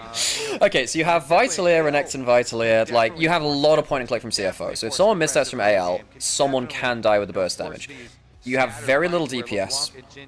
Trundle, if LeBlanc pulls Vi out of position and gets Trundle onto Vi, Vi's gonna have a hella bad time. That is one thing I will say, is like, Kobe has this conversation every time he sees Vi, because he was a big Vi main for a long time. Every time, basically one of the big things you have to do on Vi is just track flashes. It's very possible to flash, to ult someone and get flashed into an awful position.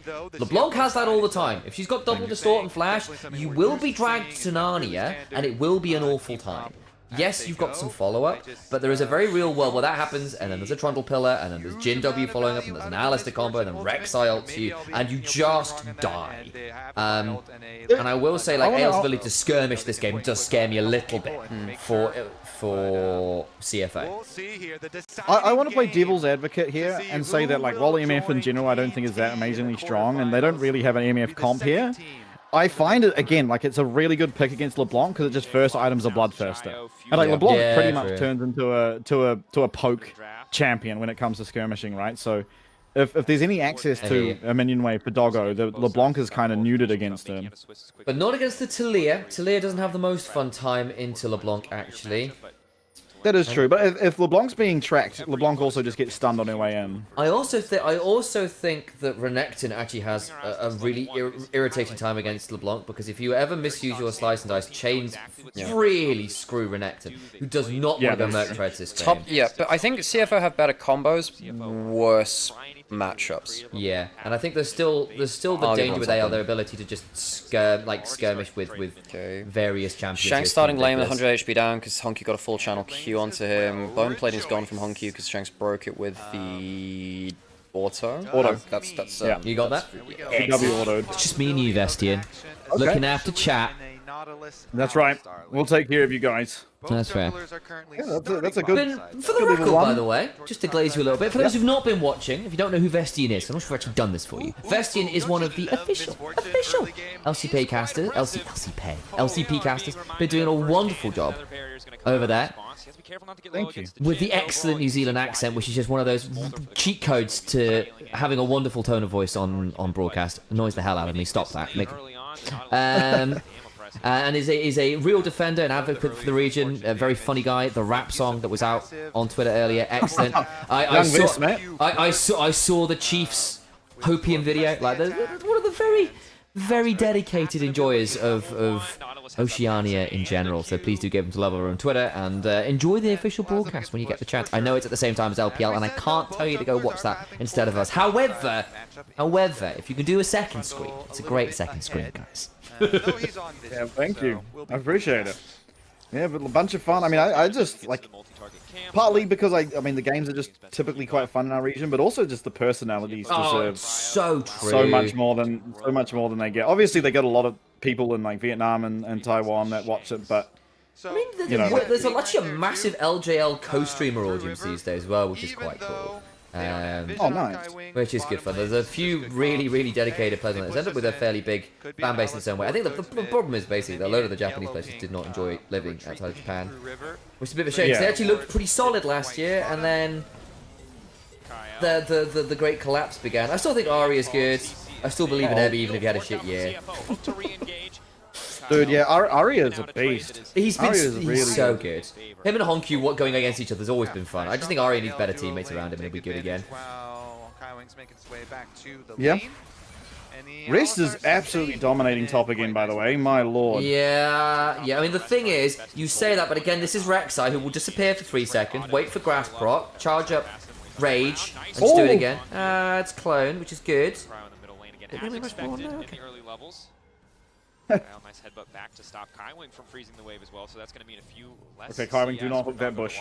Do not hook the bush. Do not the bush hook. Look, Kaiwing gives me a little bit of a jump scare every now and then. He does, doesn't he? Yes, he has some amazing plays, but sometimes. Yeah, I mean, I remember when Kaiwing, the last time we were really seeing him internationally before this year, when it was the Kaiwing Doggo lens, we just see Kaiwing just sort of like full run it out of nowhere on like Leona, just going, where have you gone, my boy? This is so exciting. I mean, that's exactly what he did in the T1 series in Game 1. Yes! It's just a timeless classic. And like at the same time, you understand why like he kind of took over from where Sword Art left off in the region. You know what I mean? Yeah, very much so. It was looking like for a moment that it was going to be Woody.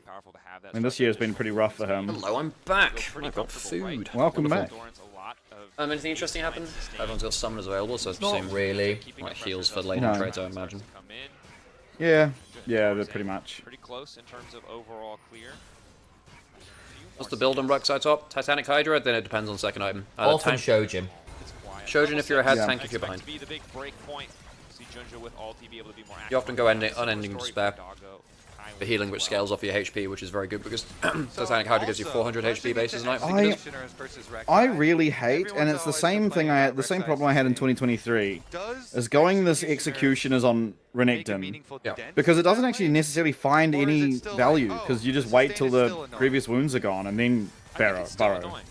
And it's like Renekton, you know, back in 2023 when Gore Drinker was a thing, didn't actually need to auto attack you to get his heals. Yep. Same with Aatrox as well. You can just wait until the end of the trade to get his death response. When it's reactive anti-heal, it is very possible to play around if people understand the matchup. Not that everyone does, especially when it's new tech, or tech they're not used to seeing. But if you do, then it's just a big deal. Yeah. Well, to me, it just feels like Rest has lost 800 gold. Single bucket of water on a raging. But, I mean, it is valuable as the game progresses, right? Like in team fights, you're not going to have that luxury of choosing when you burrow. You kind of need to do it. Can be annoying. And it's also good against Trundle. Yeah, basically good into the Trundle. Actually, surprisingly good into Triumph Roar from Alistair. Yeah, true. There's bits that it'll help with. And just Triumph, which I'm sure there's Triumph on Trundle. The Triumph of the LPL, baby. No. Hey, hold on. Honorable smash CS waves back into each other in the mid lane. What I love to see. Okay, Junja's starting this. Trundle's really far away, but I'm a little scared. We do have much better vision. But yeah, I don't think this is the correct decision. I don't think you want. I'm not sure I like CFO starting this. Shanks has got Prio. Yeah, Celia can teleport in and has 6. No, that's better now. There you go, there's a TP. Shanks is half HP. I think you let it go as AL. Just let it go. Don't buy into the fight. Now. Last game, they chose some really bad early fights, and game 1 even worse actually. But you take the TP out there, that's fine. Shanks gets the wave shoved. You get the ward, the venerable ward. Yeah, I mean, I'm happy with that though, right? You're like, Honku will lose, what is this, 2 minions, or 3, I guess, for the teleport. Shanks also doesn't have TP, so... Yori Alejandro, by the way, thanks for watching from Brazil. I hope you have a good time. Bom dia. Don't know much Portuguese. Okay, and level 6s, I mean, the fight around Grubs, I typically, if a team has a Renekton, favor the team with Renekton, if he's in that lane. Oh yeah, level 7 to 9 Renekton. There were actually some metas when the first Herald fight was so important. Renekton, despite being shit at all other stages of the game, would be picked just to win the Herald fight, because he is the strongest champion in the game, besides, like, occasionally Sway and occasionally Wukong, depending on comps. Yeah. No, I agree. And so, like, I think... if we can get control, but like, I guess they're really committing to these Grubs with Hope being here. And I mean, AL don't really have a team that's hitting towers either. Sort of similar to CFO in Game 1. LeBlanc does. LeBlanc is in fact one of the best users of Grubs in the game. She hops beyond the wave, gets a single auto tap, plays the DOT, goes back. Yone and LeBlanc. Rek'Sai's really annoying because of the amount of tunnels. If Rek'Sai can set tunnel systems and just keep threatening turrets, can be a bit annoying. Into Renekton is a little less easy. Yeah, into Renekton is less easy. Trundle hits tower. Yeah, Trundle hits tower, but only in cross maps. It's very good for cross maps. I mean, this is the thing. You got to view Grubs in a couple of different lenses. The best value for Grubs is you're already hitting turrets. It helps you just destroy the map quicker. Second best is if you cross map, it means that you win cross maps where you wouldn't before. Third is after you win a fight, and this is I guess the base value of it. If you win a fight, you destroy the map a lot quicker before you have to reset.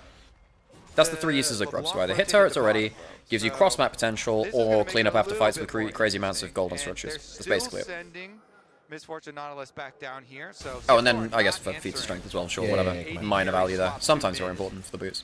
And it's just going to be the Jhin versus Talia. Actually, speaking of that, I hope going for the armor boots first that is one of the things that Jhin can do. Just boots first and be really annoying. Damn, nice. It's largely AD focused actually. I don't hate that. I don't know how easy this will be. You don't have full rage from Rest yet. Oh. TP in. Okay, calling off the dive. Okay, good for them to call off the dive, actually. That's... You can't commit to that. Shanks was resetting anyway, so it doesn't change that much. Rek'Sai could actually... What Rek'Sai can do is reset, teleport mid, and then they switch waves after 1. So LeBlanc will push it. Oh, yeah. That's annoying. So about the whole Trundle hitting... Ooh! Nice flash away from... Needed to be. Ginger. Needed to be. I don't know. I feel like AL are actually starting to wrangle control of the map now. Yeah, for sure. I mean, I don't think it's too bad because they're also just losing in bot lane. Well, there's also bullet time used for it. Doesn't lead to all that much. I'll also say as well, MF Nautilus is way more lane dominant. Alistair is now out of lane and is now a more useful champion than Nautilus in a lot of ways, unless you're comboing Nautilus and say everything else. True. I mean, the person benefiting off what's just happened the most is Shanks, though, and I think this team comp from CFO is just perfect with dealing with exactly Shanks. Unless AL can actually use side lane matchups in a way that teams have not necessarily been doing at World so far. There hasn't been that much side lane. No, it's not. No. Been a lot. Just been battling over objectives. But like permanently as well. Like one of the way LCK teams beat when we saw top esports get done in earlier, right? Was just like, okay, top esports, you don't get to play slow between objectives. We're going again.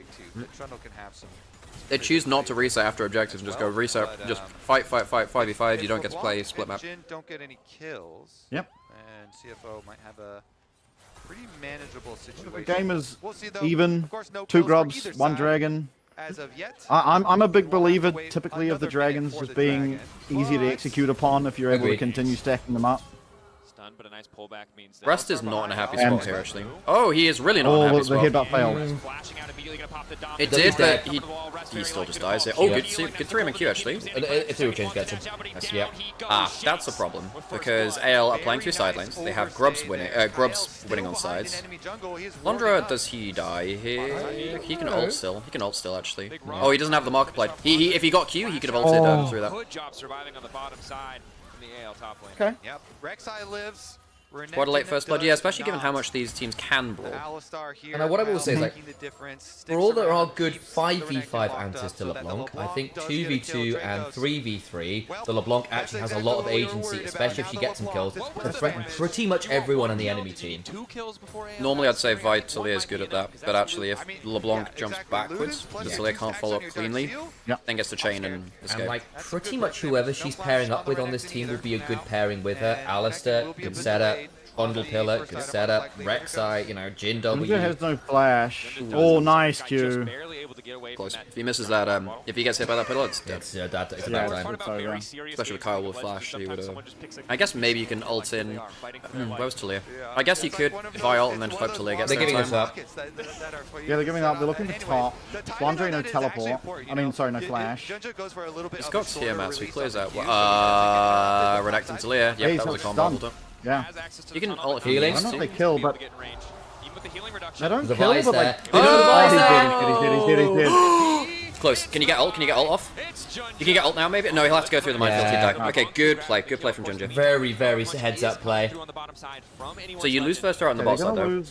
Is that Trundle? Oh, it's LeBlanc. Yeah, oh yeah. Trundle's there as well. So you lose first turret. Feats of strength go to AL likely now after this, really. They also, hang on a second, they also don't get full turret top anyway. They don't. They might not even get on the next wave. Shanks is getting quite a lot of gold from this. That being said, they're going to donate in the turret as well. That's a big deal. They'll let another wave die to it because, of course, you need to time it right though. Talia's going to be hitting a fair amount on top side. And you give the solo, you give the gold to the LeBlanc here. Quickly funnel this 425, that's basically an extra kill. I mean, Talia will get that matched sort of here. But Also, only an extra play. I love when I get to see like Zed and LeBlanc in meta because they're like my 2 and 3 most played champions of all time. But like LeBlanc, this is the kind of game I look at like as a LeBlanc player. Like actually, everyone here is a genuine one-shot target. Eventually, if you get ahead of the game, everyone can be one-shot if they misstep.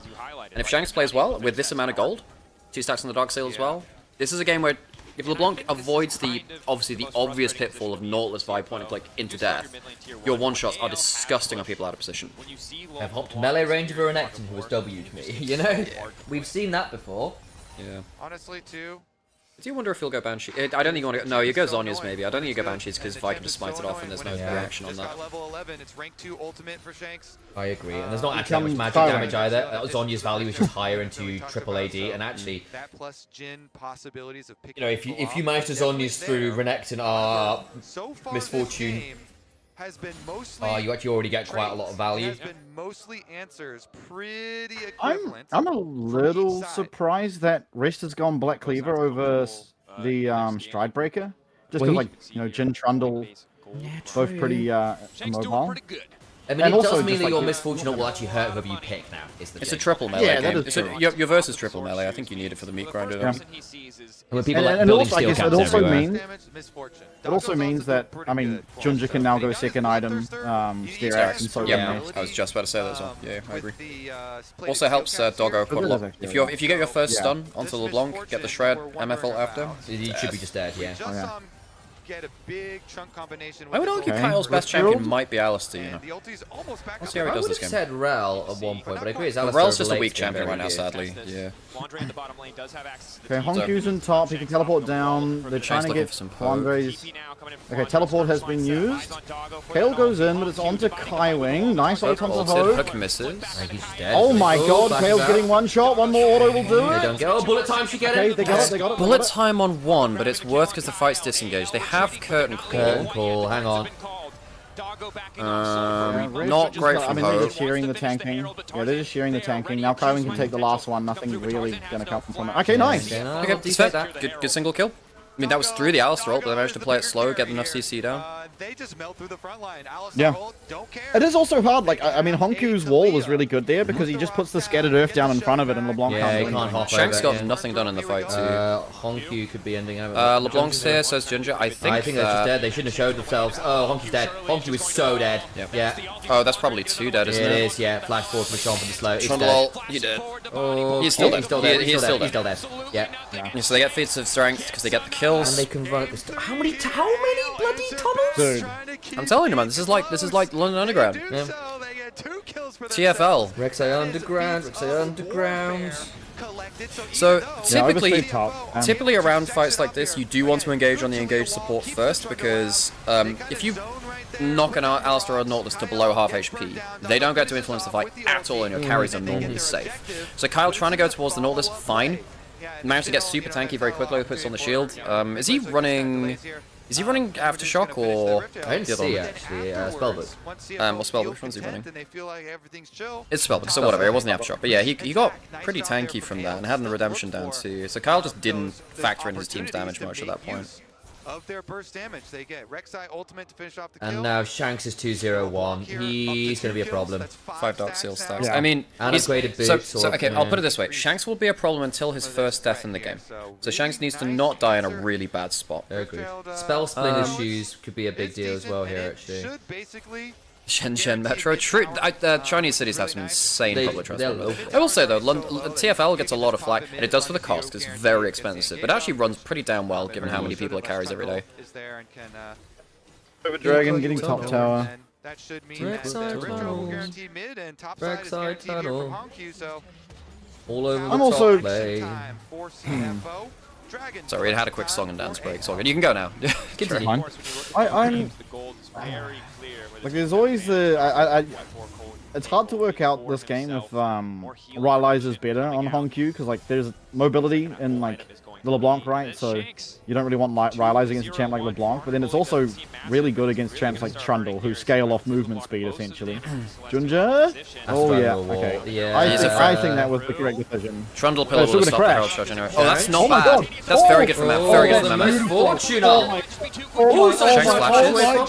That'll do. Rek'Sai's not coming. Rek'Sai's not coming. So that's turret 2 kills. That's really good for CFO. That's really nice. I thought that was a done deal. Yeah, that was really... I mean, Tarzan was not expecting that amount of damage. Neither was Kyle. He's still stuck on Trinity Force. Is that 2 towers and 2 kills? That's wow. nuts.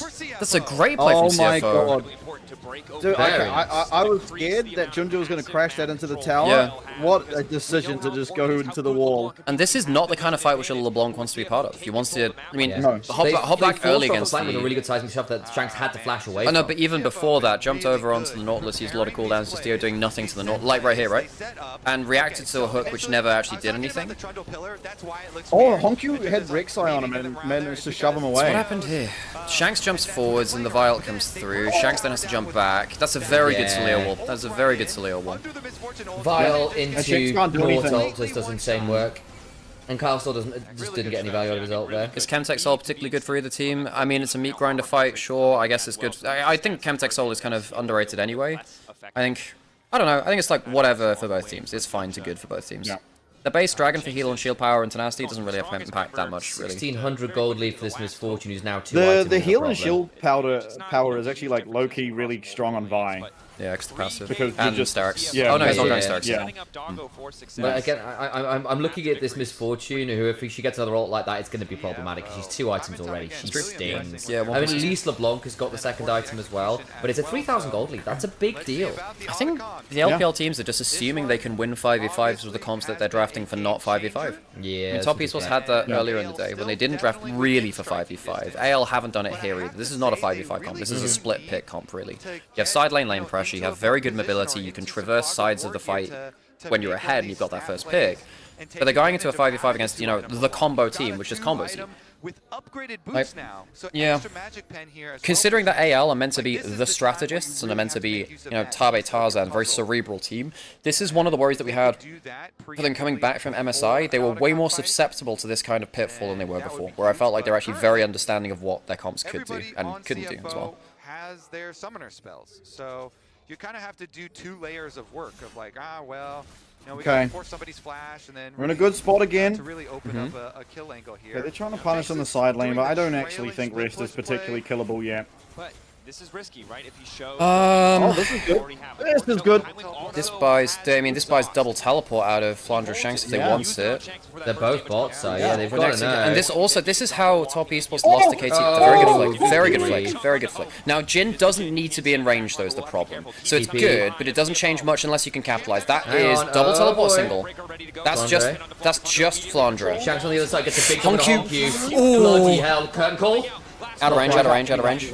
Fourth shot. Oh, not a bad one time. Bullet time's not great. Rest in a lot of danger. I think this is bad for CFO. This is bad for CFO. It's bad for them now. Good W. Flourish. Really good from Hope. That's so good. Oh, Gets the 3. Holy shit, who gets it? It's a disaster for CFO. Intercon! Intercon! Triple for Flandre. Oh boy. The old man's got a triple. Oh, it's an Intercon. It's an Intercon. Oh, it's brutal.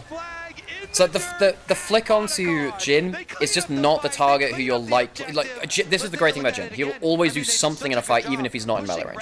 Like the W and the ult just have incredible value to get around to a second cooldown and get multiple roots. The bullet time was not nearly as good. That's a really... Oh, so it stops the combo because Alistair gets stunned by the minefield midway through. But then Honky's just out of the fight, and Jin can actually still do stuff, whereas the Tilly can't, really. Bullet time does nothing, Tarzan can walk out. Junior just goes in for the 50-50. Which I suppose you have to at that point, you're like, well, fuck it. Yeah. No, 1 for Atakan is worth it if you get it. The rest of AL were able to finish off the kill. Damn. Well, and now the game's going to snowball from this now. I think the gold's too much. And there's only 9 petals on CFO, so the petal difference is actually kind of insane between the 2 teams. Even though it's not that high from AL, at 23. CFO have so little that it makes it look worse, really. And Doggo has a gold lead, but I just don't... They lose Dragon. They lose Dragon's that sole point for AL. Shanks has 4 kills. And he has a 10-stack Dark Seal and a Shadow Flame. Which means that if Hope actually gets some poke with a W on someone or whatever, then Shanks will kill, like straight up. Typically we see the Cosmic Drive, or not Cosmic Drive, Horizon Focus for Stat Stick. This is combo up for the Assassination now. And now, the stacks that we were keeping track of for Shanks is fully stacked. He could upgrade it into a Medjai's. Flandre Rek'Sai world skin. The problem is, I don't think Flandre should pick Rek'Sai as a world skin because no one's going to buy a Rek'Sai skin. Not a popular enough champion. What should Flandre buy? Or buy, get. Scion. Scion would be a fun one. He's a really great Scion, to be fair. Flandre's Scion's been excellent all year. Yeah, I think Scion would be a good one. I think it's probably better for all year, right? You might go... I mean, no, I guess T1 just got a Jace skin. I mean... There's also just a lot of Scion. No. I mean, folks, we just need to ask the question, which champions would look best as pandas? Obviously, we already have, like, the Meowric splash with, like, the panda skin. What champion would look best with pandas? You tell me. Okay, Steerix on Renekton.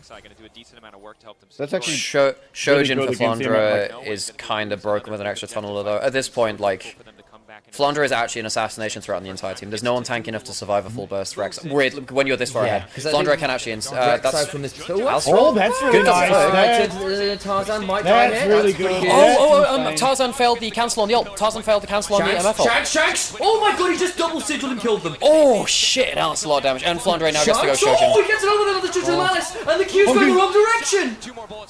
Just Shags! Fucking smoke and mirrors. But like Flandre also just assassinated someone midway through there. He's got another tunnel. So that's even with the double shove into the crazy bullet time, still only a 2 for 2. Oh. And Hope stole red. Oh shit. Let's go, Jin. Fine, it's not the good red yet. But really, Shanks over the back of the Krugs wall is what I mean, Shanks just put on a fucking clinic there. He did. AL losing the first member due to the pick inside He did lose Flash, but I mean, LeBlanc has a lot of flashes. Jin and LeBlanc burst damage we talked about, the re-engage really good for AL. Yeah, I mean, I really wish Junja went Sterix second. I mean, Sterix is so good against everyone on AL. His best to follow and get the kill, but he couldn't track down Shanks. LeBlanc escaped out the bottom side with a little bit of HP left after just assassinating 2 targets there, taking down Junja, I mean, Doggo's close to getting. I mean, I say close. Doggo's on his way to getting IE, and like once he gets that, those moments are a lot easier. How do you get her back under control? Yes, you have Vi ultimate. Yes, guys, when did Rek'Sai top first become a thing? Was it in 23 winter or was it 24 winter? 24. Yeah. So Flandre was one of the first players of it back there too. Yeah, I was thinking, when was it like? When was it? Because we saw it had got nerfed really. I think it was Broken Blade. It was Broken Blade. Broken Blade. Yeah. But Flandre played a ton of it in. On the map, so you can play with vision a lot. Already having control on Baron and then threatening towards the other side of the map. Oh, this is so scary, man. We can still win. It's just hard. As you mentioned, LeBlanc, unlike last game, right, when it was HonkQ on the Akali, so many great tools, such good diligence to make sure HonkQ could never do anything. Shanks has that freedom to go in and come right back out. So if you waste any cooldowns, you're going to lose out as Doggo. Doggo's fine. Immediate ghost comes in from Oh my Kaiwing. I'm very happy that Hook did not connect. The only way we can Flandre, only person to win on Rek'Sai so far at the event. We need him to play Jarvan. Surely, he's the only person that can win on Jarvan. The return. The return. What was the one item? Because it was a ridiculous one item spike for top Jarvan. It was Ravenous Hydra. Was it Ravenous Hydra? Yeah, I'm pretty sure it was Ravenous Hydra. It was a long time ago now. Titanic Hydra was a build. You went Hydra one way or the other. Those things. And then there was like Duskblade Jarvan at points. Pockets of Fog of War for LeBlanc, deadly burst damage to come Junja's going GA, which is okay, but I still do wish it was Sterix. What it does mean is if you're actually getting Rek'Sai ulted / LeBlanc comboed, you kind of burn a lot of cooldowns for your GA, and it's still not a confirmed kill. There is an answer for those delayed. Oh yeah, you were also part of our Grasshopper tournament. We've had God Guo as a special guest on our stream the last few days, and by that I mean I purchased like the €50 Grasshopper outfit of questionable quality and hopped around in front of the projector screen. Very good. Only the best production quality here. That's right. As well. Shanks is going all in right now. Okay. Dragon in 30 seconds. Oh. Shanks is so hard to kill with the Seekers now. Yeah, and the Medjay. He's got Elixir in inventory as well. Which makes sense because this will give rest. Oh, this is the problem with Rex renekton into LeBlanc poster, where that gets ult as well. Oh, and he dodges his own redemption but gets hit by the enemy one. Flandre might kill HonkQ here if he's unlucky, by the way. Flandre is very, very scary. This is Dragon down. Its own. So this is probably Sol. Yeah. This is probably Sol. Yeah, this is now, Sol. Can they rush Baron? No, they don't have great Baron DPS. No. They don't have positioning on it, and they're too late. Shanks is going to go scouting. So Shanks, by chunking out Rest, effectively denies CFO TP. He just got a chunk onto Doggo, by the way. Rest just teleport back in full HP. They want to. What they want to do is rush Baron before AL can reset and get back in position. Because this is one of the only times I think they'll have map position to take an objective outside of AL's control. Not bad damage on the Shanks. They can shove through mid. Do they care? I don't think they have the Baron damage to threaten this. I think AL will call the buff. I don't think they have the Baron damage. They have Leandries on Talir, and that's it. And maybe Misfortune burning bullet time? No, but that's not great DPS. That's securing it, but it won't. Kyle? He's spotted here, right? Oh no, he's not. Oh my god. Kyle. Okay, so he goes into... Can you get the cancel onto Doggo? He can't. Doggo has to cancel early. He has to cancel early. That's it. That's it. Oh, the bullet time's really starting to sting. Well, the bullet time is cancelled. No, not the bullet time, the chemical. Yeah. Doggo's dead. Doggo's dead. Oh, Shanks. Alright. Well, AL... Let's go AL! AL gave us a lot to be worried about in Game 1 and bits of Game 2. They do deserve this throughout the Waiter games. They have been playing very well. They have. I still expect CFO to make it through. At worst case scenario, they have 3 best-of-3s to go through.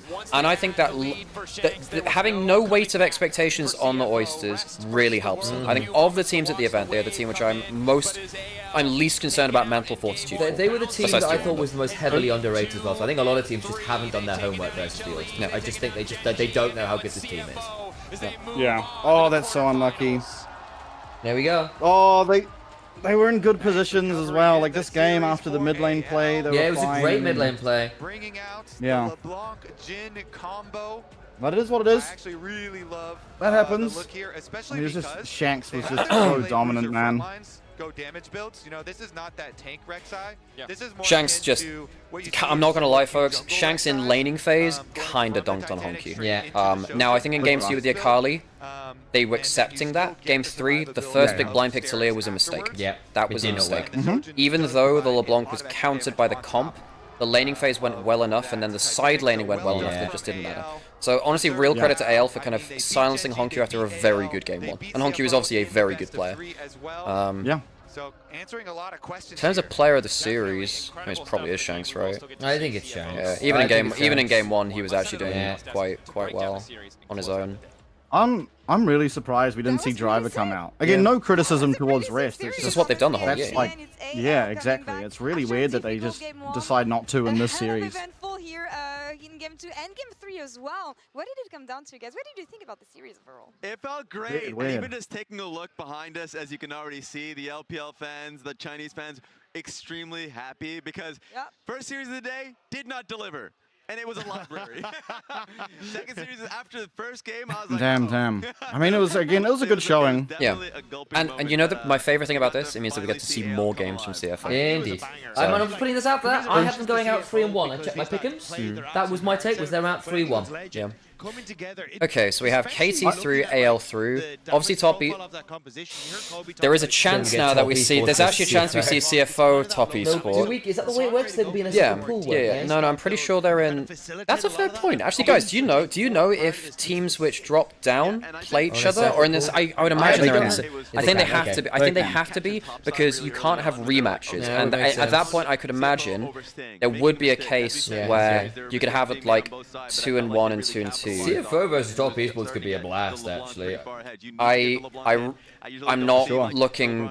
I'm not looking forward to seeing top Esports after this. I think they might mental boom a bit, folks. So we won't have a draw show after this. I guess we'll watch the highlights and then we'll head off, I guess. What have we got tomorrow? Is it 1-1s tomorrow or 0-2 tomorrow? I actually don't know. Rish really shouldn't have jumped over.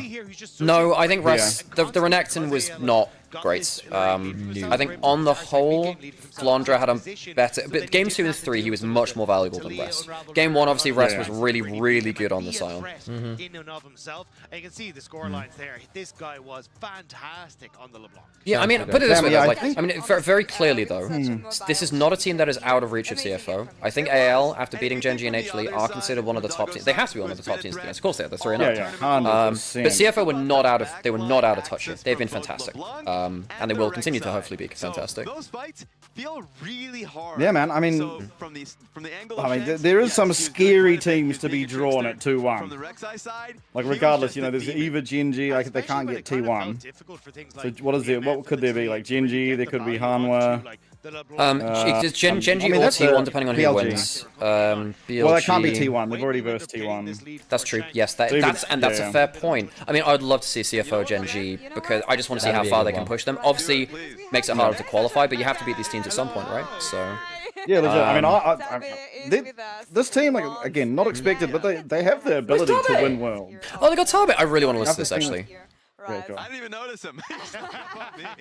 He is the GOAT coach of LPL. Amazing series today. How do you feel?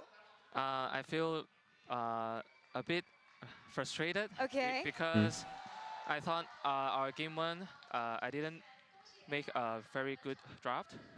There was some minor mistakes during the draft, but I'm very happy because I felt my team. Can you turn the broadcast up a little bit for people on stream? After losing the game 1, and I kept on telling them today, if I fix the draft, we will win. And I hope them to be patient and very fortunate that we won the series. Took a lot of patience indeed. I always feel like you're a very emotional coach in the sense that every time we see you throughout this week, you have been. It's very special for Raz and Dag to get to chat with him because they cast the LPL for years, of course. A real tear of a run so far this World. Someday. How's it felt from that perspective, getting to watch your teams play at their best, and now moving on past the Swiss stage? I will answer 2 questions. First of all, why I'm so passionate, because every time when we face LCK teams, we were the underdog. And maybe most of the fans think that we may not win our opponent, and that's why when every time when I succeeded the success, I would be very happy, and also because the gaming process was so tough. And the next question? It was more so about like the reaction now, being able to move past Swiss and take down Gen.G, HLE, and now CFO. Mandarin. After yesterday, I saw the game, CFO and T1. I knew that CFO is really strong team, and we knew that they will have the strategy, the AD go to top. So we have a lot of discussions, and we are very happy because we are 3-0 and we have a lot of time to prepare ourselves. And I think that AL is a team will be much more better in BO5. So I'm very happy that my team can move on. And I hope that everyone can trust us, our Evolve. We will keep on Evolve and we will strive our best this tournament. We always trust you, Tabe, to lead the team to success. Yeah, I think of the LPL teams, BLG are the one, not BLG, AL are the ones which benefit the most from prep. Talking about Flandre throughout the series. He is the Oppo player of the series today. So what did you think about your top laner and what he did with Mbessa in Game 2 and especially with that Rek'Sai in Game 3? To be honest, I'm in love with Flandre. Every time during the draft, we will discuss a lot. Maybe I will ask him some suggestion of picking what, and he would give me a lot of options. And maybe during this tournament, sometimes he will say, "Oh, trust me, my Rek'Sai, my Mbessa just now," and we will keep on connecting. Our brain wave will connect, and I look at him, and he look at me, and we stare at each other, and okay, go. Yeah, because oh, that's great. During draft is very difficult, and there are so many different situations during draft, and because of the bonding and connection between me and Flandre are based on our daily training. We always talk, and we always want to. I always tell him that why we are playing Scream, why we are practice so late every day. I just want one thing. I want you carry during the tournament, and during this series and yesterday and against Gen.G and HLE, I think Flandre has doing a really good run, and his performance is now in the peak of 2025. And for me, as his head coach, my responsibility for him is to make him even higher. Yeah. It is not the limit.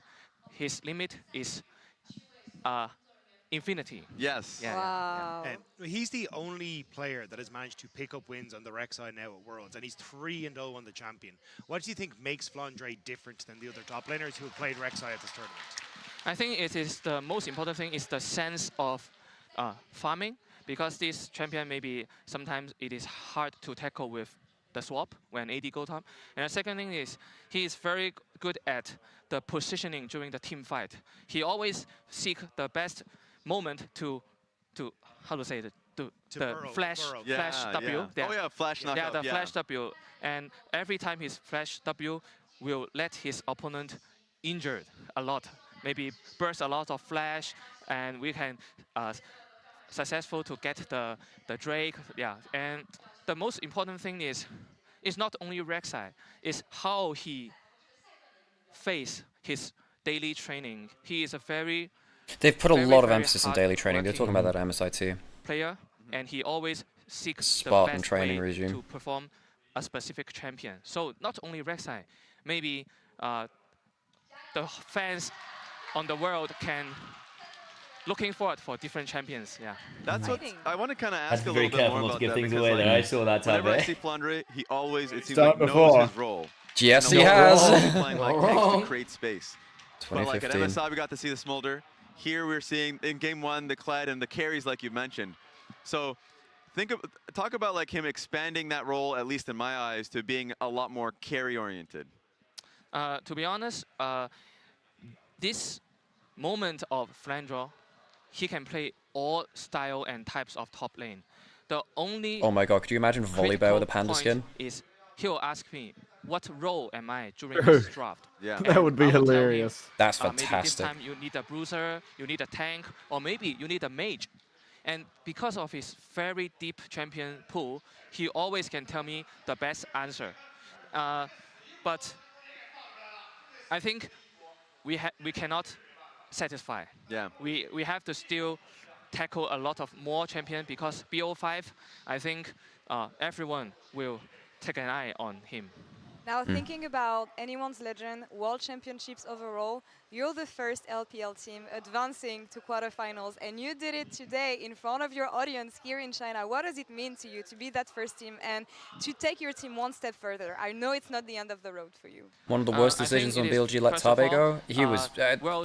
BLG have an insanely expensive roster ever since Knight joined. And Tabe has a high price tag too. Have a really huge responsibility that we have to perform good. There's stuff like salary caps as well. Basically, if you go over the salary cap, it goes exponentially up in terms of cost. Huge nervous atmosphere in my whole team. So I think we need to evolve. We have to practice more, and we have to comfort ourselves because during the tournament, if we go further and further, the unseen pressure and atmosphere or some horror will live in our heart. So there's a lot of things I have to tell my team, and I hope that this series we have a lot of time. We have to tackle all the problems and mistakes, and also the emotional problem. But I think just now I said responsibility, right? But if we turn another angle to look at this, this is our 冲劲怎么说？冲劲，这是我们的动力。This is our motivation. Yeah. There we go. If we can change it different way, it is our motivation. So we have to fight for the Chinese fans, the China offense, and also the world who love AL. I'm very happy that you guys enjoy and love AL. Well, Tabe, thank you so much again for sharing your wisdom, for sharing your emotions, and yeah, hopefully Tabe's you great. can feel Like that guy a lot. Glad that he's very vocal and like gives us a lot of content and stuff too. Thank you so much for dropping by today. It's been an I'm very appreciated. You okay there, Vestian? We have spent the whole fucking year losing at Adacon. So much, Yeah. and Yeah, no, AL so was have we. not the only So team have we. getting a win today as KT Rolster. But I mean, I'm okay. I mean, ultimately, they played well, and no team has ever won Worlds going 3-0. So, like, we're still in a good spot. Welcome back to Verizon post-match interview. I am here joined by Cuz on the side of KT Rolster as they qualify for the quarterfinals in here Worlds 2025. Congratulations on the win. 승리 축하드립니다. Best interview in a long time. Yeah, Tabe is always very KT open. He Rolster actually doesn't give PR answers. so He actually far. gives Were you really expecting good. this I mean, some PR, but like he gives good for stuff KT in Rolster interviews. this year? 지금 전승 중이십니다. 이렇게 스무스한 월즈 여정 예상하셨나요? 일단 전혀 예상하지 못했고 언제 8강도 못 가고 떨어져도 안 이상할 거라 생각했는데 이렇게 전승 8강을 진출하게 돼가지고 너무 기쁘지만 한편으로는 좀 걱정됩니다. 어떤 부분이 걱정되시나요? 좀 걱정되는 게 이제 확실히 좀 첫 번째 판, 두 번째 판 때 저희가 좀 삐걱대는 모습이 있었는데 경기를 하면 할수록 얻는 경험치가 너무 많더라고요. 그래가지고 경기가 많을수록 좀 좋다고 생각이 들었는데 이렇게 빨리 진출한 건 진출한 대로 좋지만 좀 경기가 줄어들었다는 게 좀 아쉽습니다. I am very, very glad that we made it to the quarterfinals already because to be completely honest, at first I was pretty worried that can we make quarterfinals at all, because I wasn't sure whether our performance will be solid by then. But I'm really glad that we were able to have such a smooth sailing throughout Worlds. But I was not expecting us to do so well. And then he said that he's a little worried about quarterfinals. So I asked him why. He said because early on in the first two games in the Swiss stage, we were not that good. You know, we were actually making a lot of mistakes, but as we played more games, we were able to improve and adapt really well. So we did make quarterfinals, but that also means that we no longer can play more games, which is, I think, really helpful. So he's a little bit worried about, you know, learning from potential more games. And then I have another question, very important question. It's about Jarvan. J4 is now 0-9. Why do you think this champion is not doing well? And how okay, I gotta stop. I've been doing some like roundup videos at the end of each day. I need to start getting some clips together for that. 자르반이 이렇게 고전하는 이유는 뭐라고 생각하시고 오늘 1세트에서 되게 빠르게 가져갔어요, 상대방이. 그 당시에는 좀 반응이 어땠나요? 일단은 좀 자르반 카나비 선수도 자르반을 LPL에서 거의 가장 많이 했더라고요. 그래서 저도 자르반을 정말 좋아하고 이제 좋다고 생각해가지고 좀 할 거라고 예상은 했고.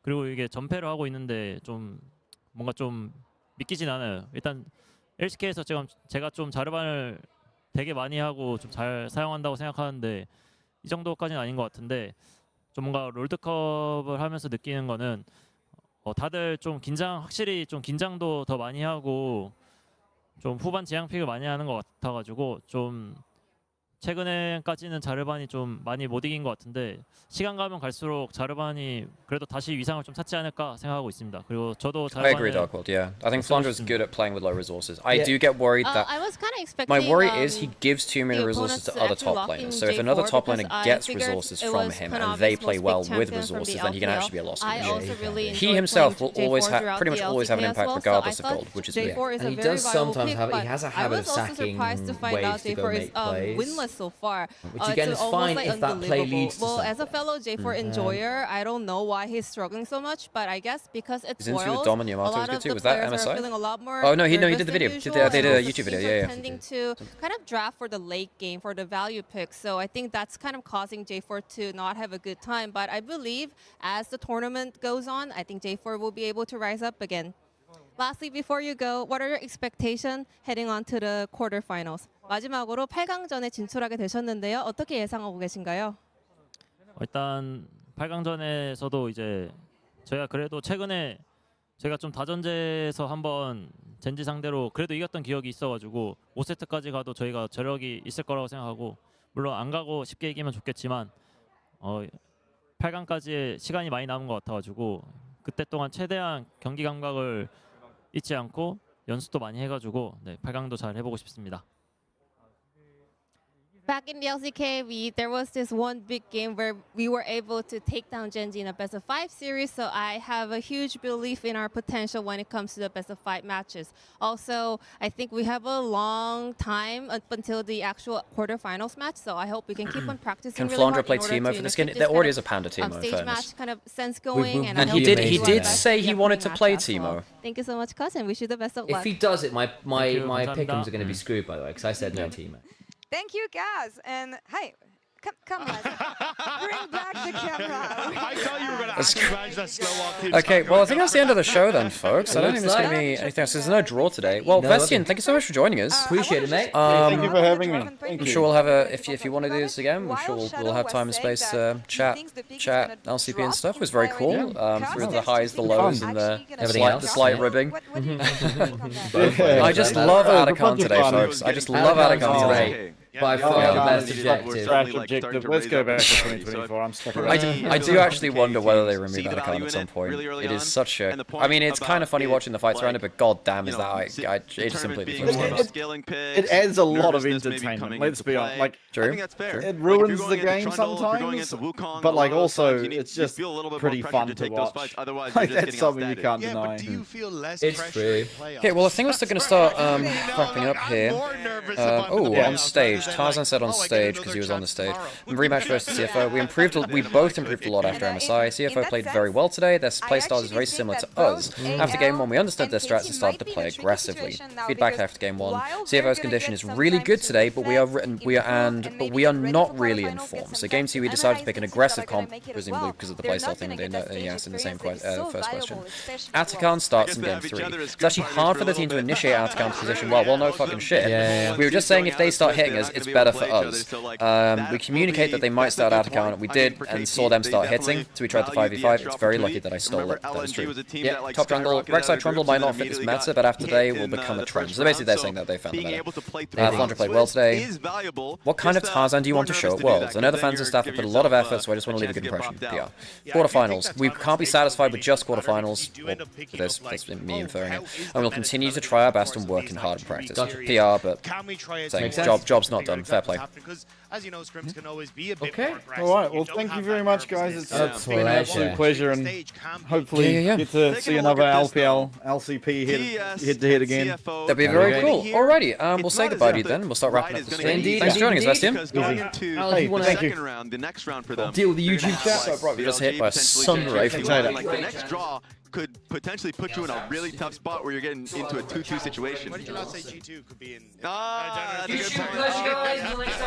I've really enjoyed having Bastian on last couple of streams. It's been very cool. Any thoughts on the games Good bloke. we have tomorrow, by the way? Who do we go over to? I'm gonna come to you first.